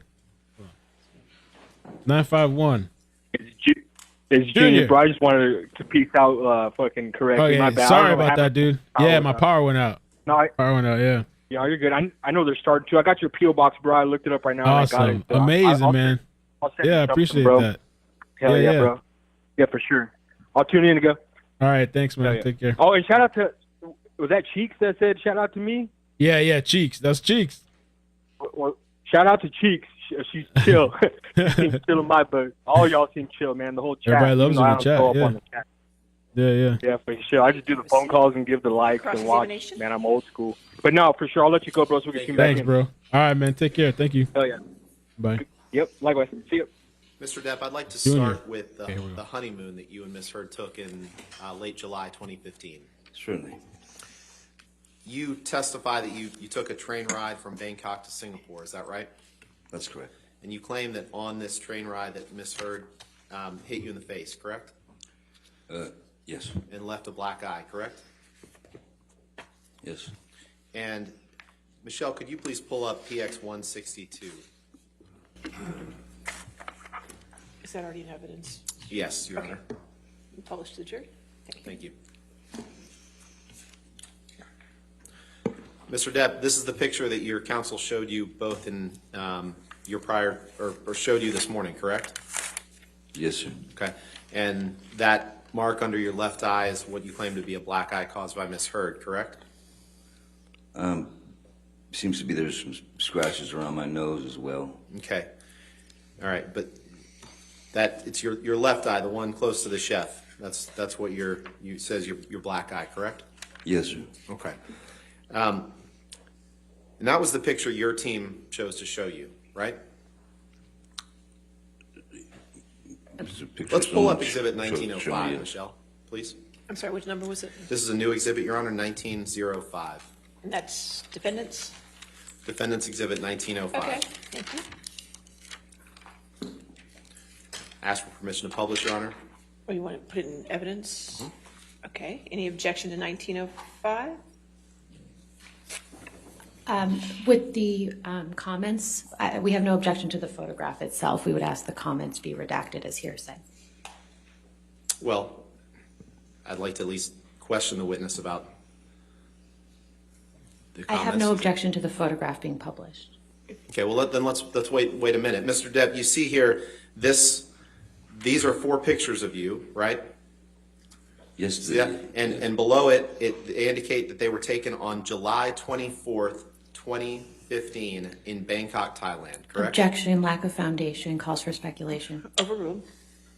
In Bangkok, Thailand, so before the train ride. Correct, before the train ride, because you didn't get on the train ride till the 25th, is that right? Somewhere in that area, I guess. Okay. Your Honor, I'd ask for permission to publish this to the jury. If it's just the photographs, we have no All objection. right, if you want to redact the, just have the photographs in it? Sure. We'll do 1905. 5, just with redaction, sure, it'll be fine.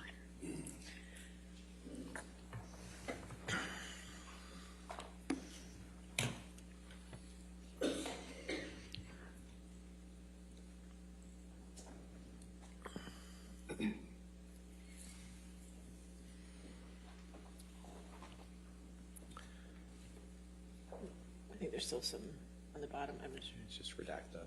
Yeah.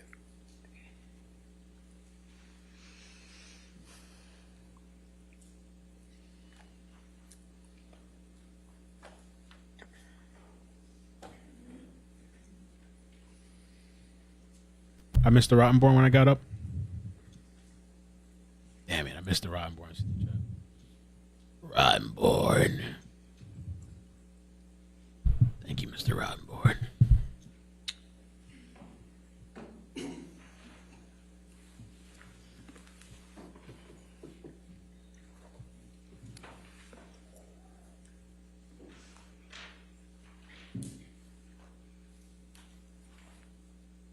Somebody say he lied. Who lied? Thank you, Michelle. All right, publish. Thank you, Your Honor. Michelle, could you please scroll down to the bottom 2 pictures there?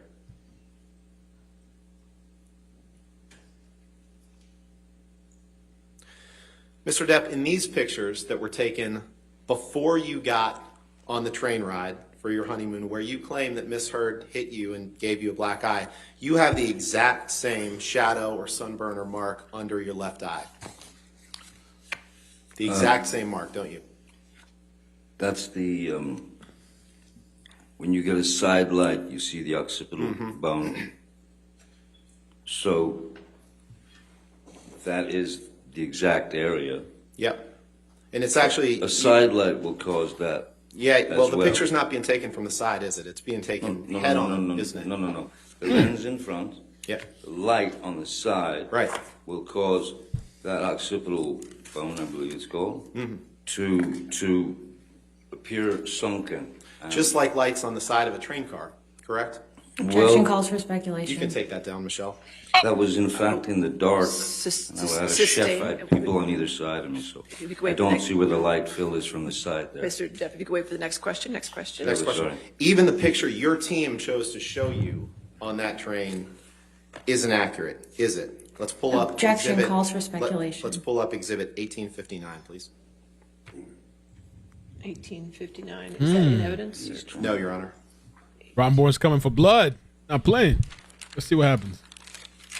The train with the mark or whatever. Mr. Depp, this is the same picture, or the same, the exact same scene displayed in PX 162 that you looked at this morning, correct? That looks like my face has been, the eyes have been photoshopped. Oh, okay. So this post from the Eastern and Oriental Express's Facebook page, you're saying that that's photoshopped? Is that from their page? I would, sure, why wouldn't they? Let's pull them up side by side, please. Your Honor, I'd move for the admission of this exhibit. We can just have the pictures. We don't need the... Any objection to the picture? Objection, lack of foundation, lack of authentication. Is that you in the photo, Mr. Depp? It is me, but it's clearly... Your Honor, I'd move to strike anything after that, first of all, and would ask for admission of this photograph. All right, just let's see the photo. We maintain our lack of authentication, lack of foundation. All right, over objection, I'll allow 1859 and Thank you, Your Honor. Michelle, could I Yes. please get you to? You need to redact it first. We actually have one. It's that will admit or ask to be admitted as 1858. That is just the picture. I already have 18. Okay, so we'll call this 1859 then. This is 1859. Yeah, we just need to. Okay. Struggle. We'll fix that exhibit sticker on the bottom and get you that correct 1859. 1859. And Michelle, what I'd like to ask you to do, please, is to put the picture displayed as 1859, just was admitted into evidence, next to PX 162 that was shown to Mr. Depp this morning. Okay. You can pop those. Are both in evidence. Okay. Can you try to make them the same size, please?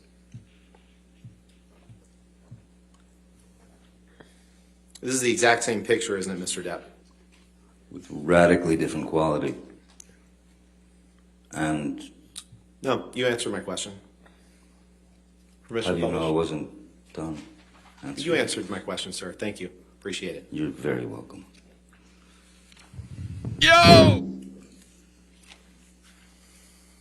Whoa! Mr. Depp, you had that, whatever mark it is, whether it's a sunburn, whether it's a shadow, whether it's the light reflecting, you had that same mark on your eye before you got on that train.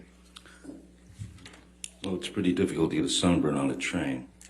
And in let's the go to photographs with the child, I don't look particularly sunburned. Can we see those again? Let's pull up exhibit one. Actually, no, let's talk about Australia for a little bit. Oh, good. You testified that you've never done ecstasy more than a handful of times in your life, correct? 6, 7 times. Now, you heard Miss Heard's testimony. You've been sitting here. I know you didn't look at her, but you heard her testimony. And you heard her. You didn't hear her say you ingested 8 to 10 all at once. She said she came down after being apart from you for some time, and there were 8 to 10 gone from the bag. Objection form compound. Overruled. I also heard Miss Heard say I reached into a bag and poured a bunch of MDMA down my mouth. Correct. That's right. She didn't say you poured 10 at one time, did she? No, she said a handful. Okay. Which is more than 10, I believe. Okay, the fact is, Mr. Depp, you were asking for ecstasy. You who have only done it 6 times in your life, you were asking for ecstasy and cocaine within minutes of being admitted to the hospital after suffering your finger injury, weren't you? Objection compound. I don't recall that I was Overruled. Let's begging pull up for any drugs. Yeah, let's pull up plaintiff's or exhibit 393, please. You just said you don't recall you were begging for any drugs? No, I don't, but I do okay. recall being in great pain and great distress, so Okay. I could have asked for a teddy bear as well. Okay. So this has been admitted, Your Honor. This is in evidence. Okay. You can publish. How much is a handful? Couple? And if you can blow up the text, please, Michelle. In this text message, Mr. Depp, you were, after you suffered your finger injury, you just testified you don't recall asking for any drugs. You're texting Nathan Holmes, your personal assistant, need more Whitey stuff ASAP, brother man, and the e-business. Now, we went over this in your cross-examination, didn't we? If you say so, sir. And Whitey stuff is cocaine. I would say. And the e-business is ecstasy. Yeah, quite likely, yes. Okay. So I Take that didn't note. recall that. Thank you. But, can you pull up exhibit 1817, please?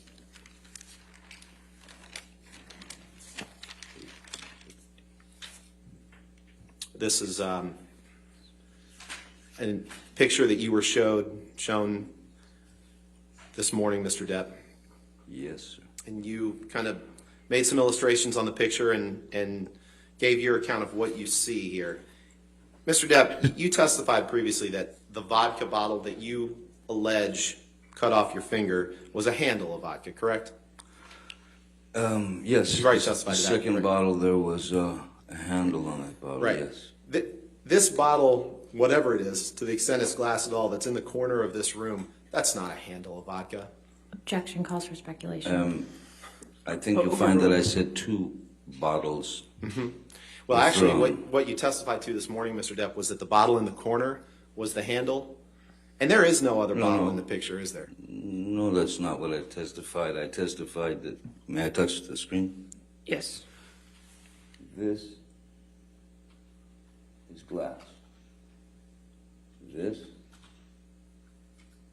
is glass. Yep. And that's Okay. not a handle. Neither of those are handles of vodka. It's that big. It's broken. The handles up the top on those vodka bottles, sir. Yeah. I mean, And none, if you combine all that glass on the floor, that doesn't make up the amount of glass in a handle of vodka, does it? Objection calls for speculation. I'm not a, When there's objection, hold on. I'll sustain the objection. Next question. There is no picture of a handle of vodka broken on that floor, is there, Mr. Depp? no, I don't see it. I see glass under this chair here. Okay. Well, you testified this morning that you did see it, so it's good to get that clarification. Let's move No, I on, didn't please. say I saw a handle. You also testified this morning that yeah, and I want to get this. I want to make sure that we're on the same page here. You I don't think we testified will be. earlier this morning that there was no phone in the bar area downstairs. Is that what you testified to? I don't recall a phone in the bar area. Okay. I don't recall a Bakelite phone in the bar area where I. Okay. No. Let's pull up Michelle, please. The UK day 3, page 421. Mr. Depp, we've done this drill before. This is your testimony from the UK, correct? Can I please have, It's this. We don't have copies for everyone. It's on the screen. Your right Honor, there. may I please, I would like to have what he's, the testimony of the Here, witness. you can have my copy. Mr. Depp, you remember giving testimony in the UK trial for several days, correct? Okay, so yeah. Yeah. So I do remember a telephone in the bar area, and this Yeah, well, telephone you picked up was made of Bakelite. This is my turn to do this, Mr. Depp. I'm sorry. On page 421, line 19, you were asked a question, and this telephone that you picked up was made of, I'm sorry, I'm going to go up line 15. Question, at one stage when you were in the kitchen screaming at Miss Heard, you picked up a wall-mounted telephone. Do you remember a telephone in the kitchen? Answer, no ma'am, I remember a telephone in the bar area. Question, and this telephone that you picked up was made of Bakelite. Do you know what I mean by that? A retro telephone, wall-mounted but retro. Answer, it was a wall-mounted telephone, but it was not Bakelite. It was a modern phone. It was plastic. Question, a phone that was a wall-mounted phone that was picked up, can you scroll down, please?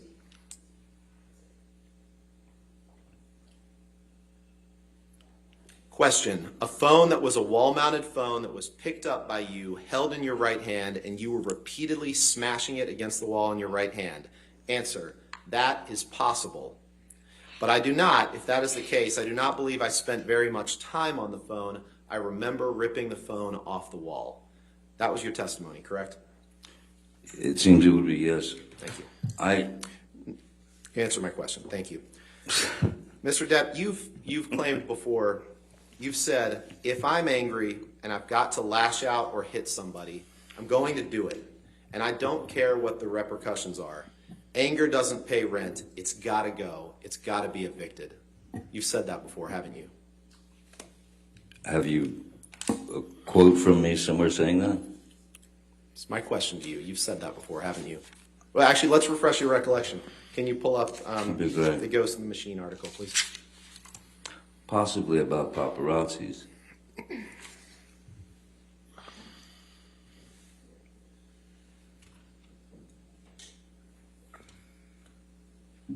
Mr. Depp, you see the picture of you on the lower left. Yes. Appears to be shirtless and wearing a crown, I believe. You see the long paragraph above that starts with "in the Mark Hotel." Yes, You see yes, that? yes. I At do. the bottom of that, does this refresh your recollection that you said, "I have a lot of love inside me and a lot of anger inside me as well. If I love somebody, then I'm going to love them. If I'm angry and I've got to lash out or hit somebody, I'm going to do it, and I don't care what the repercussions are. Anger doesn't pay rent. It's got to go. It's got to be evicted." Did I read that right?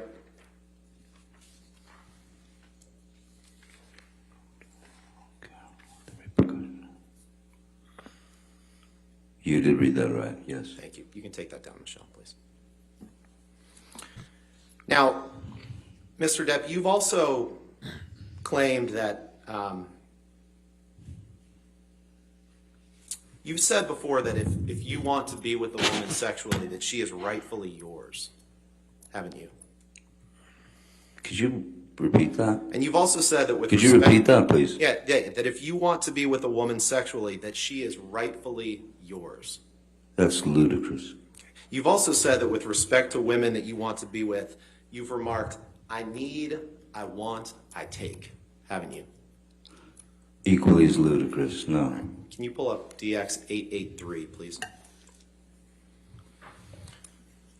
You can pull it what you like. I've never said those words. There's not enough hubris in me to say anything like that. 883? 883, Your Honor. It's not, DX, is it evidence? It is not admitted yet. Okay, 883.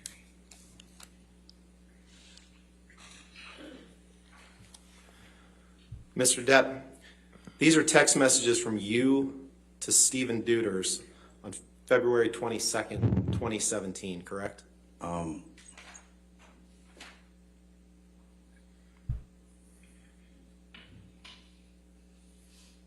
This looks nothing like me. You might have mistaken. Mr. Depp, we can show the full unredacted. You've looked at a number of text messages in this case, and the words him as the identifier, that's you, correct? In every text message we've seen in this case. Yeah, sure. It still doesn't mean it hasn't been screwed with. That's not anything that I've ever said or written. You want to see the whole thing unredacted? We can look at that too. No, because you could have typed it up last night. No. Yeah. I can assure you I didn't type it up last night, Mr. Depp. Your Honor, I'd move for the admission of Exhibit 883. All right, any objection? Objection on relevance grounds, Your Honor. All right, Marla, do you want to approach for a moment? That's it. So what is he saying that he said that if he's with a woman, he owns them or sexually or something like they're saying? I don't know. Where is he? I wonder where he's pulling this from. Run the clock. There's a poll, by the way. Nessa told me that I think it was Susan made a suggestion about a poll on who's more vile. I got to figure out. I don't know how to do that for Twitch. How do you do a poll on Twitch? Can I get mods to do it? Let's see, mod view. Maybe I could just do it real quick. You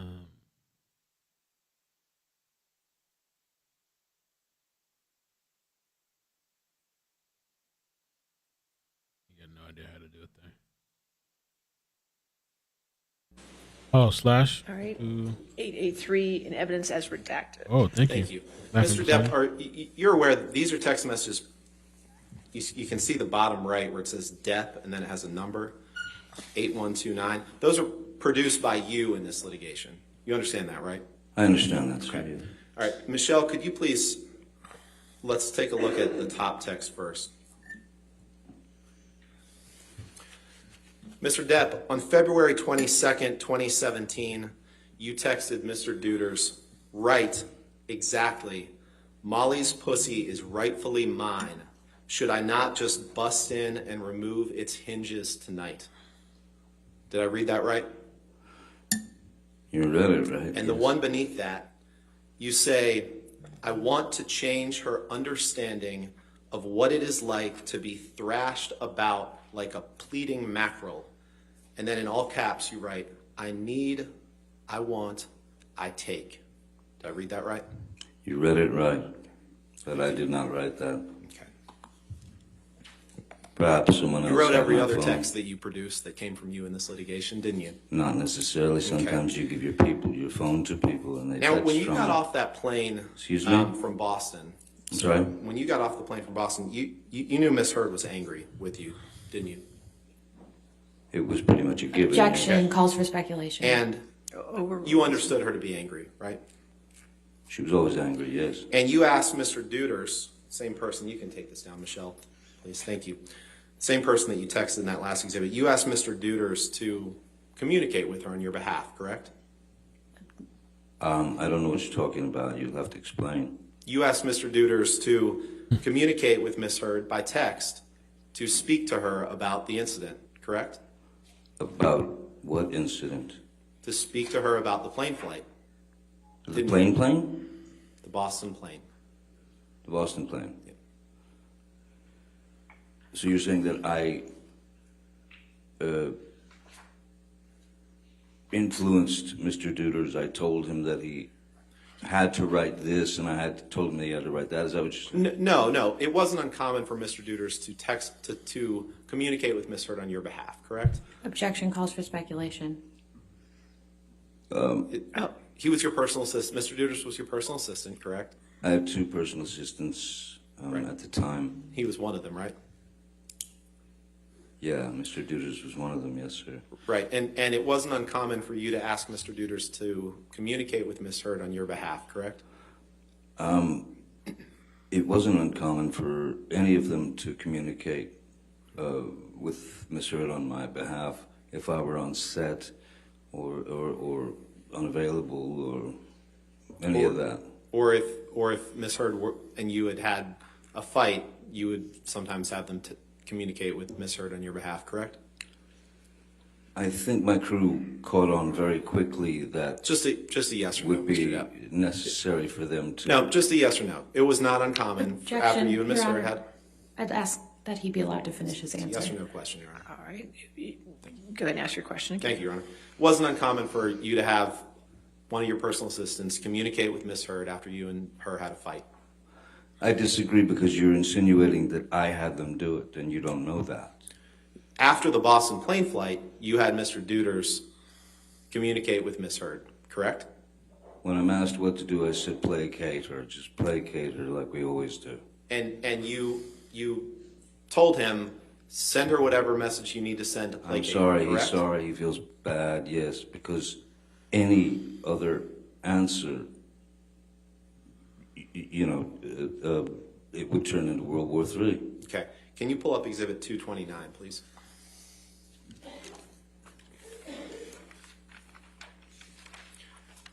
Your Honor, I think you know where I'm going here, and based on Mr. Depp's testimony, I'd move for the admission of Exhibit 229. Your Honor, can we please approach? Sure. The whole Molly thing, and I saw some people referencing in the chat too. That is a reference for drugs, but I mean, but he didn't say it though. Johnny didn't. I thought he could have. That would have been a quick, easy. Could have been talking about drugs. Could have been talking. What's the word? Not like actually doing it, but like, I don't know, metaphorically. Am I giving too much? Mr. Depp, you were pretty angry after Ms. Hurd got her temporary restraining order, weren't you? Angry. I was, more than anything, I was hurt. And you testified earlier this morning, you claimed that you somehow were responsible for her getting the role with Warner Brothers, correct? That's what you testified to this morning. You also tried to get her fired from Aquaman, didn't you? After the temporary restraining order. Which question would you like me to handle first? There's one question, sir. You tried to get her fired from the Aquaman after the temporary restraining order, didn't you? Well, what is related to the story about me getting? It just her... yes or no, Mr. Depp. I don't. I So didn't life ask does what not related, come down to what yes or story no at all related to. times. I can't please you with a yes or a no every single time. It's a yes or no question, Mr. Depp. You tried to get Ms. Hurd fired, didn't you? Answer's no. All right, let's pull up Exhibit 821. So Rottenborn won the poll on Twitch and YouTube. They feel he's the most vile. Rottenborn. Mr. Depp, is get her this fired? This is a text message that you had with your sister, Christy Dombrowski. She was the first witness in this case, right? She doesn't work at Warner Brothers. She can't fire Amber. Yeah. This is a text message you had with her on June 4th, 2016, isn't it? June 4th, yes. Your Honor, move for the admission of Exhibit 821 as redacted. Any objection? We would object on relevance grounds, Your Honor. I'll overrule that objection. 821 in evidence.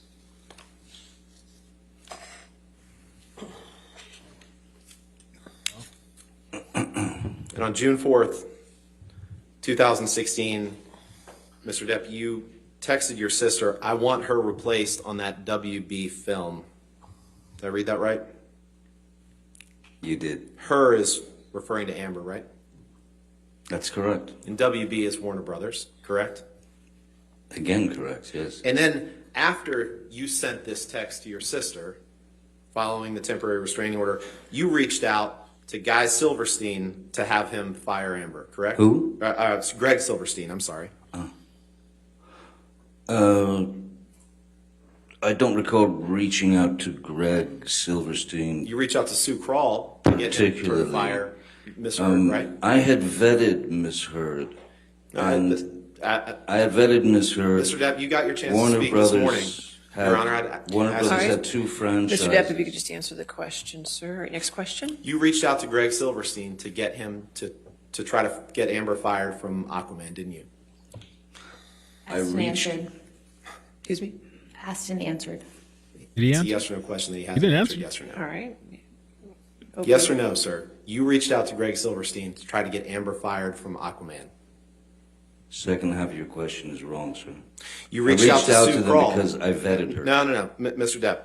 You reached out to Sue What Kroll you to like, get I her don't to try to get her to help you get Amber fired from Aquaman, didn't you? No. And you reached out to Kevin Sujihara to try to get him to help you get Amber fired from Aquaman, didn't you? No. Can you pull up Exhibit 857, please? Let's see what Rottenborn has. The proof. Never heard of these names, but I guess they're with the company, movie people. Mr. Somebody. Depp, this is a text message that you sent to Christian Carino on August 15th, 2016, correct? This is already in evidence, correct? Or is it 857? Parts of it are. Oh, so not this. Not this version. Well, this can't be 857, then don't. 850. Sorry. Mr. Rottenborn, you can't do this to me. I'm sorry, Your Honor. Understood. We'll call it 857A. 857. Okay. All right. Yes, sir. Thank you. My apologies, Your Honor. Mr. Depp, you sent this text to Christian Carino on August 15th? I most certainly did. Okay. And in this text that you sent to Christian Carino is the person who used to be Amber's agent and then was your agent for a time, correct? That is correct. And in this text, Your Honor, permission to publish, please. Do you want to put it in evidence Yeah, first? move for admission of Any 857A. objection? No objection. All right. 857A, as redacted, will be in evidence. Thank you, Your Honor. And in this text, Mr. Depp, you said, "She's begging for total global humiliation. She's going to get it. I'm going to need your texts about San Francisco, brother. I'm even sorry to ask, but she sucked Mollusk's crooked dick and he gave her some shitty lawyers. I have no mercy, no fear, and not an ounce of emotion, or what I once thought was love for this gold-digging, low-level, dime-a-dozen, mushy, pointless, dangling, overused, flappy fish market. I'm so fucking happy she wants to go to fight this out. She will hit the wall hard, and I cannot wait to have this waste of a cum guzzler out of my life. I met a fucking sublime little Russian here, which made me realize the time I blew on that 50-cent stripper. I wouldn't touch her with a goddamn glove. I can only hope that karma kicks in and takes the gift of breath from her. Sorry, man, but now I will stop at nothing. Let's see if Mollusk has a pair. Come see me face to face. I'll show him things he's never seen before, like the other side of his dick when I slice it off." Did I read that right? You did. He's smiling. Oh my God. Now, not long after this, you can take that down, Michelle, thank you. Not long after this, you met Mr. Waldman in the late summer or fall of 2016, correct? I believe, yeah, September, October, somewhere in there, whatever. And he's been your attorney since then, correct? Yes, sir. And you met with him with the Daily Mail in London in February 2020, didn't you? I'm sorry, again? You and Mr. Waldman together met with the Daily Mail in London in February 2020, didn't you? Are you asking me a question about my attorney and I? Yeah, that you two met with people from the Daily Mail in London in February 2020. Was that during the London trial? No. No? No, in February. I don't recall it, though. Okay. I don't. To the extent Mr. Waldman testified that you did, you don't dispute that, correct? I just don't. I don't recall it. Okay. You don't disagree with Mr. Waldman's testimony that you and he met with people from the Daily Mail in London in February 2020, correct? If that's Mr. Waldman's testimony, then. Okay. But I just didn't necessarily know who these people were. Right. The same month that the Daily Mail released alleged tapes between you and Amber. Objection Correct. calls for speculation, lack of personal knowledge. Alleged. I'll sustain the objection. Next question. Now, Mr. Depp, you testified, and I wrote it down before lunch. You said, when Ms. Myers asked you something about, how does it feel to make you, or how does it feel to be here? You said, I've been living with it for 6 years and waiting to be able to get the truth out. Remember saying that? Yes. You also said, I've spoken up for what I've been carrying on my back. Something to that effect. You remember saying that? Yes. And you've claimed several times in this proceeding, Mr. Depp, that this trial is your first chance to tell your story, haven't you? Yes, sir. But that's just not true, is it, Mr. Depp? That's not true. No, for me it is true. Okay. Well, here's the thing. The fact is, Mr. Depp, when Dan Wooten wrote an article that was published in The Sun calling you a wife beater, you brought a lawsuit against The Sun in June of 2018, correct? Yes, I brought And that was 6 months before Ms. Heard ever wrote her op-ed, correct? I don't know. And in the summer of 2020, there was a several-week trial in London against The Sun, correct? Ms. Heard was not a party to that trial, was she? Not my question, Mr. Depp.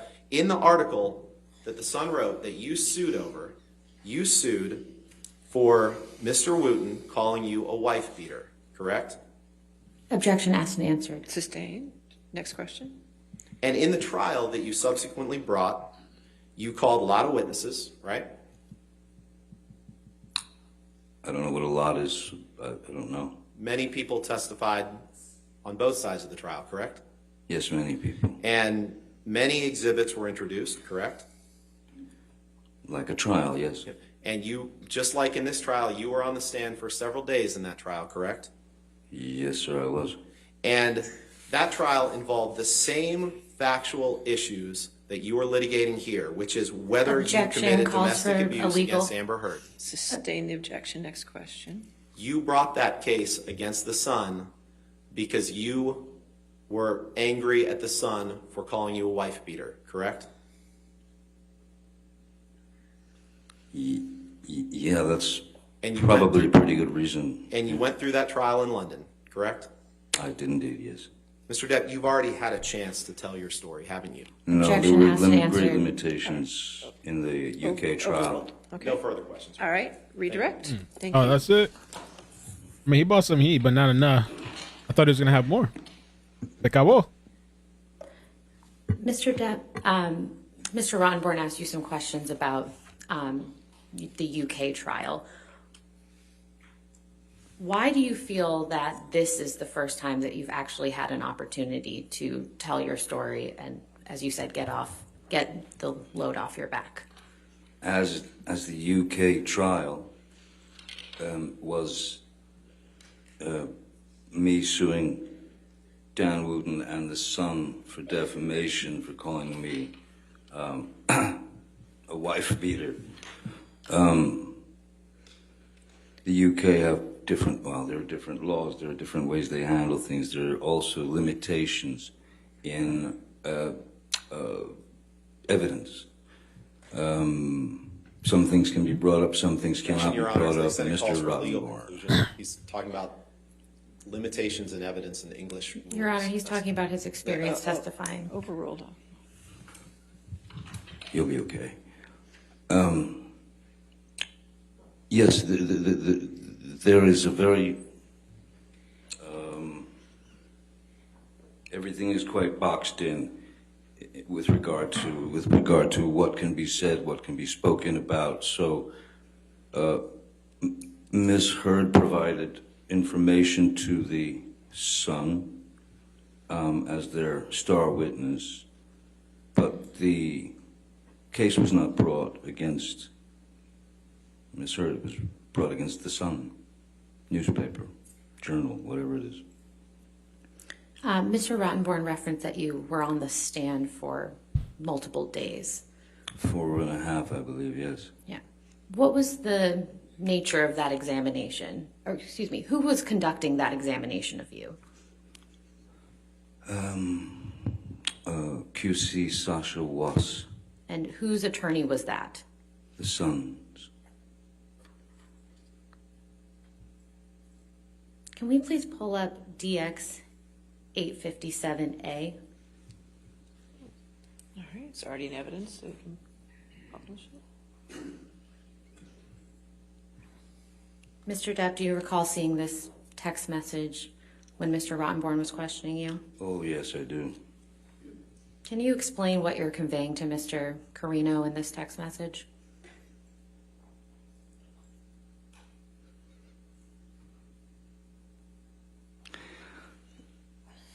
I'm in total shock that this is happening to me, that my entire life on the planet has been brought to the head of a pin with all this completely, utterly false information. So I am, when you're accused of horrific acts and things that you have not done, when it's actually some very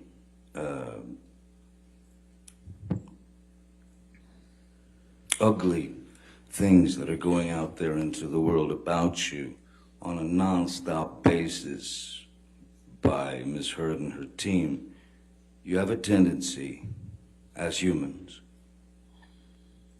to get very, very irate and angry, not to the point where you go out and hurt someone, not to the point even where you assault a cabinet. But you do get irate, you do wonder why this person is doing this to me. So many things go through your head. And then you've got your family, you've got your kids, you've got your parent. My mom, thankfully, didn't get to read any of this, because that would have killed her. But my father, my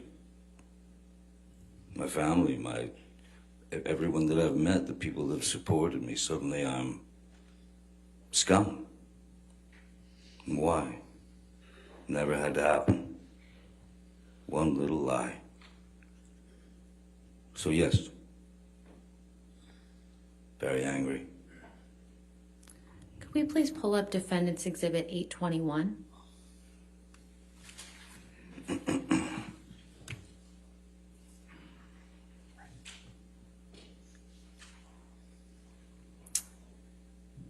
Mr. Depp, do you recall seeing this text message when Mr. Rottenborn was asking you questions? Yes, he loves this one, yes. Yes. Would you care to explain what you're trying to convey in this text message? Well, Warner Brothers were about to find themselves in quite a dilemma as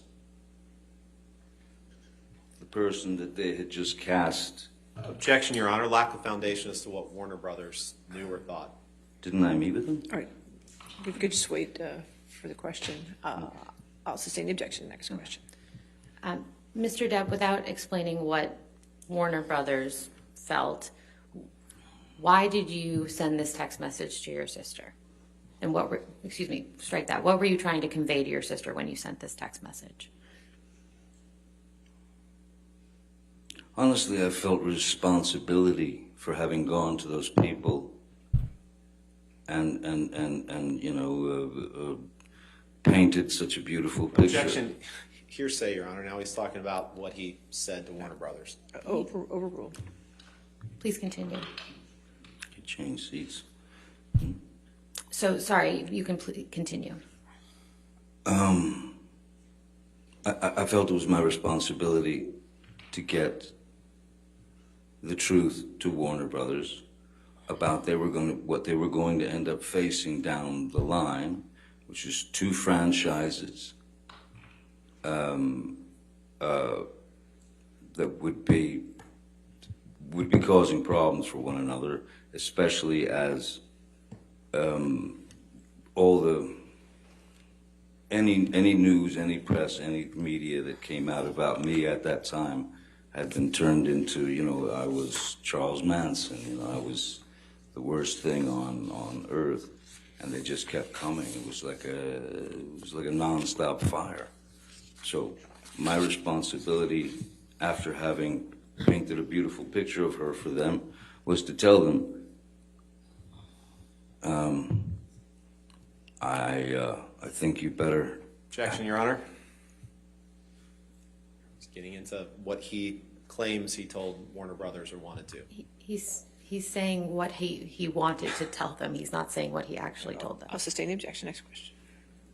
Mr. Depp, you mentioned 2 franchise films with Warner Brothers. What 2 franchise films are you referring to?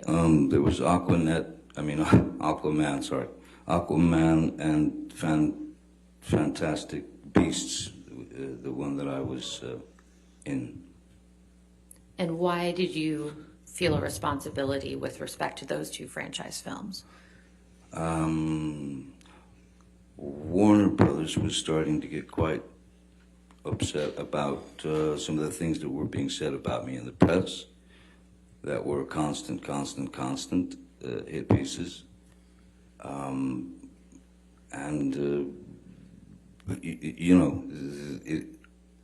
one level, yes, it's just acting, it's just movies, but it's business and it's your word. And I had given my word to them, and I felt responsible that I had to tell them exactly what was going on, and that it was going to end up ugly. And which of those 2 film franchises were you a part of? I'm sorry? Which of those 2 film franchises were you a part of? I was in Fantastic Beasts and Where to Find Them, and I was in the Fantastic Beasts: The Crimes of Grindelwald.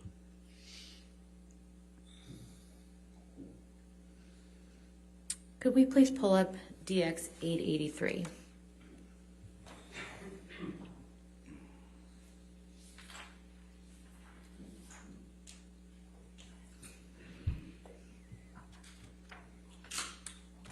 Now, Mr. Depp, do you recall seeing these text messages during Mr. Rottenborn's examination?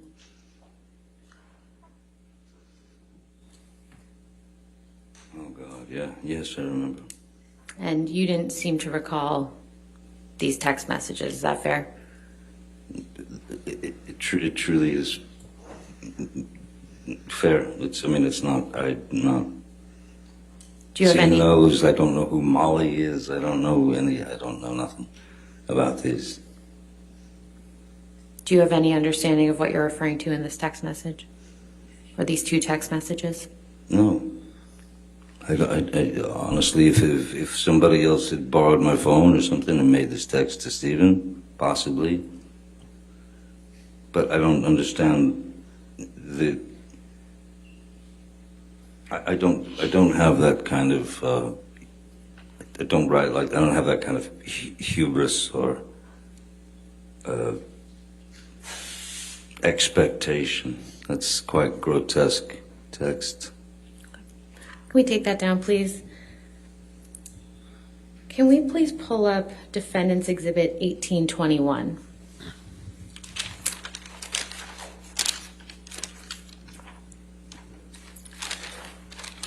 Mr. Depp, do you recognize this document? That is behind the bar, yes.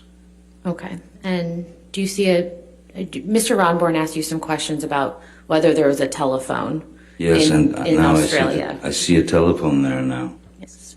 And did you recall that telephone being there? I don't recall the telephone being there, but I can see it now.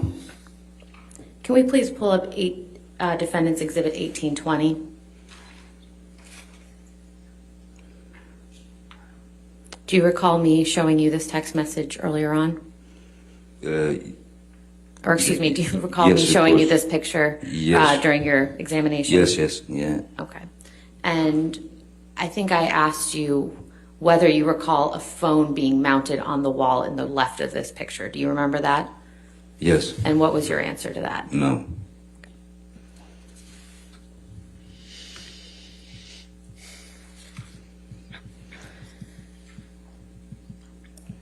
Mr. Depp, Mr. Rottenborn asked you some questions about your honeymoon. Do you remember that?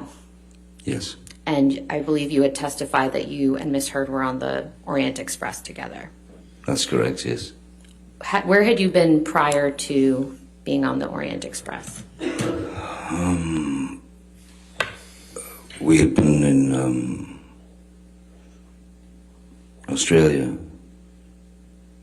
and then made it over to Thailand to catch the Orient Express. If we could bring up the Plaintiff's Exhibit 162 again.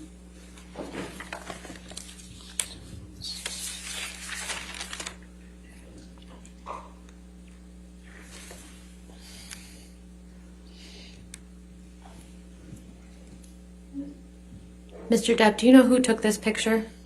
Malcolm Connolly.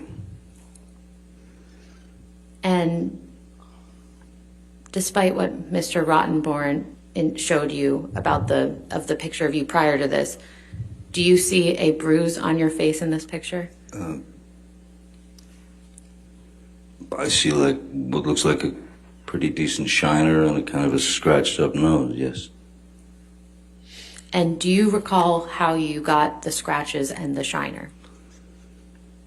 There was a very brief freak out that Miss Heard had in our cabin just before this dinner. I can't remember why, but there were many. I remember taking the photograph, though. I mean, I remember being there. I remember meeting the chef and all that. But I mean, the quality of the photo is not great. The quality of the other photo that he showed us is prettied up. Mr. Depp, did you ever physically abuse Miss Heard during your relationship? Never. Never. No further questions. All right, sir, you can have a seat next to your attorneys. Thank you. Thank you very much. Thank you. Your next witness. Next, the flight attendant. Flight attendant. Didn't quite get that. I'm sorry. Mr. Depp calls Morgan Tremaine. All right, Morgan. TMZ. Right? Wait. Oh no. Is that TMZ? Or is that the data analyst? Morgan's TMZ, right? Is it TMZ? Or who's testifying today? I think it's a TMZ. I gotta check it out. Let me see. Who there?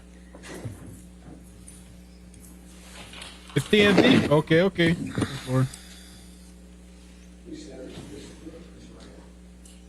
Oh my God. Or affirm to testify truthfully in this case in penalty of law. I'm trying. I don't want to eat while we're doing clips though. But thank you though. Here he is. Legend, I guess. Yes, ma'am. Good afternoon, Mr. Tremaine. Hello? Would you please state your full name for the record? Morgan Cliff Tremaine. And what do you do for a living? I produce esports events and design video games. And in 2016, what did you do for a living? I worked as the field assignment manager at TMZ. What is TMZ? TMZ is an entertainment news website and television show. And what were your responsibilities as a field assignment manager for TMZ? I was the go-between the news desk in the office and the reporters in the field, which you might know as paparazzi. Approximately how many paparazzis were you in charge of? At the time, it was about 20 in LA, a handful, maybe 3 in New York, and then 1 in DC. And what were your responsibilities specifically as to the paparazzi? It would be to dispatch paparazzi to various locations based on tips or just direction dictated by having a list of sort of hot spots where celebrities would be. And how were those tips received? They were received either through tips that we received through our tip line or directly through news producers in the office. And were tips frequently received directly from sources? Very often the case, yeah. And who were the type of sources that TMZ received tips from? They would receive tips from, oftentimes it would be publicists, managers, agents, or B-list celebrities. Lawyers? And lawyers, definitely. How are tips verified? Tips are verified by an extensive process. If they come in through our tip line, we have to verify who sent it, that the source is truthful, and so they have to add their contact information, which is a field in that on that website for like name, phone number, things like that. And how long did that process typically take? If we receive a tip through the tip line, it could take a while because that would need to be, if it was a tip, we would need to verify it. If it was media, such as photos or videos, that would need to be extensively verified to ensure that the person sending it is the copyright holder and that we would have the legal ability to air it and distribute it. And while working for TMZ, were you involved in any assignments related to Ms. Heard? I was. What was the first time you recall working on an assignment related to Ms. Heard? I believe it was May 27th, 2016. And what was your role in that assignment? For that, Ms. Heard was filing a restraining order at a courthouse in downtown Los Angeles. So I dispatched camera people to that location. Under what circumstances would you normally send paparazzi to a courthouse? Only if we had been informed prior. It's not by any means a celebrity hotspot. We would only ever send people there if we had been tipped off that something was occurring and there was somebody present there. And what footage was TMZ trying to capture at the LA courthouse on May 27th, 2016? We were trying to capture Amber leaving the courthouse and an alleged bruise on the right side of her face. What was your team of paparazzi supposed to do while they were at the LA courthouse on May 27th, 2016? Objection, Your Honor. Hearsay and foundation. What were they supposed to do? Right. She's asking for, I don't think there's a foundation or hearsay. I'll overrule the objection at this point. We'll see. Go ahead, Mr. Tremaine. Can you state the question again? What was your team of paparazzi supposed to do while they were at the Los Angeles courthouse on May 27th, 2016? Their objective was to capture her leaving the courthouse, and then she was going to sort of stop and turn towards the camera to display the bruise on the right side of her face, the alleged bruise. Did your team of videographers get the shot of Amber Heard? We did. What is the difference between receiving a tip from a news producer and any other source? If it's any other source, it would have to be verified by copyright. If it was anything that was received directly through a news producer, then they go through that process to verify the source. Did you do anything to verify the tip on May 27th, 2016 related to Amber Heard? I did not. Why not? Because it had come directly from a news producer. Does that mean it had been verified? It means that they had verified that tip and deemed that it was credible, and therefore a camera person needed to be dispatched. After May 27th, 2016, were you involved in any other assignments related to Amber Heard? Yes. Can you tell me about those assignments? The next one would have been August 6th, 2016, where she was giving a deposition. So what did you do in relation to that tip? I dispatched camera people to a parking lot adjacent to a law office in which she would be arriving to, so we could get the footage of her arriving for the deposition. Do you typically send paparazzis to parking lots of law offices? No, not at all. Did you get the shot of Ms. Heard on August 6, 2016? We did. After August 6, 2016, were you involved in any other stories involving Ms. Heard? Yes, I was. And what story was that?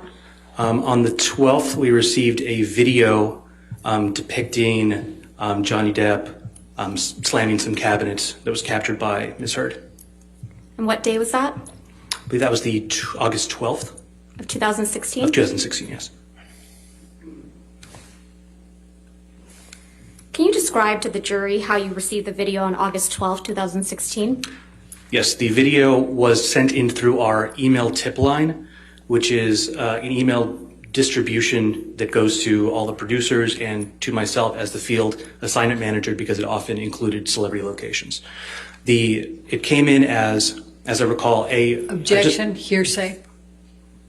He's just describing how it came in. I think he's about to reveal hearsay, Your Honor. I'll overrule for now. We'll see where it goes. Okay. Please continue. So I received that email, and it included a link from some unknown Dropbox type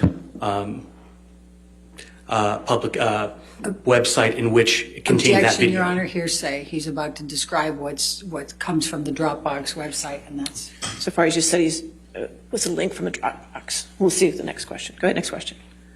So you received a link. What was in that link?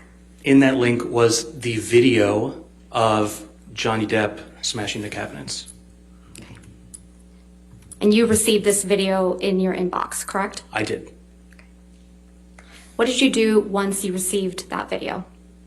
We downloaded it. We alerted the web editor who was sitting next to me at the time. We downloaded it, and then were instructed by the news producer to do what we call slap bumpers and a bug on it, which is putting the dun dun dun at the beginning end, and then putting a translucent watermark over it, which indicates copyright ownership. After you did that, was it posted? It was posted, yes. Where was it posted? It was posted to tmz.com.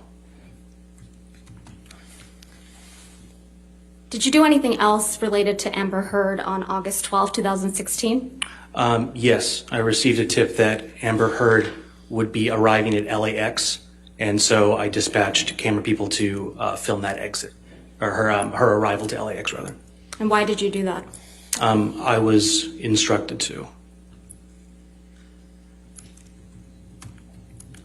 How long does it take to post a story after media's been received by TMZ? After media's been received, it could take any length of time depending on who owns the copyright. How does TMZ obtain copyright over images and videos? The only way to obtain copyright over media would be if we shot it ourselves, if it was sent to the tip line, source verified that it was from the original copyright owner, and then either purchased from that person or given to us. And then the third option would be if it was directly given to us by the copyright holder, like a direct source. And how long does it take to copyright something TMZ has received through the tip line? It can take a while because you have to extensively verify that that person owns the copyright. And then possibly, it depends also if you can even get in contact with the person because they might not be super responsive immediately via phone or email that they provided. And then potentially you'd have to enter a negotiation with our clips and clearances department to figure out the cost of that media. How long does it take for TMZ to obtain a copyright over something received directly from a source? Something in the realm of 15 minutes just to do what I described before, which is putting bumpers and a bug on something and write the article and post it. It's pretty fast.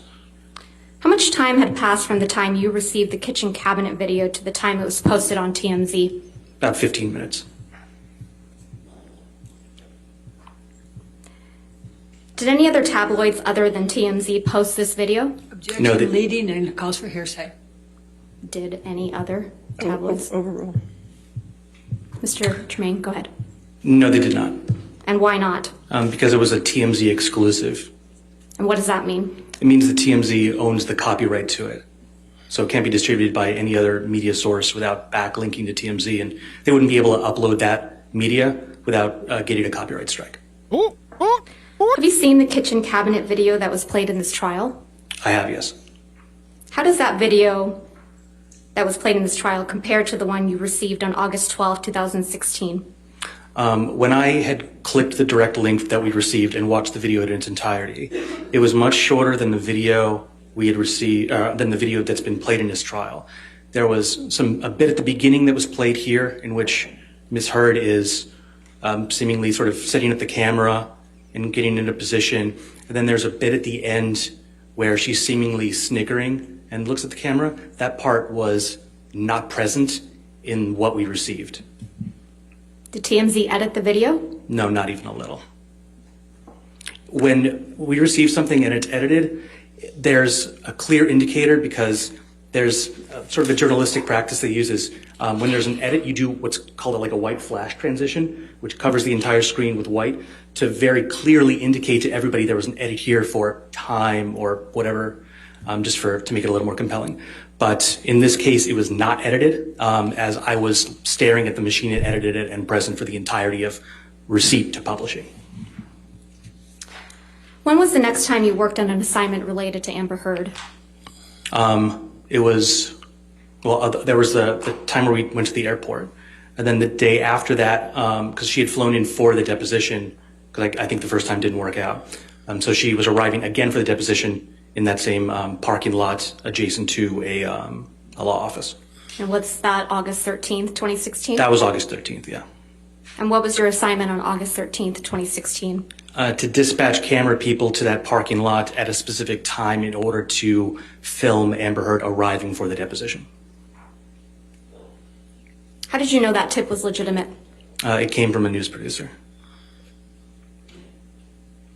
While you worked at TMZ, did you ever receive any communications from Mr. Depp or his camp? I did not. Nothing further, Your Honor. Cross-examination? Yes.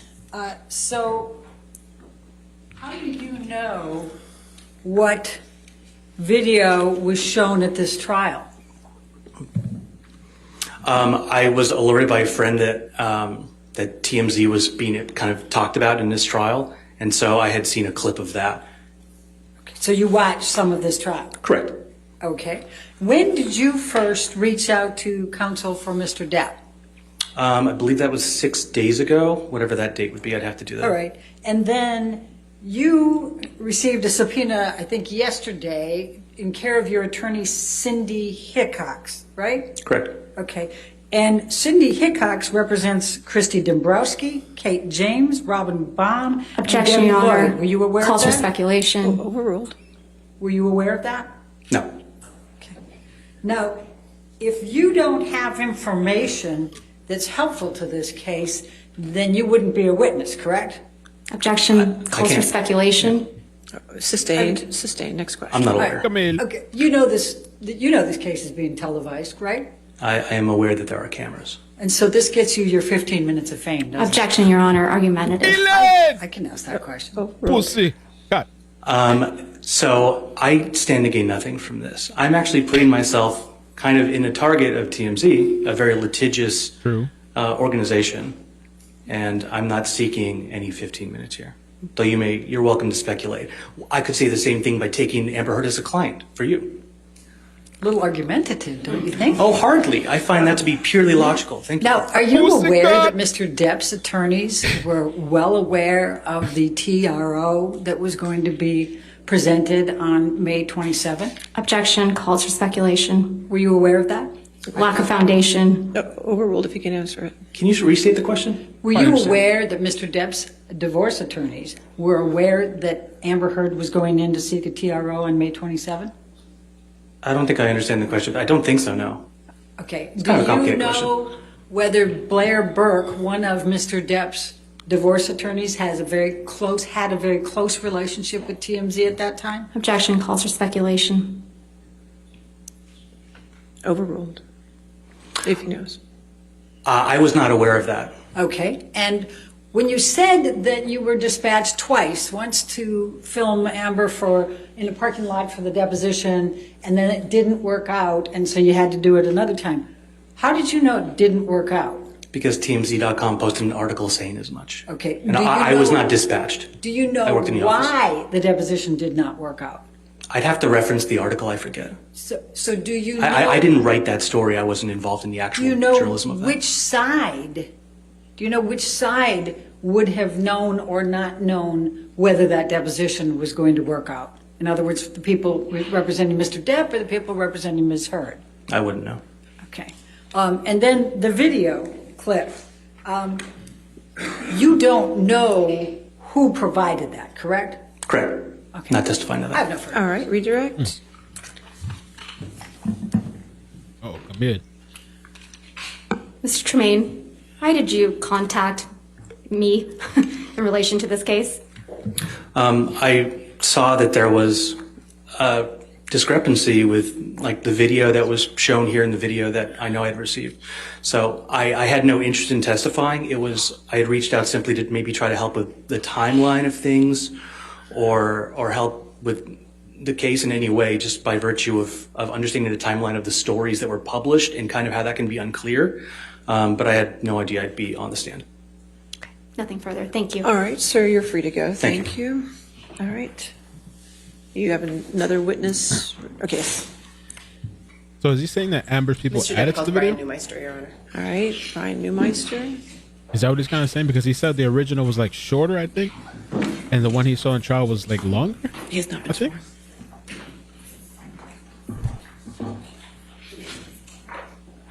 Do you solemnly swear or affirm to testify Must be truthfully the in this case and the Not penalty a of data law? person.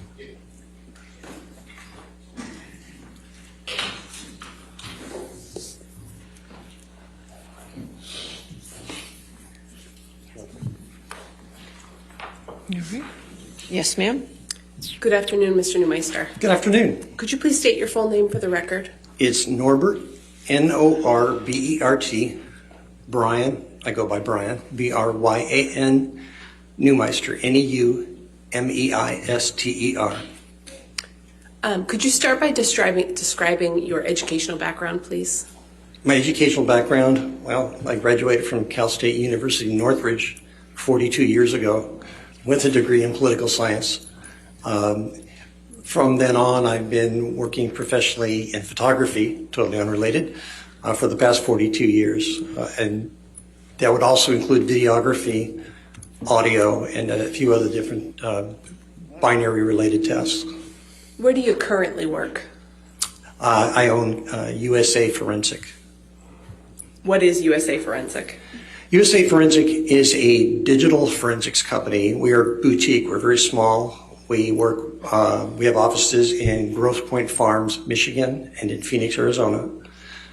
We work with varying types of clients because to us, data is data and it takes no side.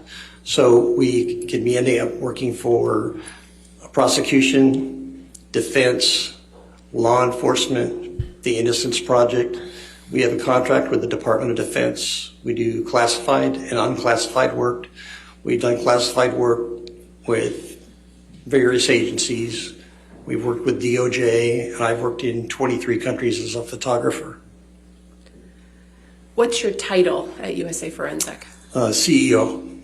Did you also found USA Forensic? Originally, in around 1990, it was called Skymeister, and that is because of the amount of helicopter photography time I have. About 10 years ago, we changed it to USA Forensic while still doing a lot of the same tasks. And you described, I think, some of the entities that you work with. What kind of work do you do for those entities that you mentioned? We do audio forensics, which is clarifying audio, for example, sting operations or audio that may have been picked up on surveillance or any other type of recording, removing background sounds.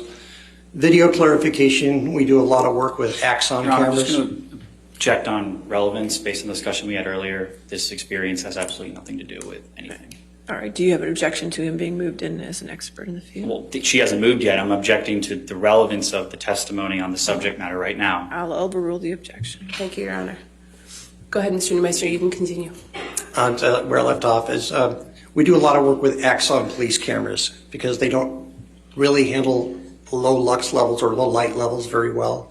So we clean up, we are beta testers for a program called Input Ace, which is part of the Axon company used by police officers. We clarify their cameras to better see what happened at night, for example, in different scenes. We do the same with surveillance cameras, any kind of camera, cell phone cameras. We also do cell phone forensics, computer forensics, and cell tower forensics, along with photographic forensics. What types of cases do you work on? It can be anything from Fortune 500s to it can be anything from a pro per, which is a person that's actually just representing themselves in a smaller case, to a lot of homicide cases, defamation. It could be any kind of case that requires cell phone extractions or computer extractions. Could be money laundering. Could be the Department of Defense identifying a voice, that type of thing. Satellite imagery. Basically anything with binary information. Have you been retained as an expert before? Oh, yes. I would say we average about 150 to 200 cases a year. In the last 4 years, we've done over 600 cases, and that would be in U.S. federal courts, U.S. district courts, various state courts throughout the United States. We just wrapped up a case that was an overseas case, wrapped up yesterday. We do U.S. military court. We have a case coming up in front of the U.S. Supreme Court. So it's really varied. I've done quite a few U.S. district court cases. Have you testified as an expert in digital forensics before? Yes. And what people sometimes don't understand is only about 2% of all cases go to trial. So 98% of the time, you're actually just doing the forensic work and giving it to the parties. And as we say, data is data. It really doesn't take a side. We don't have a narrative. So very often it's just providing the data for the attorneys to work with or the parties. Have you ever been excluded from testifying as an expert regarding any work that you performed? No, but you have to take into account that sometimes there might be curbs put on. For example, in this trial, there's certain boundaries. Or if you're working with a pro per or with an attorney that is not very familiar with electronics. And the thing is, again, they teach Latin in law school, not binary. And binary is the universal language these days. So sometimes in the legal system, it's a little bit hard to explain to attorneys what exactly we're doing. So we try to break it down and make that work. What is digital forensics? Digital forensics is anything that you are using, like your television set, your cell phone, your computer, anything that runs off of binary information that has coding in it. How long have you worked in digital forensics? Well, I actually started off in analog, so it's been 40 some odd years. I started off as a cameraman. My first cameras were film cameras. When I was a kid, my dad was a director of sales and sales service administration for the NBC television network on the West Coast. So I grew up around television cameras. My first cameras were cameras people might not have heard of, Leica, Hasselblad, cameras like that. I trained with some of the best photographers around at the time, William Wallner, Niall Latham, really excellent photographers. And I started shooting videotape from helicopters, and I logged about 14,700 hours of video. And at that time, oddly enough, since we were the only helicopter, a television helicopter, we were the only helicopter in Phoenix. At the time, the sheriff's department did not have a helicopter. The police department did not have a helicopter, nor did Aerovac. So we ended up doubling up, being a news crew as well as an air rescue crew. So as far as forensics, analog probably from 1980 to 1990 and digital from 1990 through current. How'd you get started in it? Really by osmosis. I started in the production field. I usually don't do that much TV work anymore. I did shoot part of an episode, a program called Planet Earth for the BBC last year. I don't normally do television anymore. It's just 99% forensics. But I got started because very often, as working in the helicopter, we'd be asked to work for a police department in a rescue or a chase or whatever the situation might be. And since I'd be videotaping it, they would ask me to break it down frame by frame and analyzing it using what's called a time-based corrector in the day. And so word got out that I could do unusual things because I'm pretty good with machines. And it just ended up, more and more people started calling, and it just became a full-time job. Have you received any professional certifications in forensics? Yes, but again, most hackers and people who do interesting work don't have any certifications, because the certification is usually like a week-long course. I've been doing this stuff 42 years. My partner, Matt Erickson, he's actually a... Objection, Your Honor, to the partner who's not testifying to these qualifications on relevance. Sustained objection. Yep. Mr. Neumeister, can you just describe which professional certifications you have received? For cell phones, Oxygen, which is a program similar to Celebrite.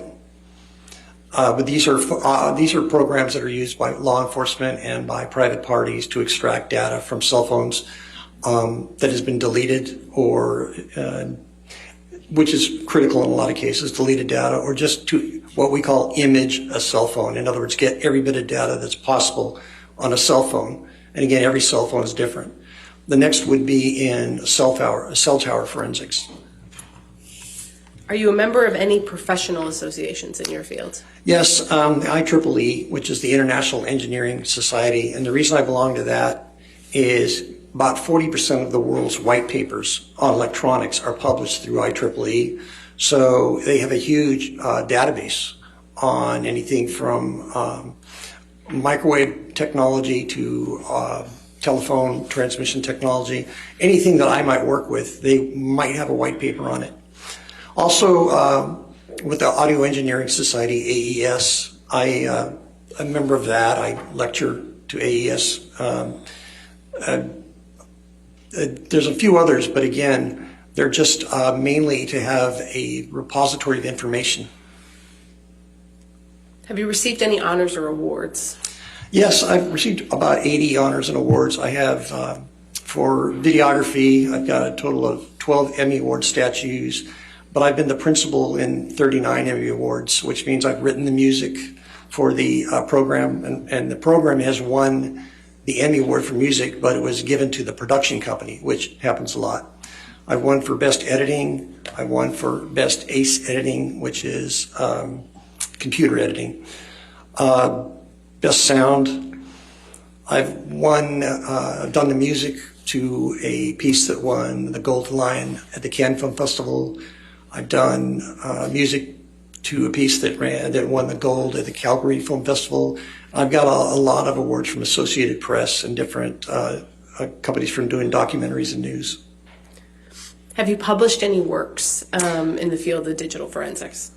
Yes, and they're mostly articles, about a half dozen of them or so. We don't have much time, and I don't usually do it, but it was basically on, most of my work deals around clarifying or authenticating. So it was basically, the things I published were on clarification of digital files.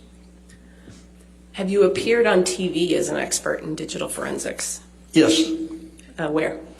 CBS, NBC, ABC, BBC, Discovery Channel, a number of different things. Any particular examples of things that you've spoken on TV about? Boston bombings, how the frame averaging was done on that, sort of things like that. Again, we get calls a lot, but I don't speak specifically about cases. I just speak about technology. Have you given any public lectures in the field of digital forensics? Yes, we get asked quite often, but due to our schedule, it's a little rough. We do what's called Inns of Court. We speak in front of private investigator groups. We do attorneys continuing legal education. just Audio Engineering Society. Just we try to do a few a year, and that's about what our schedules will allow, given our time. Your Honor, at this point, I'd like to tender Mr. Neumeister as an expert in the field of digital forensics. Any objection? No objection, All Your right, Honor. so moved. Mr. Neumeister, turning to the work you've done in this case, what have you done? I was asked to analyze the photographs of purported injuries to Miss Heard. And what was the purpose of that analysis? To authenticate photos, or to review and see if they were altered in any way. What did you analyze to reach your opinions? Well, I analyzed groups of photos that were submitted by Miss Heard's legal team. What work did you do to analyze those photographs? Well, normally you start off by looking at what's called the EXIF data. The EXIF data is the binary data that's encoded into a photograph. It tells you, for example, if the flash fired, what the operating software version was of the cell phone or camera that shot a photo, what type of lens was used, what the f-stop was. There's literally about 1,000 lines of code in the EXIF data on a JPEG photo. So we would start with an EXIF editor or an EXIF viewer.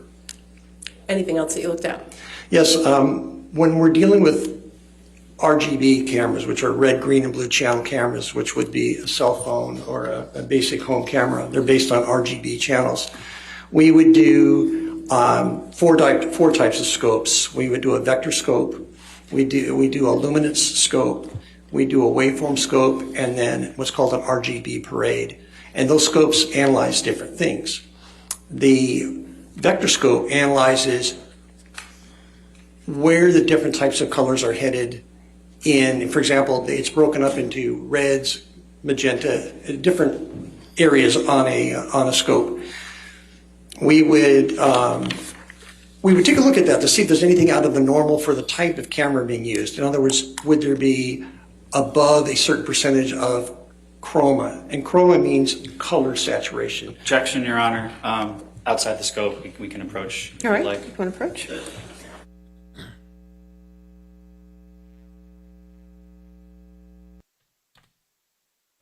Okay, so the metadata expert.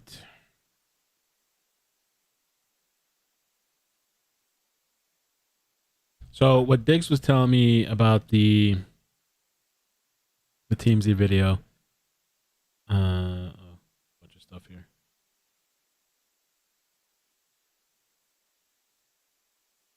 It says, so the court video shows Amber unedited setting it up. TMZ didn't have that original, hinting that Amber was the source as well. Okay.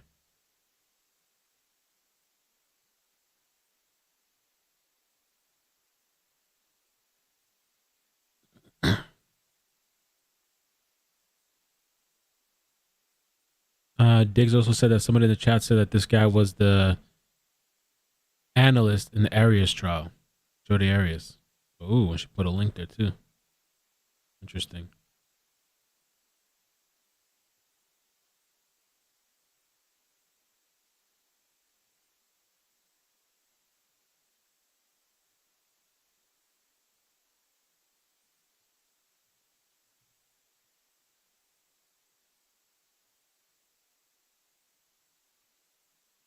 Ooh. Another document. And there's some other things too. I guess when we get to the break, I'll read. Apparently, let's see here.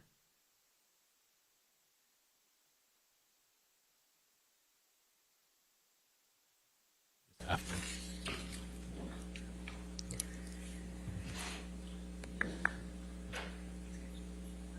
Mr. Neumeister, based on the analysis you performed in this case, have you formed any opinions? Pardon? Based on the analysis you've done in this case, have you formed any opinions? Yes. What are they? Well, three basic ones. One is quite a number of the photos had been through a photo, at least one, possibly two. Objection, Your Honor. Foundation, which photos is he referring to? We have to go through this one by one. One's in evidence. Mr. Neumeister, in terms of the photos that you looked at and that you formed opinions about, do you understand if they've been submitted as evidence in this case? Yes. Okay. And what conclusions have you formed about those? Same objection, Your Honor. That doesn't cure the issue of the objection. We have to go through this. Which photos is she talking about? Which one's in evidence? What exhibit numbers?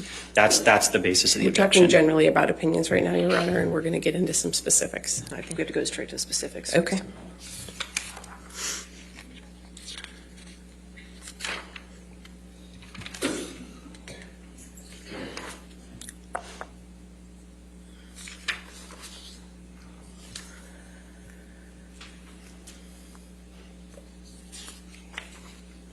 I think the camera was found in the washer, Marilyn. Mr. Neumeister, have you prepared a demonstrative that aids in your testimony with respect to any of the photos that you looked at in this case? Yes.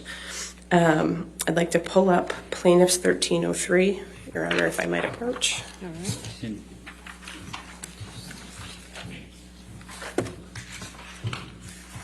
Your Honor, I would, again, object. We can approach to discuss Okay, it. you want to approach? Yeah, this guy's like big time. Very experienced. He's done big cases. Dick said this is the motion that was put in after he analyzed Amber Heard's stuff. We never saw the ruling to this motion. One of the three options was a jury instruction to inform them that all the evidence could have been edited, or Amber Heard would have to pay Depp back $40,000 he paid for this expert.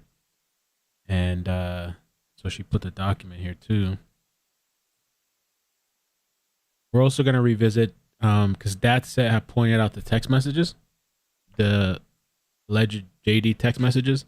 They wanted me to read over it, and so Dad said pointed out that chat, and Jazzmin took a screenshot of the chats. So on the break, we'll take a look at that. But right now, we can look at, not even, on the next little pause, take a look at the document. Tom, can we pull up Defendants Exhibit 170A, which has been admitted into evidence?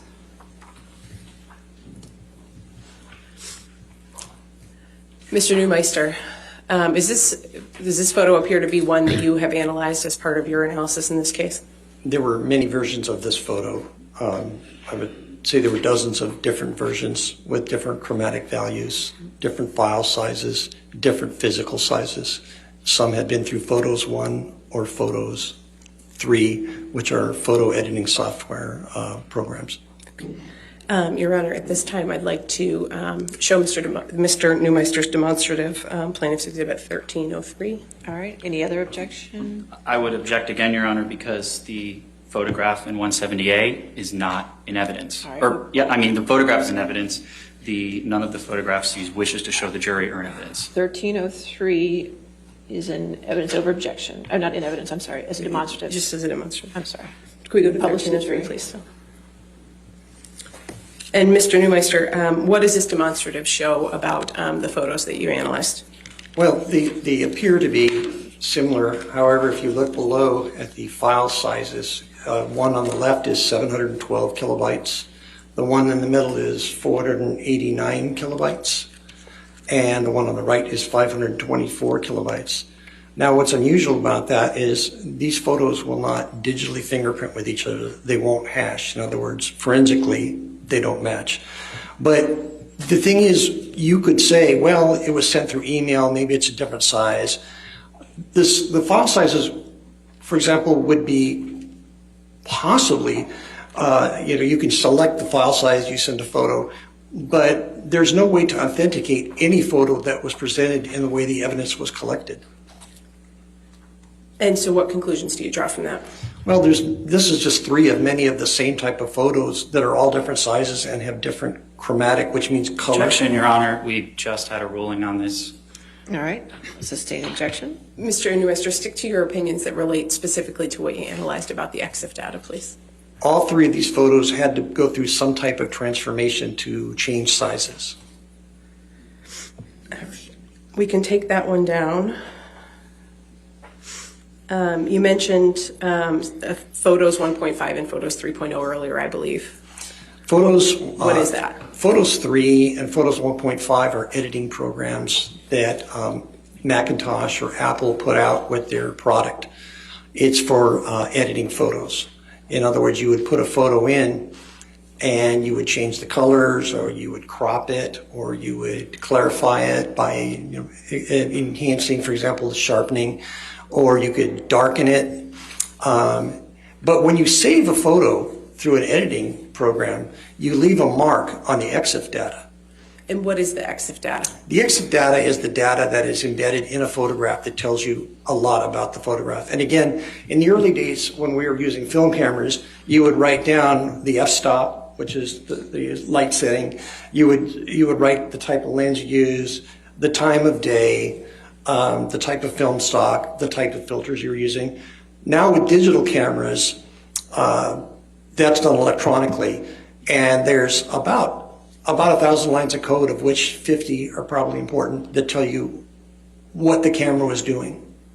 So what's the significance of EXIF data in your photo analysis? Well, in this situation, I can see that normally where the operating system of the camera would be, which means the version that of operating system the phone is running on, it would normally say something like, I'll just throw out an arbitrary number, 9.1.3 operating system for iOS, which is Apple's iPhone operating system. Instead of saying that, it says software Photos 3.0 or Photos 1.0. That means that the photo had to be rendered, which means composited together in an editing program.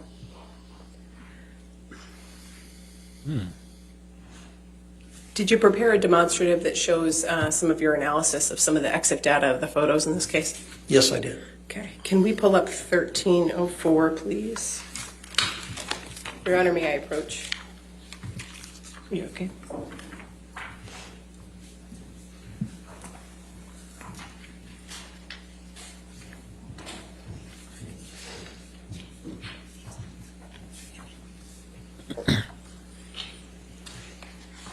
Permission to publish as a demonstrative, Your Honor.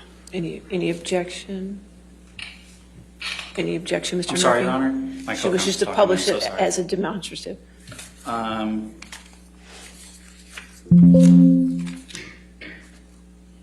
No objections to demonstrative. All right, thank you. We'll publish it as 1304, just as a demonstrative. And Mr. Neumeister, are these images in this demonstrative excerpts from the report you prepared in this case? Yes, they are. And what do they show? On this particular photo, and on all of them, it shows the first few lines of EXIF data, the ones that would be most important for this photograph.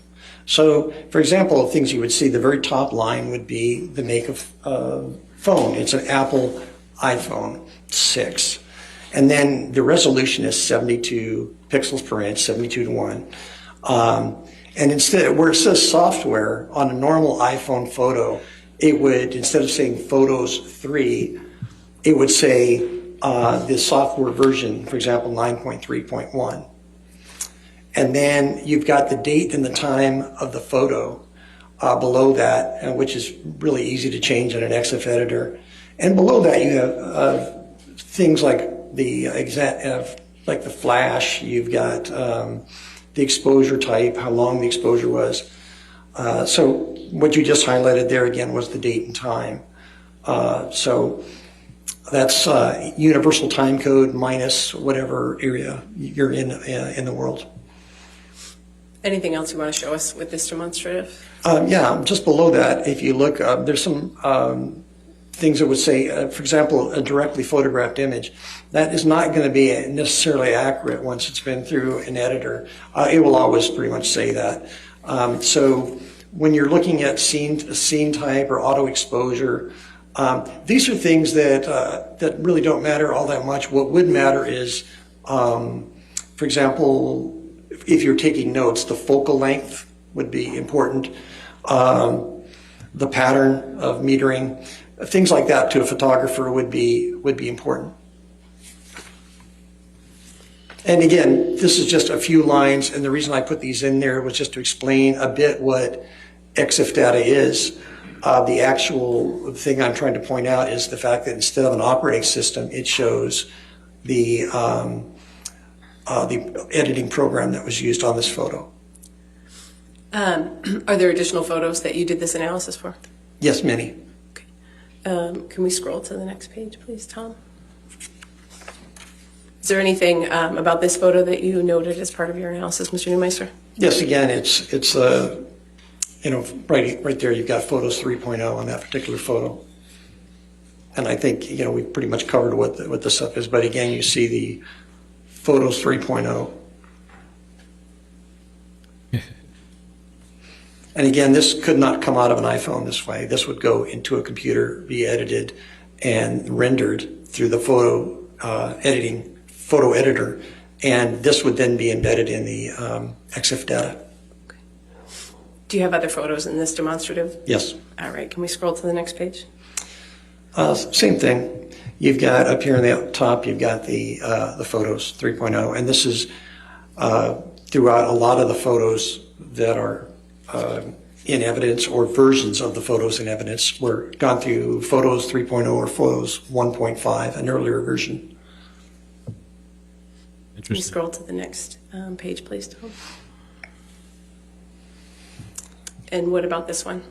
Same thing, Photos 3.0. And again, in a photo editing app, you can do an awful lot of things. So when you see Photos 3.0, first of all, it's not anywhere near an original. There's going to be compression artifacts because it's a JPEG file. All right, I'll sustain the objection. Next question. Can we move on to the next page of this demonstrative, please? And again, same thing. You've got the Photos app. Okay. And I believe there's one final photo in this demonstrative. What about this one?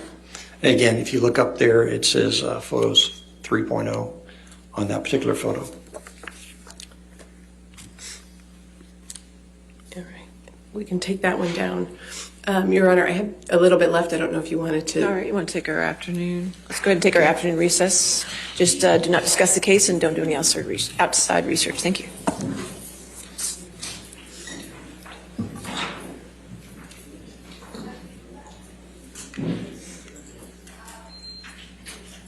That was pretty interesting. He was looking at the metadata.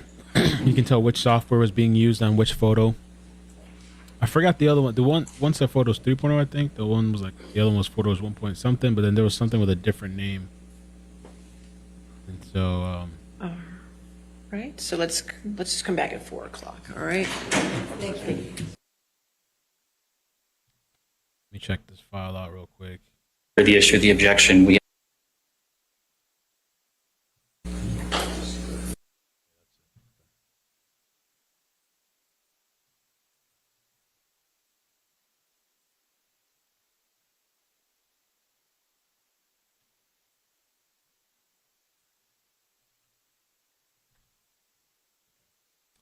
So let's take a look at the images from the text messages. I'm going to get the super chats too because I haven't done that in a bit.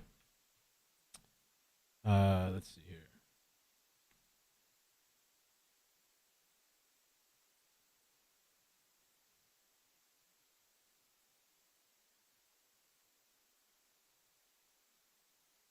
So super chats. Let me just get this here. I got those. Buddha London Mental Health and Care super chatted earlier. PTSD medication as far as what Amber was taking. There was a video that Diggs took during a live where you see Amber taking something, putting it in her mouth. Airsoft Cult, thank you for the super chat. That's that energy mail. Lance Bauer, thank you for the bits and the cheering. Peepers, thank you for the super chat. Judge, I love you. I'm sorry, I take everything back. So people were going kind of hard on the judge, right? Did she redeem herself? Lethal Latin, AH team pressing JD. JD team has TMZ source. Adriana iCkEdMeL, thank you for hanging out with us. No, thank you guys. Appreciate the long ride that this journey has been. Rebecca, thank you for the super chat. Amber's so good at writing, her acting career gonna be dead. She can write a book on how to lose 50 million by being a liar. Ha ha ha. And then Molly Golightly, rightfully take it. Gur, thank you for the super chat, Molly. Hope you're doing well. She did send a message. Well, one, they're saying Jose Romain is dead. That's from the Summer Wells story. And then two, she said with the text message, she said, tell your audience, but it is not my pussy he's talking about, please. And so what she was referring to is this message that Jazz took a screenshot of.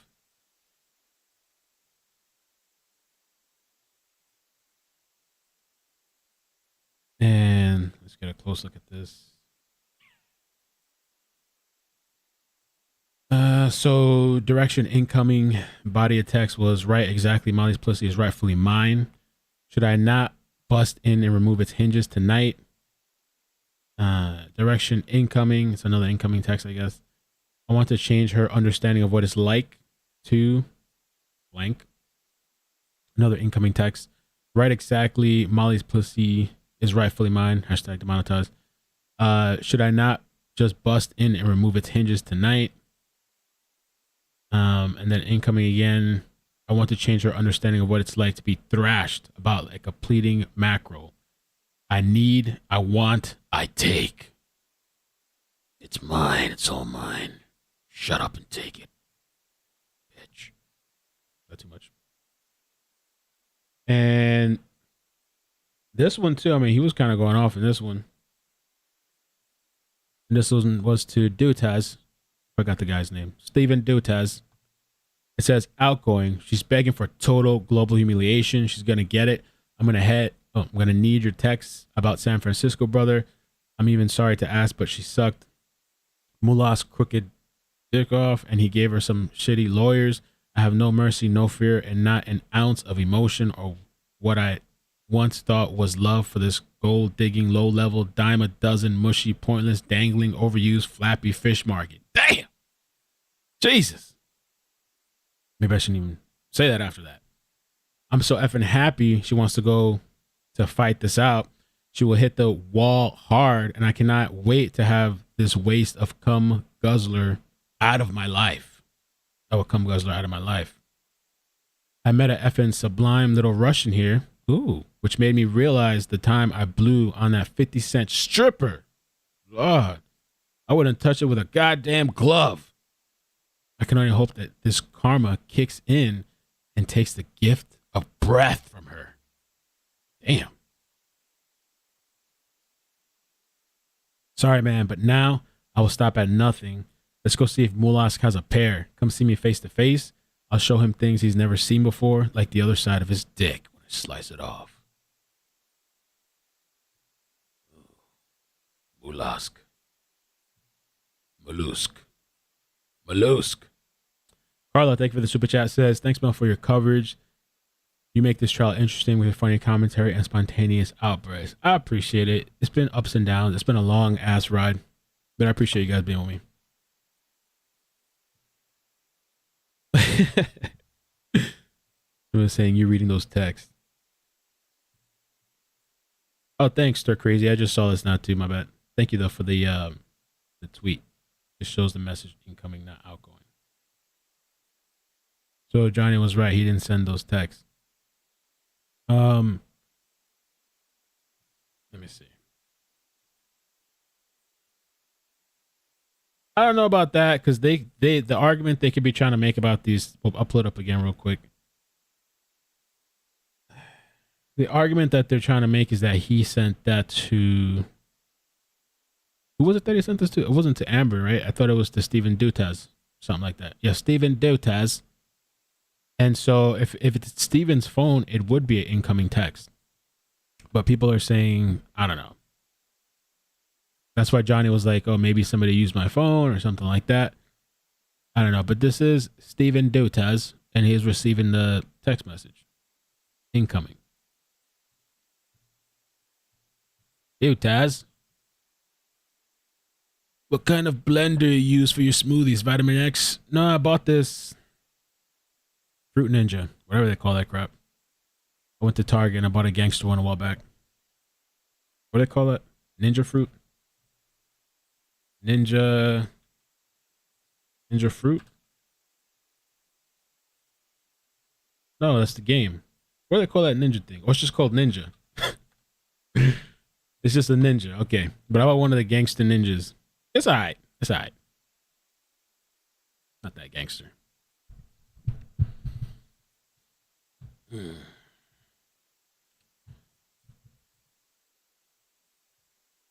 Oh, of course. Yeah. Thank you to the.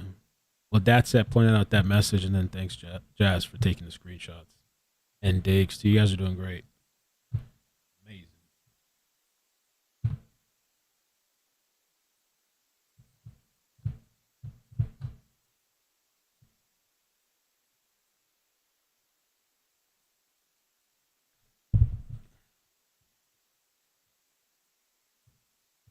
I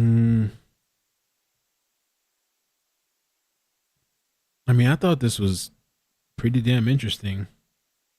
I mean, he made the point about the different sizes. It could be, I don't know, compressing, depending on where you send it from. Like if it's sent, I don't remember what he said, but I know like if you send something via text, it may be compressed differently versus if you send something via email or some whatever app. So the sizes could be different of each image. He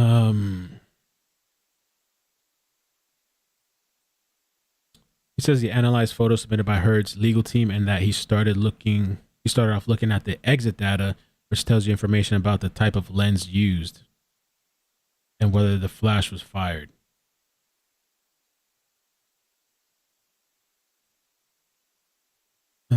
First of all, he's shown this picture and says there have been many versions of this photo, dozens of different versions, some with different file sizes, different physical sizes, and some have been through photo editing programs. That's like the biggest thing to me. Photo editing programs, whether for nefarious reasons or not, or whatever, because you can just darken the stuff or change the contrast or whatever you want to do, really. The court has shown 3 different versions of the photo. All 3 of these photos had to go through some type of transformation to change the sizes.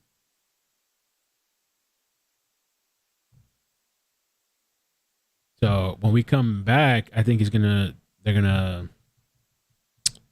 cross-examine him, right?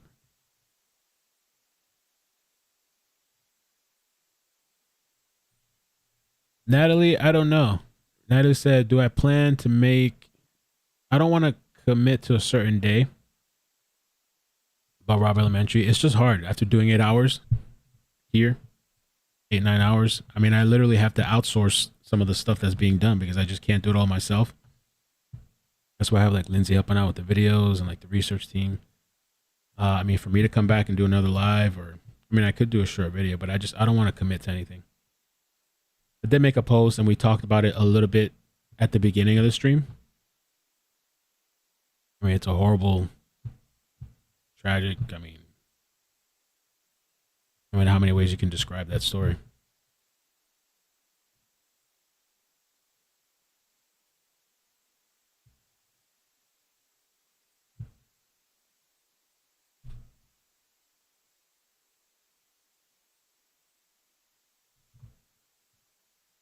Ashley says, I'm ready for this to be over, but not.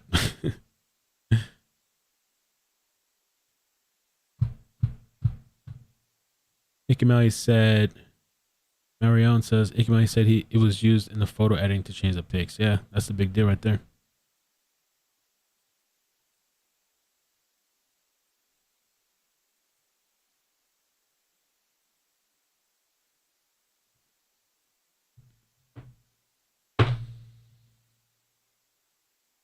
Verbal obsession, iCkEdMeL, what are we going to do when this is over? No idea. Not too sure. Maybe do regular stories regular, lives until we get to a trial. There's a bunch of trials coming up. I just have to pick the right one that people are going to be interested in. Maybe look at the timing too.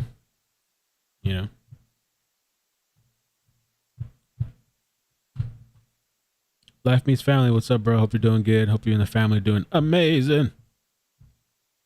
Life meets family says she got busted.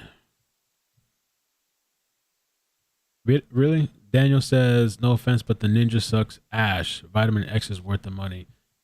And you will give away your ninja like I did. Really? Let me check it out. Vitamin X. Blender. Oh, I think I did see that. Was it Vitamix or Vitamin X? Am I just reading that wrong? Oh, it's called Vitamix.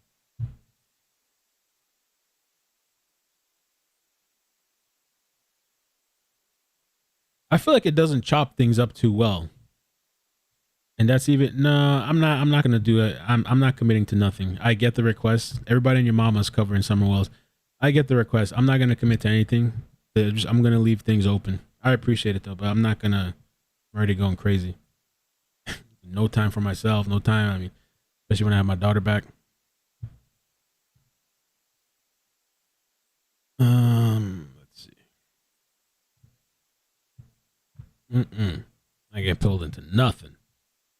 I'm gonna let you guys know when I figure it out.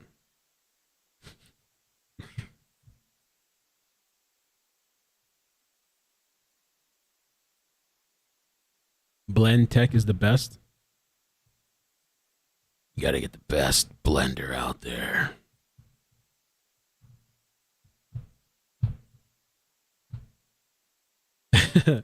It's nothing against you, seriously, but this whole shit is like kind of tired. Even though this is like kind of here chilling with you guys, but a lot of the times too, like some of the other days, like this week, I'm here like, if you spend the entire day at the computer like till 10 p.m., it's like, bro, what else are you doing?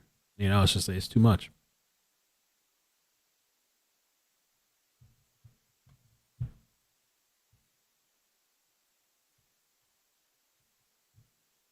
Really? Vitamix. Okay. But then which one do you got to get? Which Vitamix do you get? Do you get the $50 one or you got to buy the $2,800 one? What do you recommend? $2,800 for the top of the line. Lifetime warranty.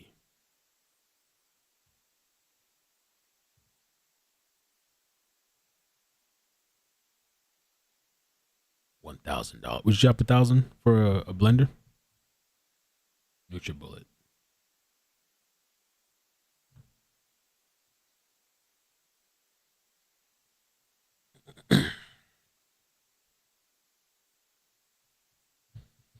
I had that TMZ versus Elaine.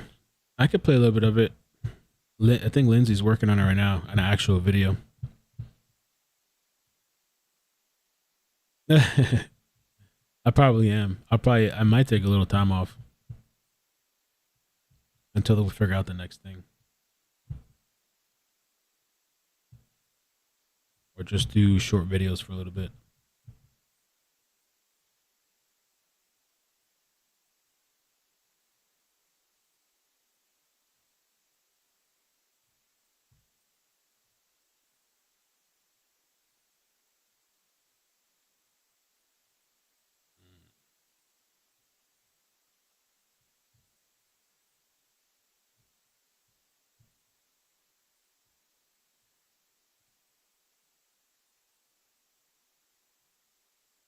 That umbrella guy said, no wonder Johnny Depp didn't recognize that quote they threw at him. It's 27 years old from 1995 about a relationship from 2012.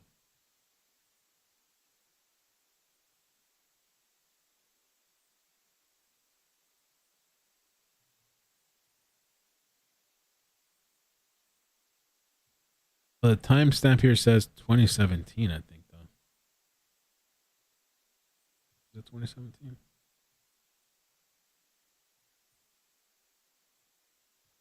It says from 1995. Or is he saying they lied about the text?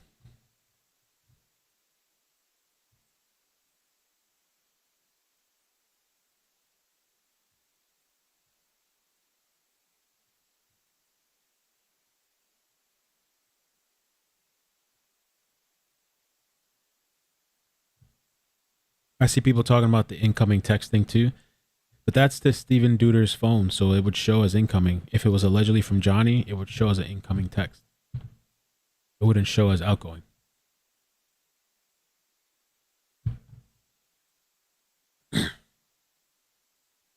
Egypt Mania says, iCkEdMeL have two stories you could get into. Stephen Avery, Brendan Dassey case from Netflix, Making a Murderer. I still haven't watched that. I remember when I said that before, they got on me.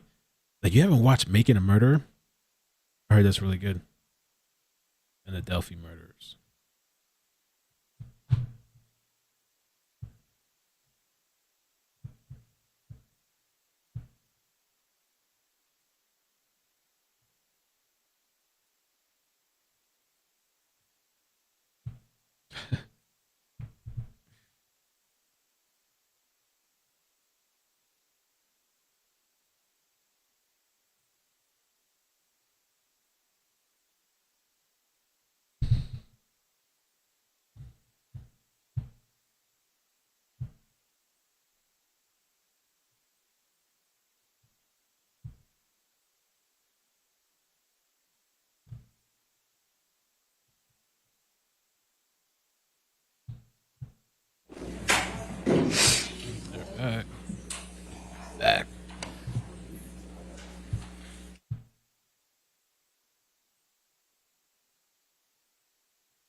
I don't watch TV. I don't really watch TV at all, or Netflix. I haven't watched Netflix in a long time.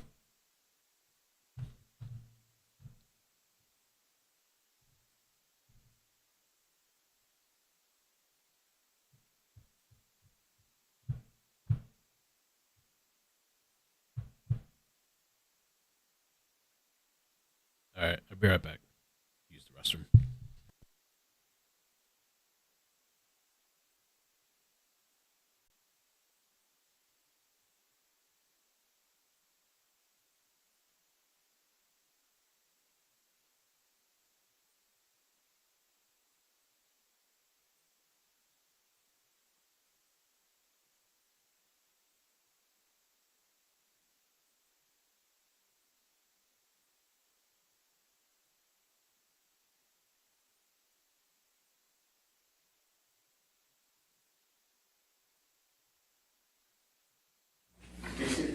All right, we ready for the jury?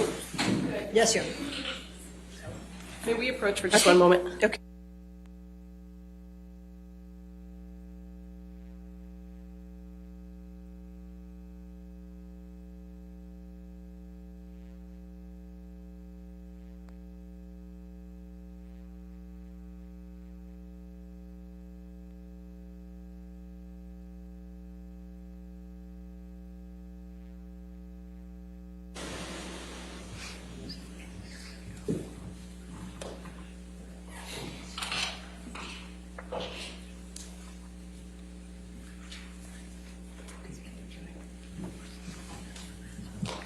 All right, we're ready for the jury? Yes, Your Honor. Sorry, I'm sorry. Thanks, Beth.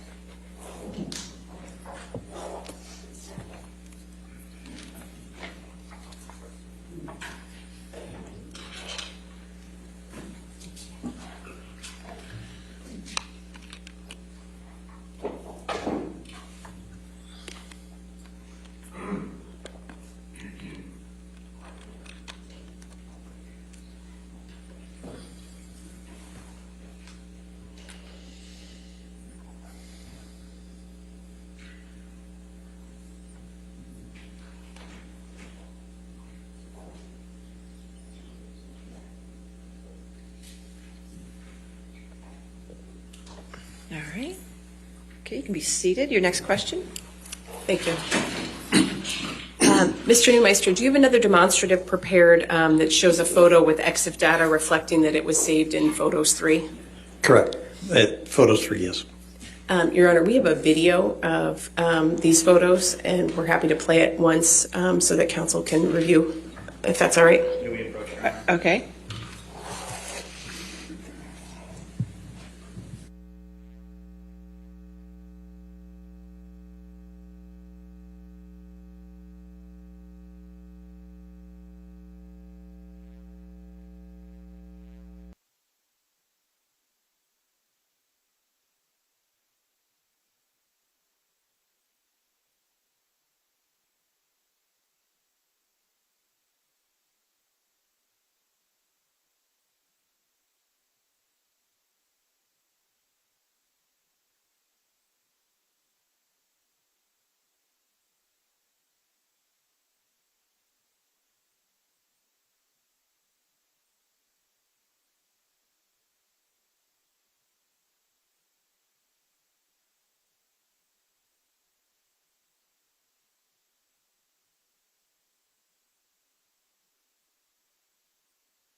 All right, we took care of that, Your All Honor. right, thank you. May we publish, or would you like to see it? I'd just like to see it first. Yeah. Okay.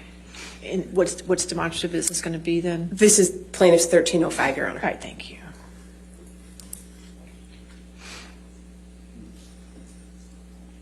Could you play it? There you go.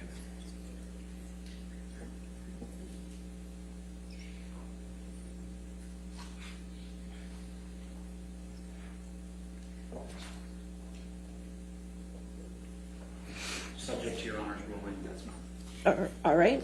So 130 marked as plaintiff's 1305 and used as demonstrative. You can publish to the jury.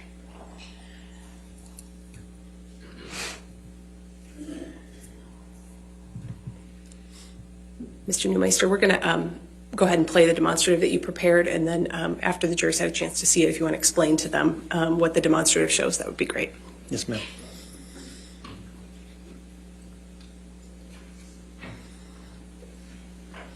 Can you publish it? No, this.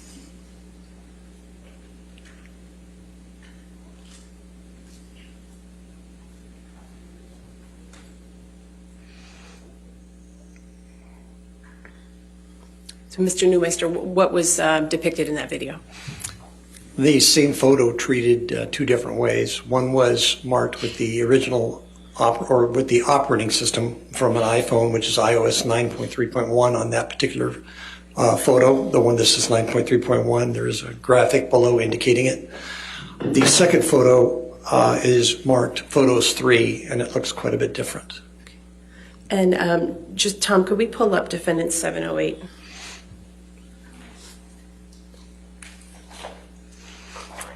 Mr. Neumeister, does the image in Defendant 708 appear to be similar, same photo as what was depicted in your demonstrative? It's the Photos 3.0 edit version. Thank you. We can take that one down, Tom. Mr. Neumeister, have you also formed an opinion about Defendants Exhibit 712 and 713? Correct. Did you prepare a demonstrative that shows? Your Honor, Exhibits 712 and 715 are outside the scope of disclosure. I can show you if you'd like, Your Honor.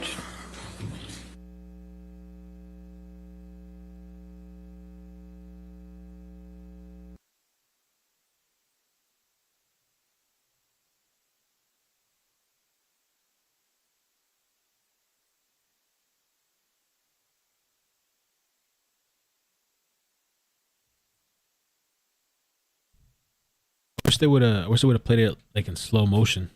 I mean, I did record it. I could play it back real quick. Let's see, we can look at it real quick.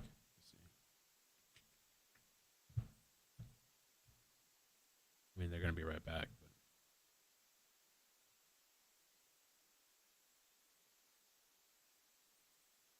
maybe they'll slow it down.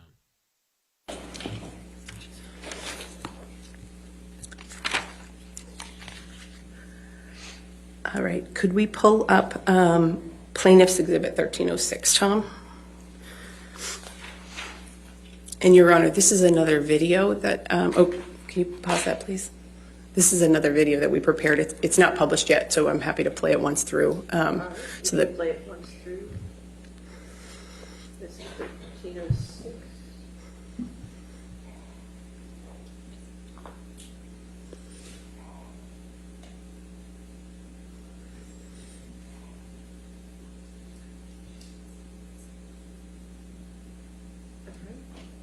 I would just request what exhibits are they? Sorry, Your Honor. What exhibits are these that are in this video? It doesn't say. I don't know. Yeah, I tried to get my question out a moment ago. Defendants 712 and 713, Your Honor. 12 and 713. All right. Okay, 1306 then will be a demonstrative as identified and be published.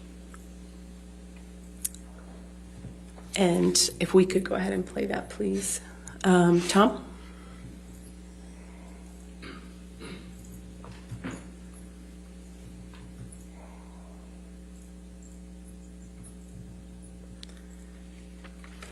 And Mr. Neumeister, what's your, what do we see here in this demonstrative? There's Exhibit 712, I believe you have. I'm not sure the date's number, 712 and 713 They're two separate exhibits, except it's the exact same photograph that's been, one's been edited, one hasn't, or I can't say that one hasn't, but the colors have been modified in an editor. Objection, Your Honor. Beyond the scope of your ruling, talking about colors. It keeps happening. Thank you, Your Honor. Mr. Neumeister, did you form an opinion in this case about the authenticity of the photos that you reviewed of Ms. Heard? Well, first of all, nobody can identify the authenticity of the photos, of any of the photos. Marked photos 3, photos 1, or just marked with the operating system number. And the reason is the manner of collection. So these came from an iTunes backup. Now, what is an iTunes backup? Objection, Your Honor. I'm sorry. You're beyond the scope of your ruling. EXIF metadata. This keeps happening. Your Honor, may I approach on this one? He's like, isn't he helping him out actually? Or no? That it can't be verified. So you can't kind of prove it. He's kind of, objection. So he said, what did he say? iPod? Is that what he said? They're still using that shit? He said iPhone or iPod?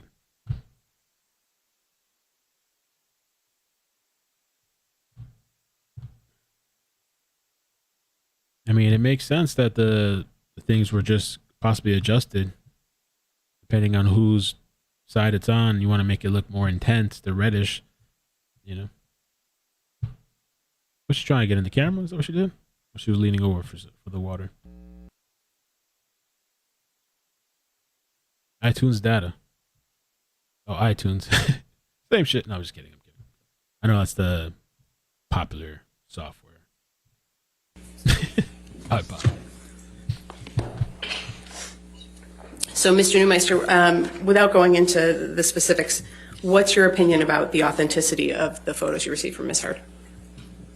Based on the way they were collected, there would be Objection, Your Honor. We just ruled on this. I framed my question, I thought, Your Honor, to avoid the issue that you're concerned about. Mr. Neumeister, what's your opinion about the authenticity here? There's no way for any forensic expert to validate any of these photos. Thank you very much. No further questions. All right, what do they got for us? Good afternoon, Mr. Neumeister. Good afternoon. Your only degree is in political science, correct? 42 years ago, correct. And you have no degree whatsoever from any academic institution in computer science, correct? That's correct. And you have no certifications in computer forensics, correct? That's correct.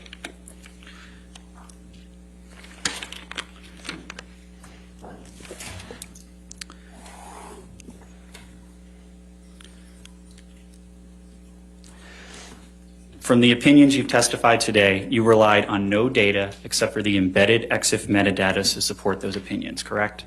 Incorrect. What other data did you rely on for the opinions you've testified to today? I was trying to explain that you kept it. What other data did you rely on for the actual opinions you've been able to testify to today besides EXIF metadata? The type of extraction that was performed? You're asking the question. For the actual opinions you testified to. That is what I would use. I would also use vector scopes. Objection, Your Honor. That was not responsive to my question, Your Honor. If you want to approach. He's trying to answer. He don't want to let him answer. He's shaking his head too, kind of laughing. He's trying to answer.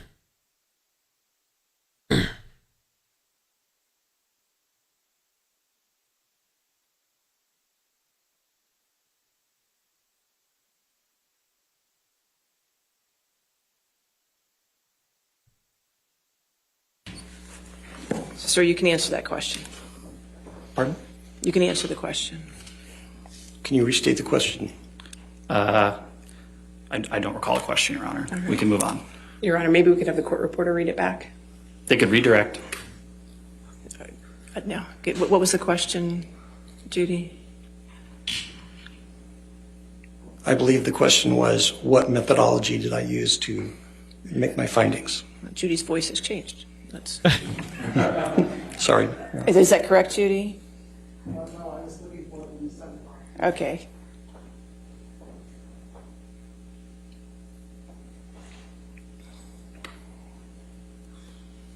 Is that a new attorney for Amber's people? I haven't seen that guy until today, I thought. Asking for the actual opinion she testified to. So any question before that? That's fine. Okay. So, when you're analyzing video or photo, in this Objection to video, Your Honor, that's beyond the scope. All right, if you could just answer the question, sir. when you're analyzing a photo, a digital photo, you look at the EXIF data, you use a vector scope, you can use a Pantone chart if that's available, and that should be done, but that's a whole different deal. If I go into that, you'll object to it.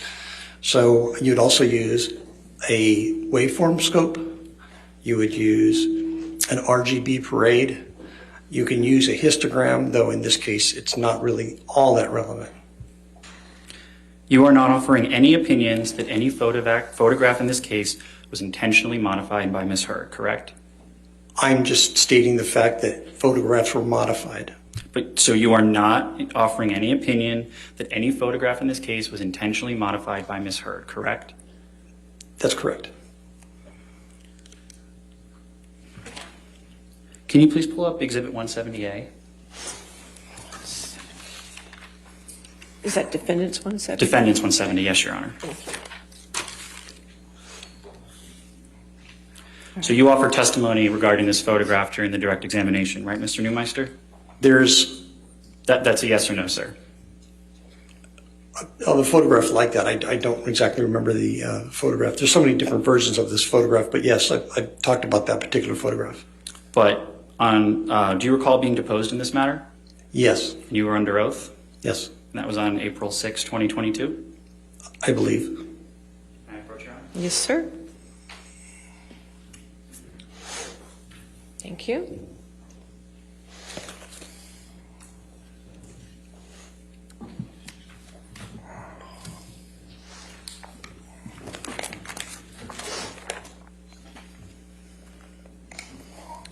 So, Mr. Neumeister, if you could please turn to page 76.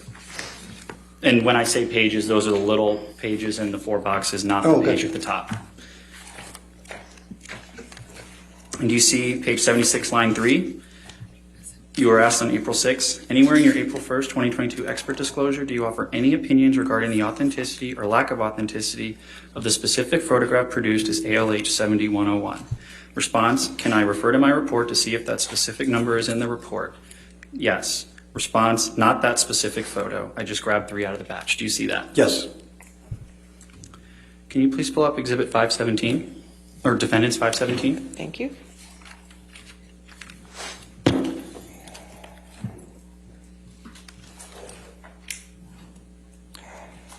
You are not offering any opinions regarding this specific photograph, right, Mr. Neumeister? That's correct. My testimony has been limited here.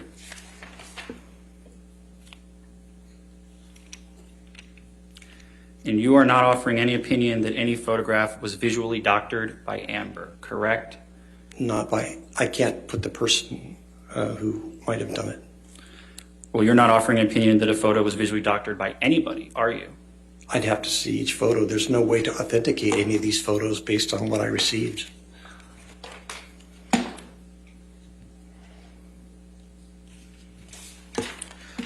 So you testified about Photos 3. Do you recall that testimony? Correct. Yeah, Photos 3 is a photo editing and photo sorting application, correct? It's a photo editor and photo sorter, as are a number of editors. So when you reference Photos 3.0, you never did any independent strike that, Your Honor. So when the software of a photograph in the EXIF metadata says Photos 3.0, that could be just saying that the photo was saved in Photos 3.0, correct? Unless you looked at a scope of the photos, that would tell you that the parameters of the photo do not meet that of the cell phone that it was taken on. But the notation Photos 3.0 in the software EXIF metadata, that does not in and of itself mean that the photo was edited in Photos 3.0, correct? It means that you've recompressed the photo and it will not hash or digitally fingerprint with the original photo. But it does not mean in and of itself that it was visually edited in any way in Photos 3.0, correct? Again, it's not the same photo because you're using lossy compression once you save it. So you have changed the photo.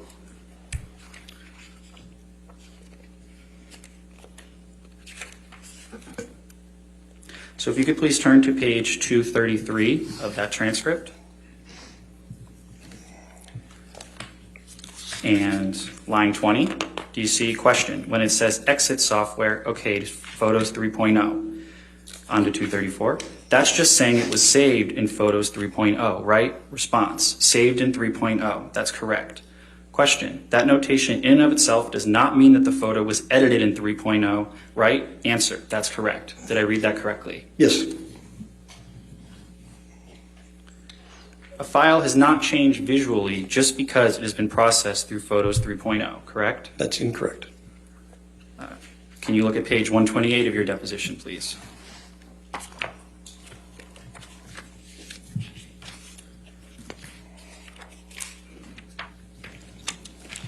The bottom, line 20, question, you see, question, but the file changed visually just because it has been processed through Photos 3.0. Answer, obviously I understand what you're asking. From a technical point, yes, because of the compression. You get down to scopes and artifacts, yes, it has changed. Was it intentionally changed? We don't know. In other words, did somebody save it in there and just save the photo? We don't know. Did I read that correctly? That's correct. But again, it says here... That was my question, Mr. Neumeister. Okay. So if the EXIF metadata software field lists the software as iOS, you have no reason to dispute that, correct? Incorrect. Well, isn't data data? That's what you testified to, right? It's very simple to modify EXIF data.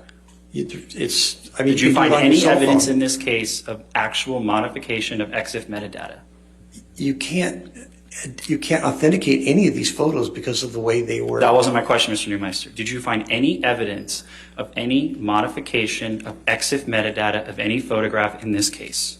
You didn't listen to my answer. My answer is there is no way to know because of the way the files were presented. So you found no actual evidence of it, correct? That no one could. I'm not asking if anyone else could, Mr. Neumeister. I'm asking, did you yourself find you found no evidence of any modification of EXIF metadata of any photograph in this case, correct? Now, I understand trying to control the narrative, but there's no way to answer that scientifically because given the evidence we were given, there is no way to positively or negatively answer that. It's not a question that can be answered. It is a question, Mr. Neumeister. The question is, did you yourself, you found no affirmative evidence of any modification of software EXIF metadata of any photograph in this case, correct? You found no actual evidence of that, did you? No one could tell either way because... I'm not asking about anyone else, Mr. Neumeister. I'm asking about you. Did you found no evidence of that, did you? Objection, Your Honor, asked and answered. He's not answered what he found, Your Honor. Overruled. There's not a way to answer that the way you're asking the question. You have to restate it. You're trying to control Your Honor, he's not narrative. responding to the question. Could you just answer yes or no, sir, to the question?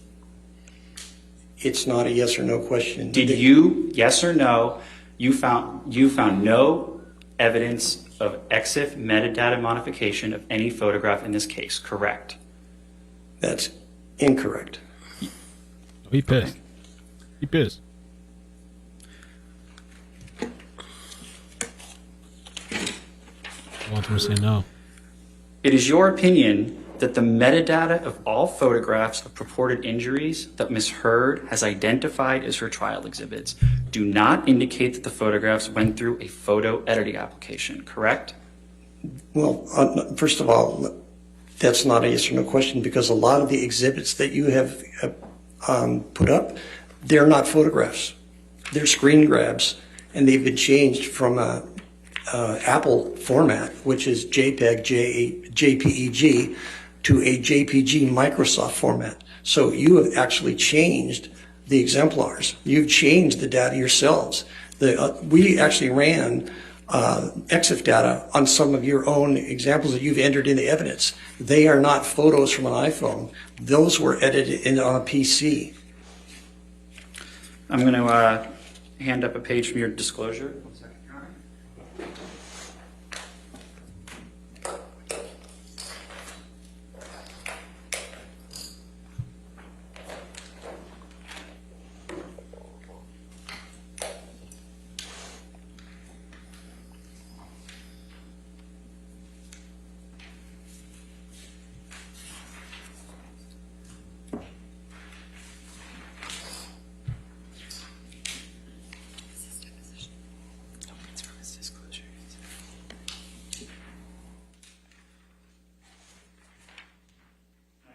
Yes, sir.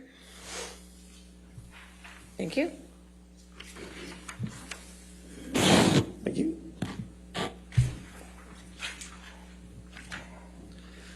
So do you see on page 8 of your disclosure, Mr. Neumeister, it states, quote, the metadata of all of the photographs of purported injuries that Ms. Heard has identified as her trial exhibits do not indicate that the photographs went through a photo editing application. Did I read that correct? That's correct. No But further, we're talking no further excerpt questions, data. Your Honor. All right, redirect.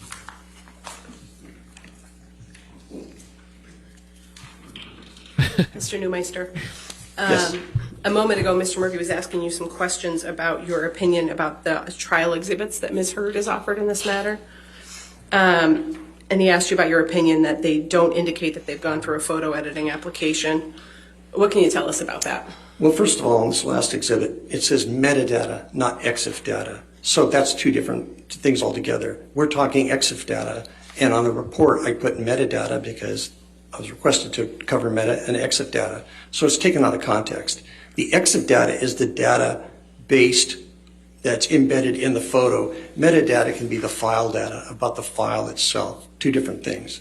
So the way the data was collected, it was an iTunes backup is a backup. Objection, Your Honor. Backups outside the scope of Your Honor's ruling beyond EXIF metadata. I think you opened the door on the overruled the objection. Thank you, Your Honor. Go ahead, Brian.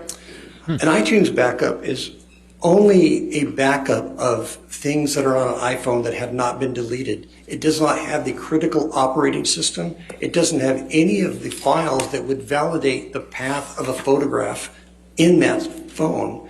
It does not have a lot of the log files. It does not have the Knowledge C database, which talks about usage of the phone and the patterns of how data was handled.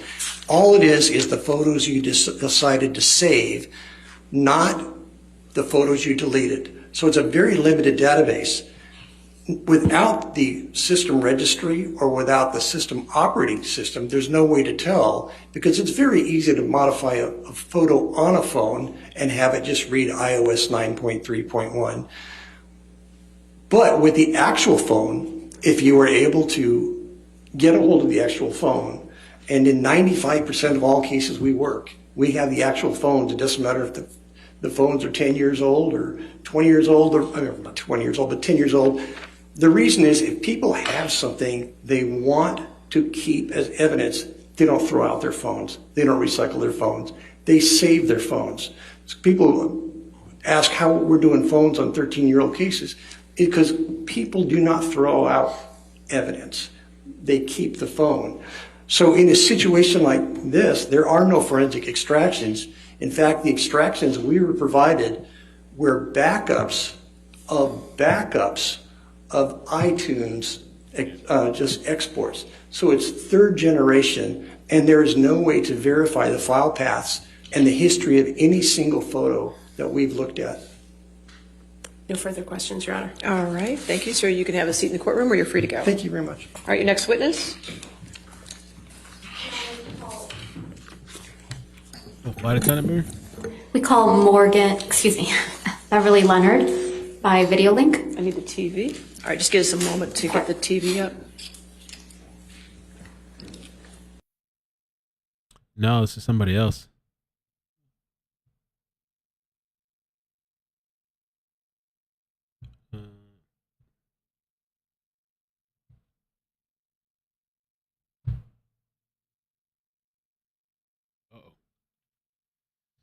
Gotta change feeds.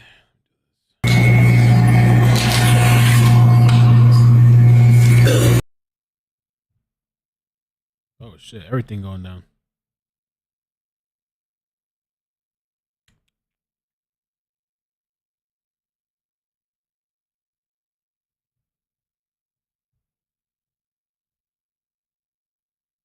Oh, everybody went down. What the heck? Hold on a second. Let's see.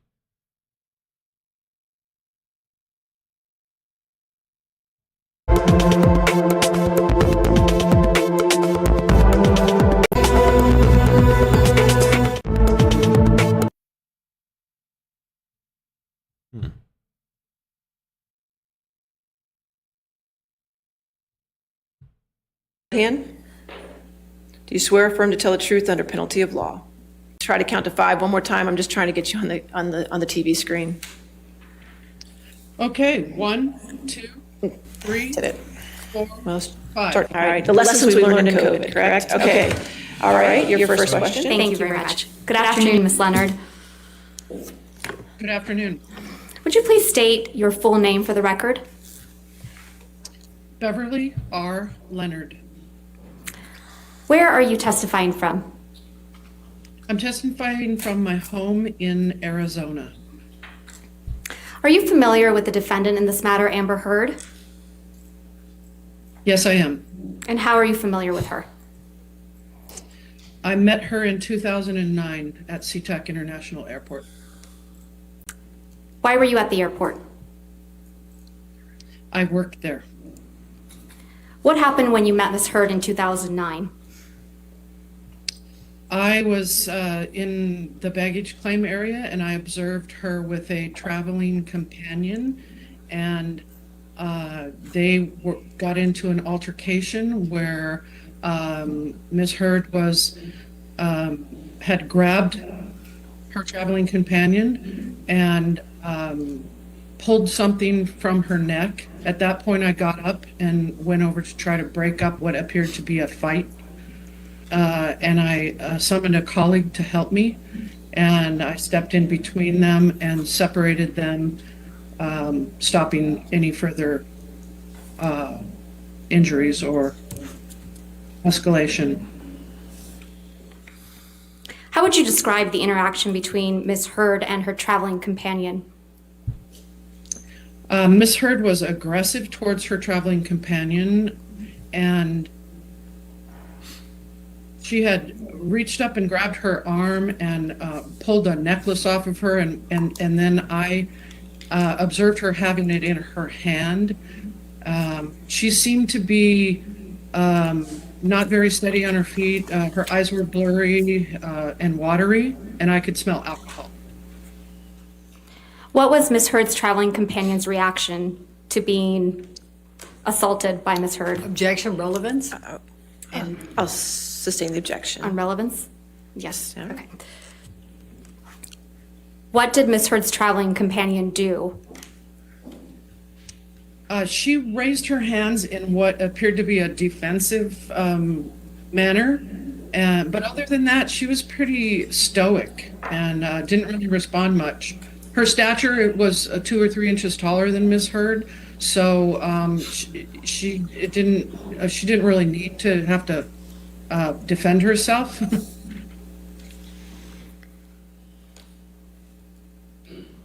How would you describe Ms. Heard's demeanor when you stepped in between Ms. Heard and her traveling companion? She was somewhat dismissive. She just said, we're just having an argument. We're fine. Because I was asking if they were okay. Are you okay? Is there anything wrong? What's going on? And objection, hearsay. Just objection, hearsay to what she's saying. All right. I'll sustain the objection. Next question. What, if any, injuries did you observe on Ms. Heard's traveling companion? She had abrasion on the side of her neck where the necklace was, like a rope burn from the chain as it was removed. How did you come to testify in this trial?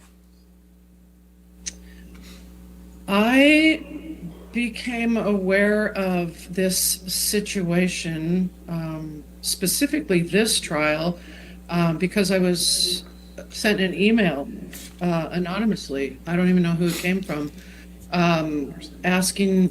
Objection, hearsay. Right. I'll sustain the objection. Understood.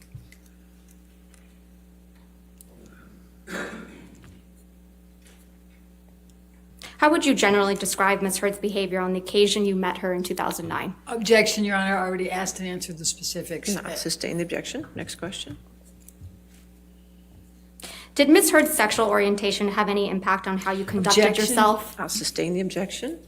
Nothing further, Your Honor. All right. Any cross-examination? Yes, Your Honor. Okay. Cross-examination. Ms. Leonard, when did you contact counsel for Mr. Depp? Late last night. Late last night. Okay. And this happened in 2009, correct? Yes. 13 years ago, correct? Yes. And you know that this trial is being televised, right? Yes. And so you know that if you have something that might be significant to say, that way you can get on television, oh my God! right? Come on, everybody now.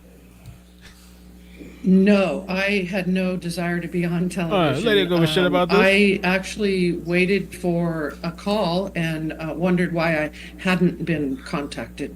All right, but you reached out and contacted them last night, correct? Yes. Yes. Okay. All right. Thank you. I have no further questions. All right, any redirect? Nothing further, Your Honor. All right, thanks, Ms. Leonard. You're free to sign off. Thank you. All right. Lane All saying she your clout next chased too. witness? Your Honor, may we approach? Sure. So they won't really let her get into anything because I think Amber Heard had claimed in the whatever girlfriend or whatever partner had claimed that this lady was picking on them or bullying them or stereotyping them because of their sexuality or something or their orientation or whatever. But then I thought they said this lady's like that too, or she's an activist or something like that. Is that the same lady or was it the other cop? Seems like they're very limited on what they can ask some of these people or what they can bring up.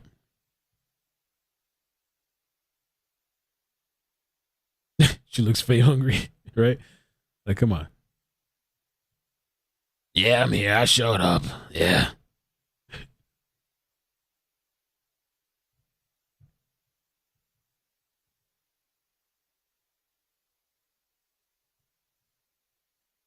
Hoke said I would have mentioned if Amber was convicted of any crime. No, the chick dropped it off, or her girlfriend at the time dropped the charges, I believe. The cops are lesbian, right? They were trying to say that she was like homophobic or something, but she's a lesbian or whatever, and I thought an activist. They just try to cancel everybody.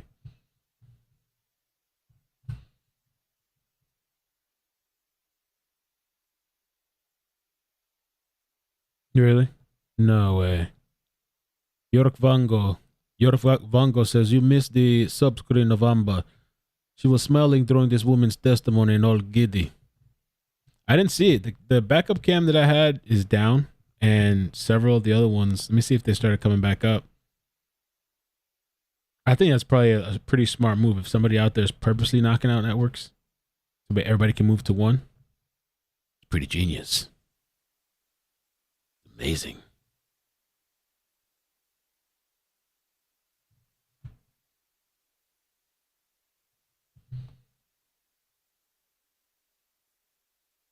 Traveling companion. There we go. They're a little behind, but we got the other cam up.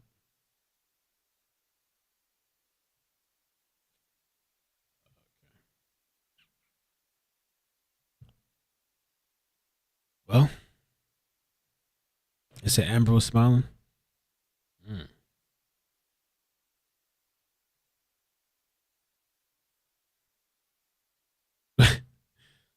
Bernie said she certainly didn't certainly didn't get dressed up for TV.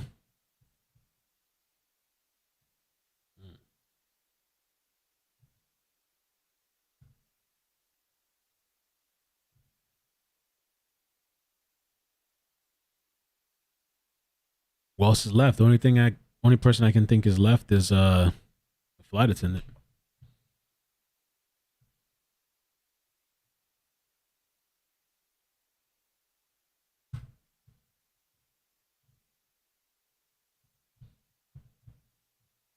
Look at Elaine's face too. I don't know if she's laughing or shocked.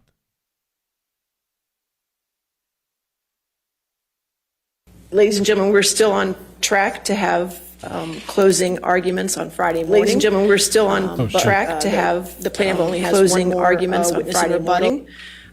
But the plaintiff only has one more witness in rebuttal, and then since we have a counterclaim, the defense has a chance to have rebuttal for their counterclaim, and so you'll hear the remaining witnesses tomorrow on that. So since we don't have anything further today, I'm going to go ahead and release you at this point. Do not discuss the case with anyone, don't do any outside research, and we'll see you back tomorrow morning at 9 o'clock, okay? Thank you.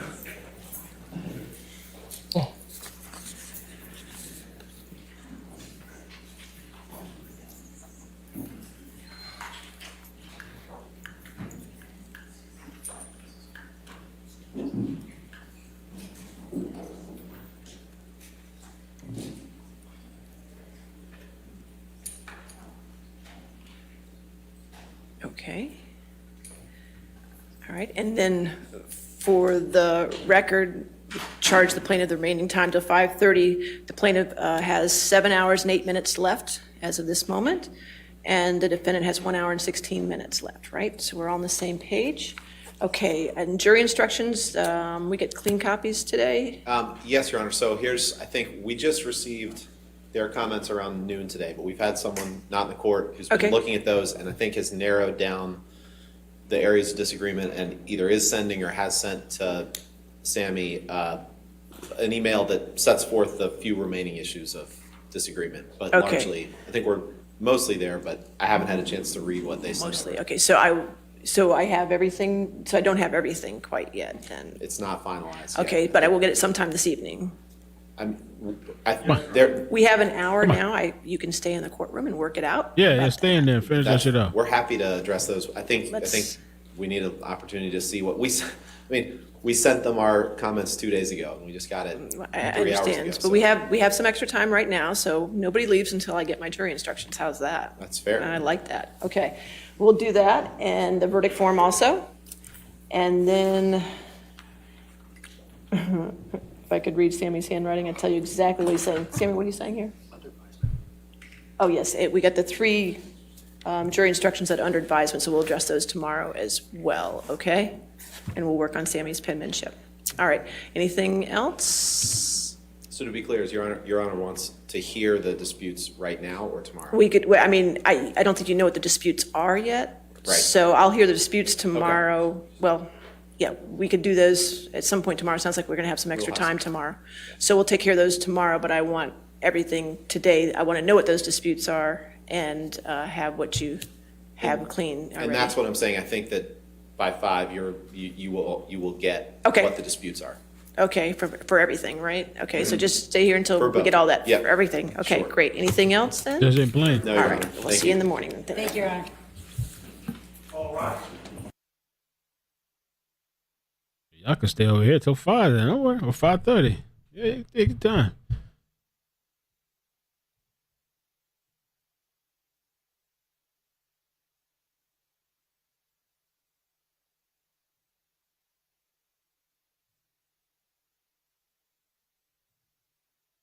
Well, I guess it's a wrap for today.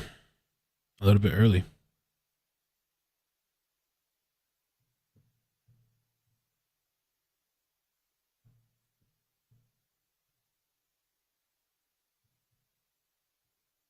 Mel, I got some new subscribers for you today. Thank you. What'd you do? You told somebody about the channel?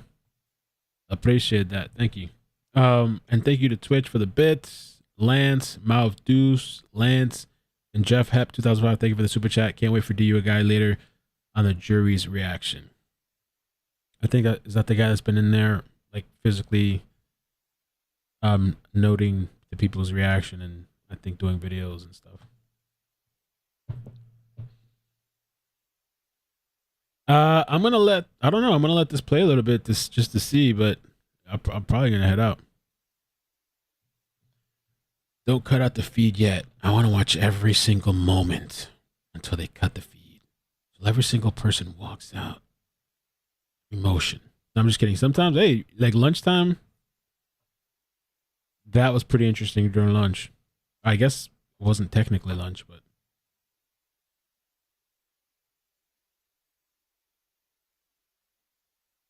Dr. Spielberg.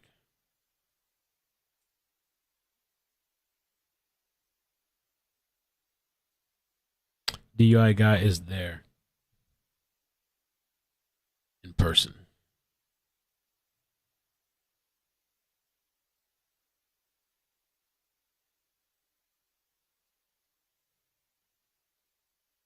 Who is the girl in the dark suit that always follows JD out? I don't know. I think I saw the person you're talking about, but yeah, I don't know.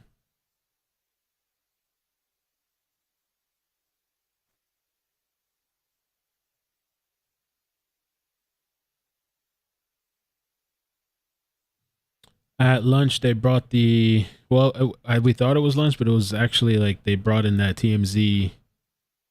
They brought the TMZ's lawyer that was trying to block this guy from testifying. I think it was Morgan. And lawyer got shut down. And so did Amber's people. They got shut down. It was pretty interesting.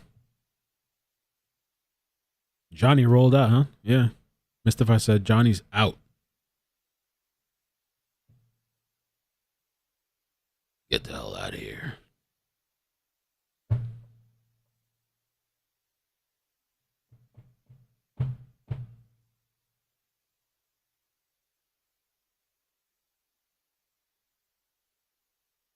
JD really pulled out some tricks, or their team did, because this lady, did they say it was just last night or something, or the night before, that she had called, or that she got a call? And then this TMZ person too kind of came up. I mean, he said he had heard about the whole thing and realized that the video wasn't what it was presented to him when he saw it.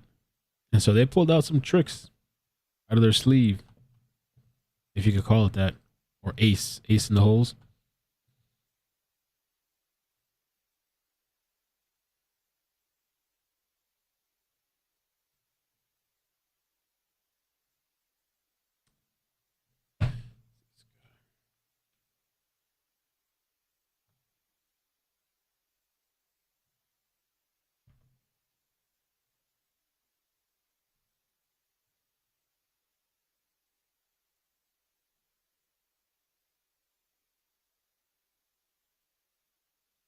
So it was a technical glitch with a lot of people. Caused the feed to drop. That's it. Se acabó. The other feed is delayed.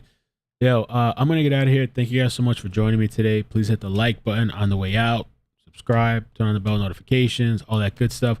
Also, make sure you check out Facebook, because usually we post clips and highlights to Facebook, sometimes YouTube as well.